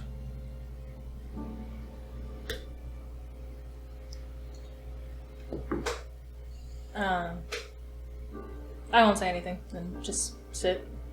Yeah. Seeing Elijah, I'm not gonna sit. I'm gonna stand and lean up against something because I'll scoot my chair just a little bit. Yeah.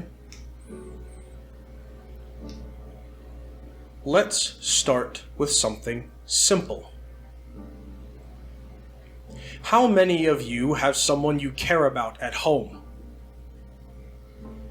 And that is not a rhetorical question.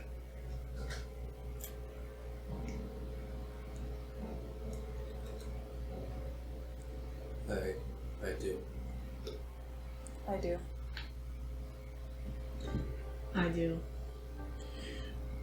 Do you understand that you may very well have signed their death warrants today? I do.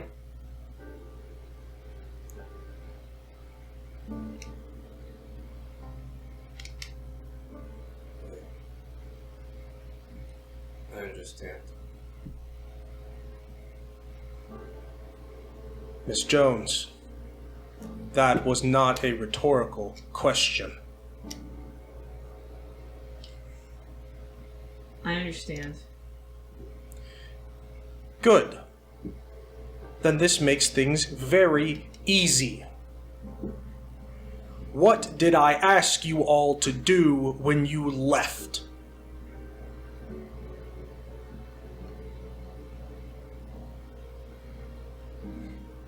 If no one is inclined to answer, perhaps I can jog your memory. I asked you all to forget.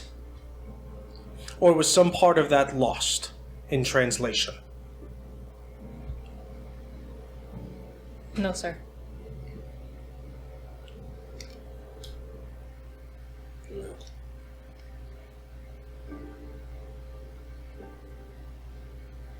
I guess not.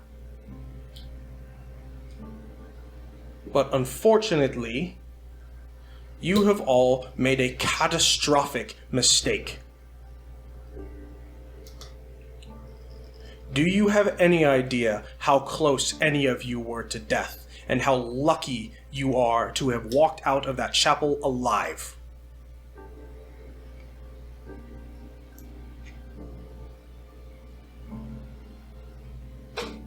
Rena's gonna nod her head. Yeah. You, congratulations, have all had your first brush with death. I would like to make an argument. I do not want to hear it. Not Well, right you're gonna hear it. now. Because guess what? I've already had my brush with death with our first mission, which you assigned to us. I understand the situation is now 10 times more dangerous, but it was already dangerous from the beginning. None of these two experience facing death.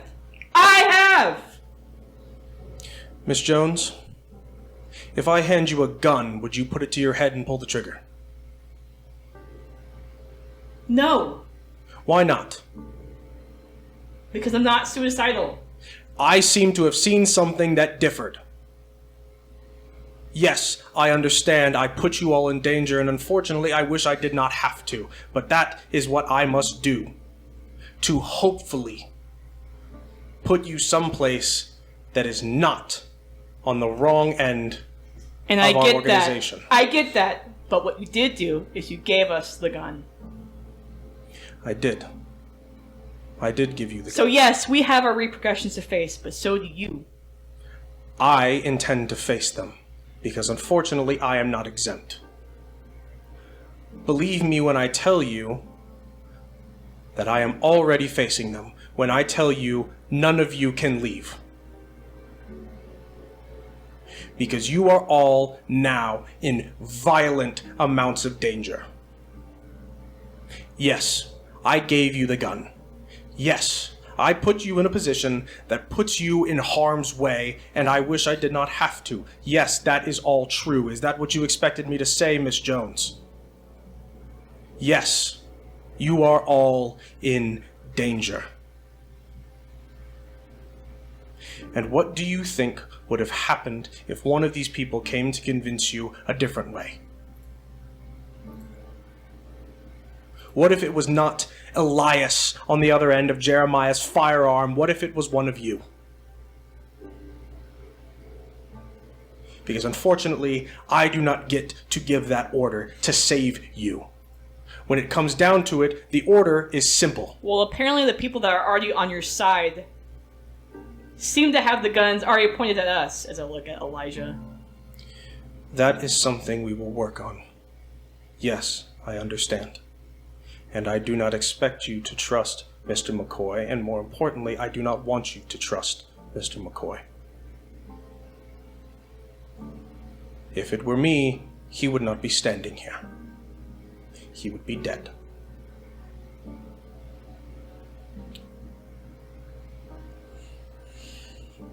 I understand.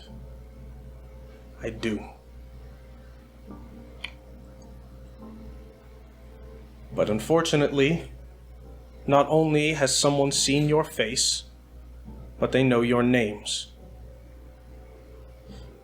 And the people that are involved in this are not to be trifled with or underestimated. So unfortunately, you have all graduated to looking at the pile of shit to be standing in it. Because you have two choices. One, you stay here, you dig your way out of the pile of shit, and hope and pray that it goes well. Or, I hand you a check of $600,000.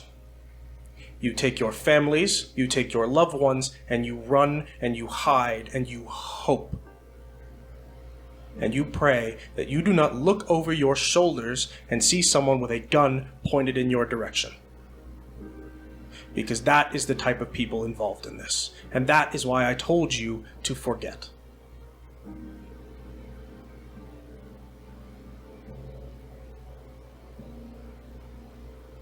Miss Jones, I understand your frustration.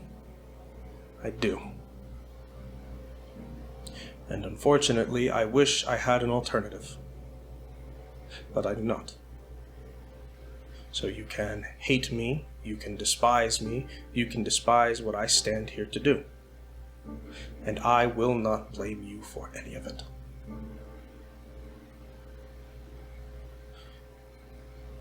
But unfortunately, there is no one else who intends to look out for you.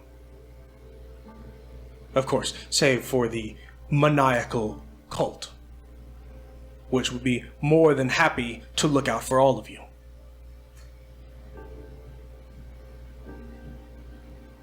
Or maybe you would rather take your chances with the government, that as of right now sees you all as one thing and one thing only, as weapons.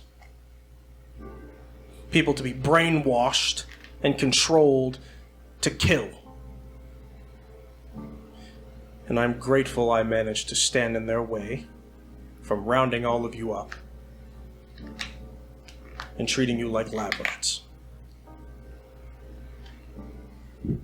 So, if any of you has a quarrel to bring forward to me, an insult to level at me, whatever you may be inclined to do so, do it now, because from this day forward, unless you decide to flee, we are going to be working very close to each other. So, we will go around the room. Does anyone have anything to say to me, Miss Jones? What about our families? We'll get there. Miss Ryder. I have nothing to say. Mr. McCoy.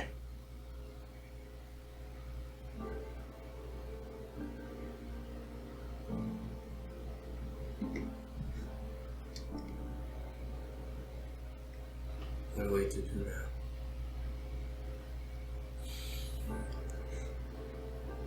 Oh dear. I think for the first time you see him unclench his hands. And I think you see almost to the point of blood being drawn from his palms from how tightly he had his fist clasped.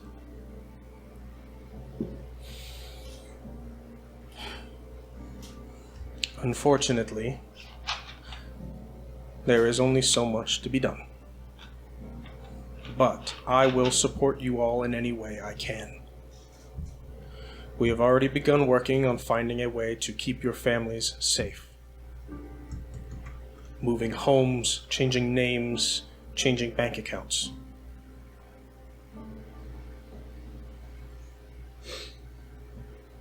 As for you all, there is only so much that can be done.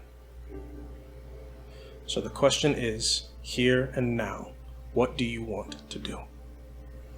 Would you like to stay and fight and hopefully, maybe, come out of it on the other side?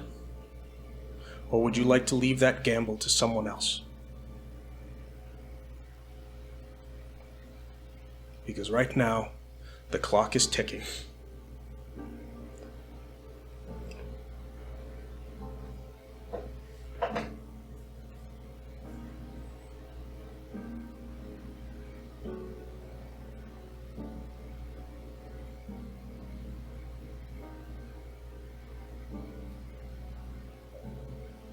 Is that a rhetorical question? No. No. I'll stay. But I don't want to work with him. We will see what we can do. But unfortunately, you have all exposed yourselves equally. And whether you may like it or not, unfortunately, you have yoked each other together. But in the meantime, we will see what we can do, Miss Jones. Am I still not allowed a firearm? I think I can put in a good word. Okay. Thank you, Miss Jones. I do mean that. I applaud your bravery.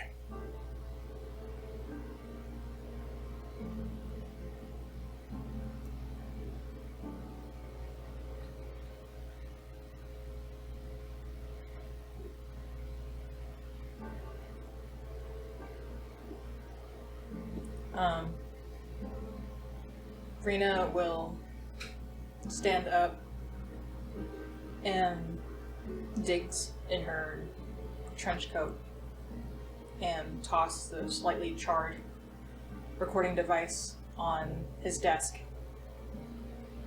And kind of walk back to the door and stand by it. I'll stay. Thank you, Miss Ryder. While you have made some rather poor choices today, you, more than anyone here, has done the best possible method to making this a worthwhile endeavor. I ask that you not leave yet, as at this point now, before you all go, it is high time you receive all of the answers. But we have one more who we will wait to see. It's nothing to go back to. I would like for you to retract that statement. Because unfortunately for you, it is not true.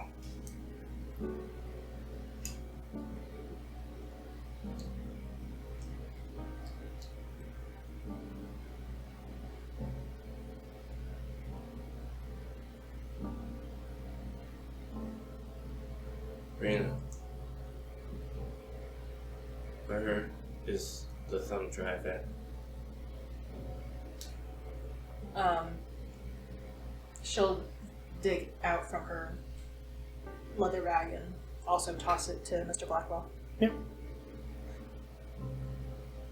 That is the full extent of everything we know.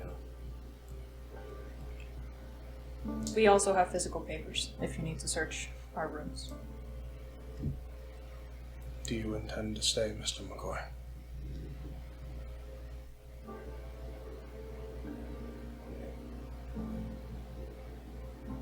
We have to.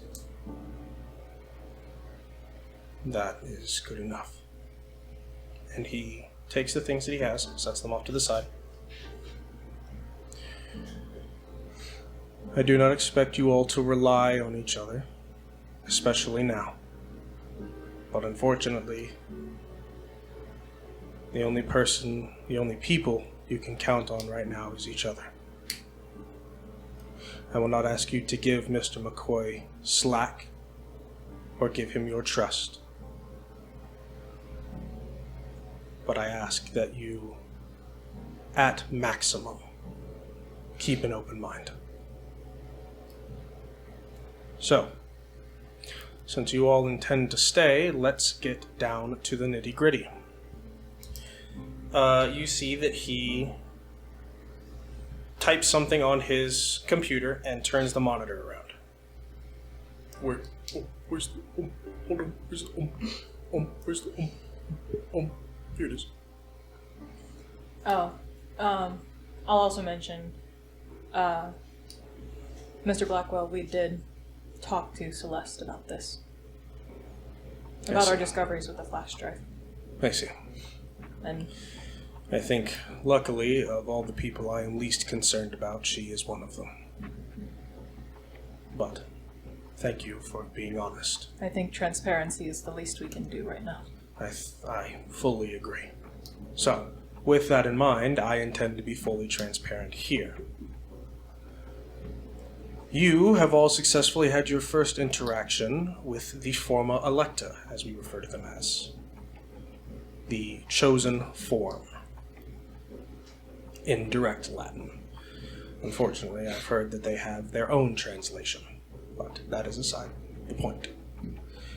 The Forma Electa has a very simple belief. Humankind is a disease, and kineticists are the next step in the evolutionary pathway for the Homo sapien. Many of them have varying beliefs in how this is to come about, but in totality, they all agree that the outcome will be the same. The eradication of anyone who is deemed non-powered in any way, shape, or form.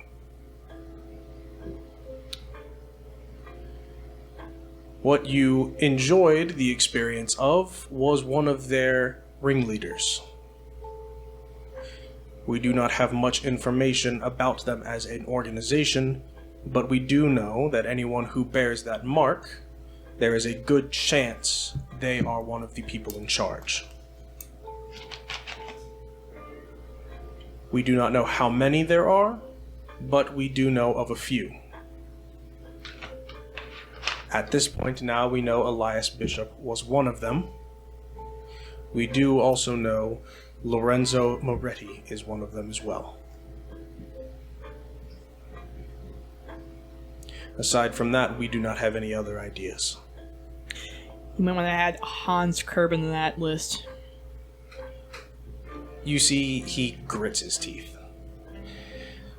I assume I'm going to find evidence of that in the recorded conversations. Yes. Yes. Sensational. That was sarcastic. Hans Kerben, Lorenzo Moretti, and the now dead Elias Bishop. We Don't forget his brother either. We have no idea if his younger brother will take his place or not, as we have no idea how they discern leaders.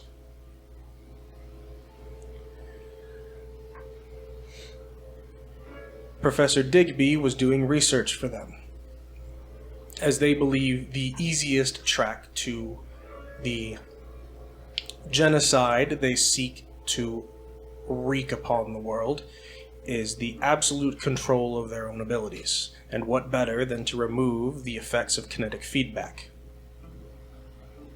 Unfortunately, we have seen that those experiments have not succeeded, as we do have our own copies of Professor Digby's research. But unfortunately, for so long as they continue to achieve this goal, we must keep a close eye on them. If, and this is a large if, they manage to successfully negate it, all hell will break loose.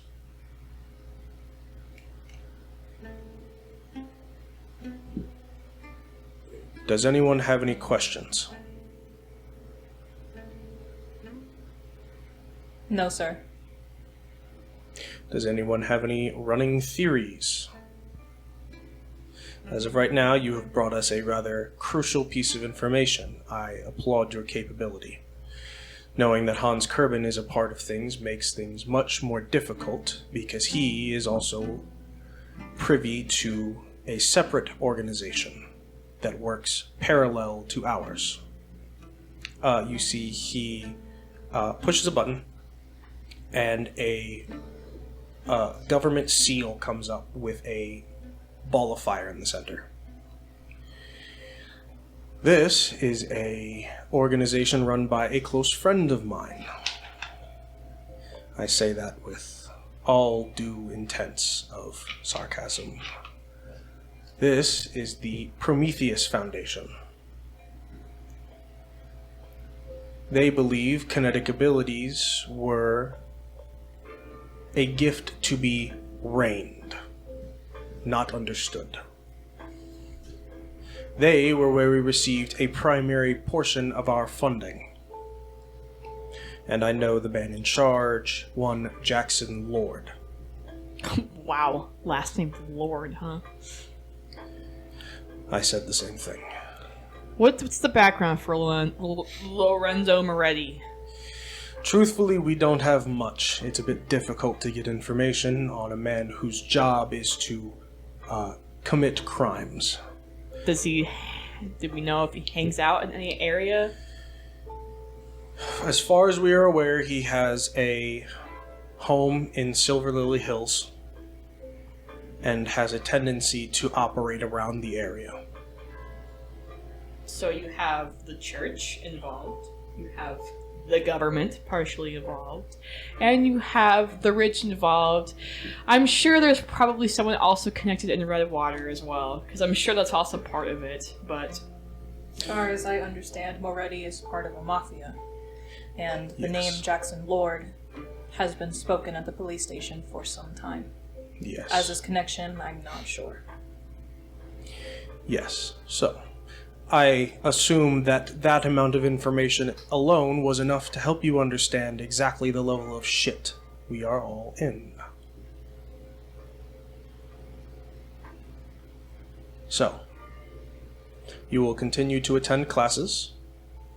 You will continue to attend this school. If at any point you decide that that is not your prerogative anymore, you will let me know, and I will get you on the first plane anywhere that is not here.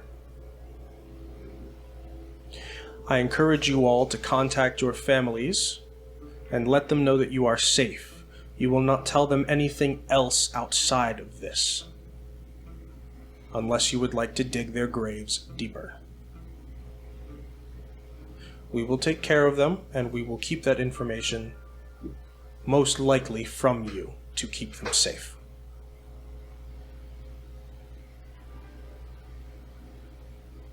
So, without further ado, I suppose, and you see that he reaches into his desk and pulls out 3 ID tags. Each of them with the seal of the IKR, your picture, and your name, as he hands each one to each of you with your name on it. Welcome to the IKR. Things get a whole lot more difficult from here. And that is where we will end our session.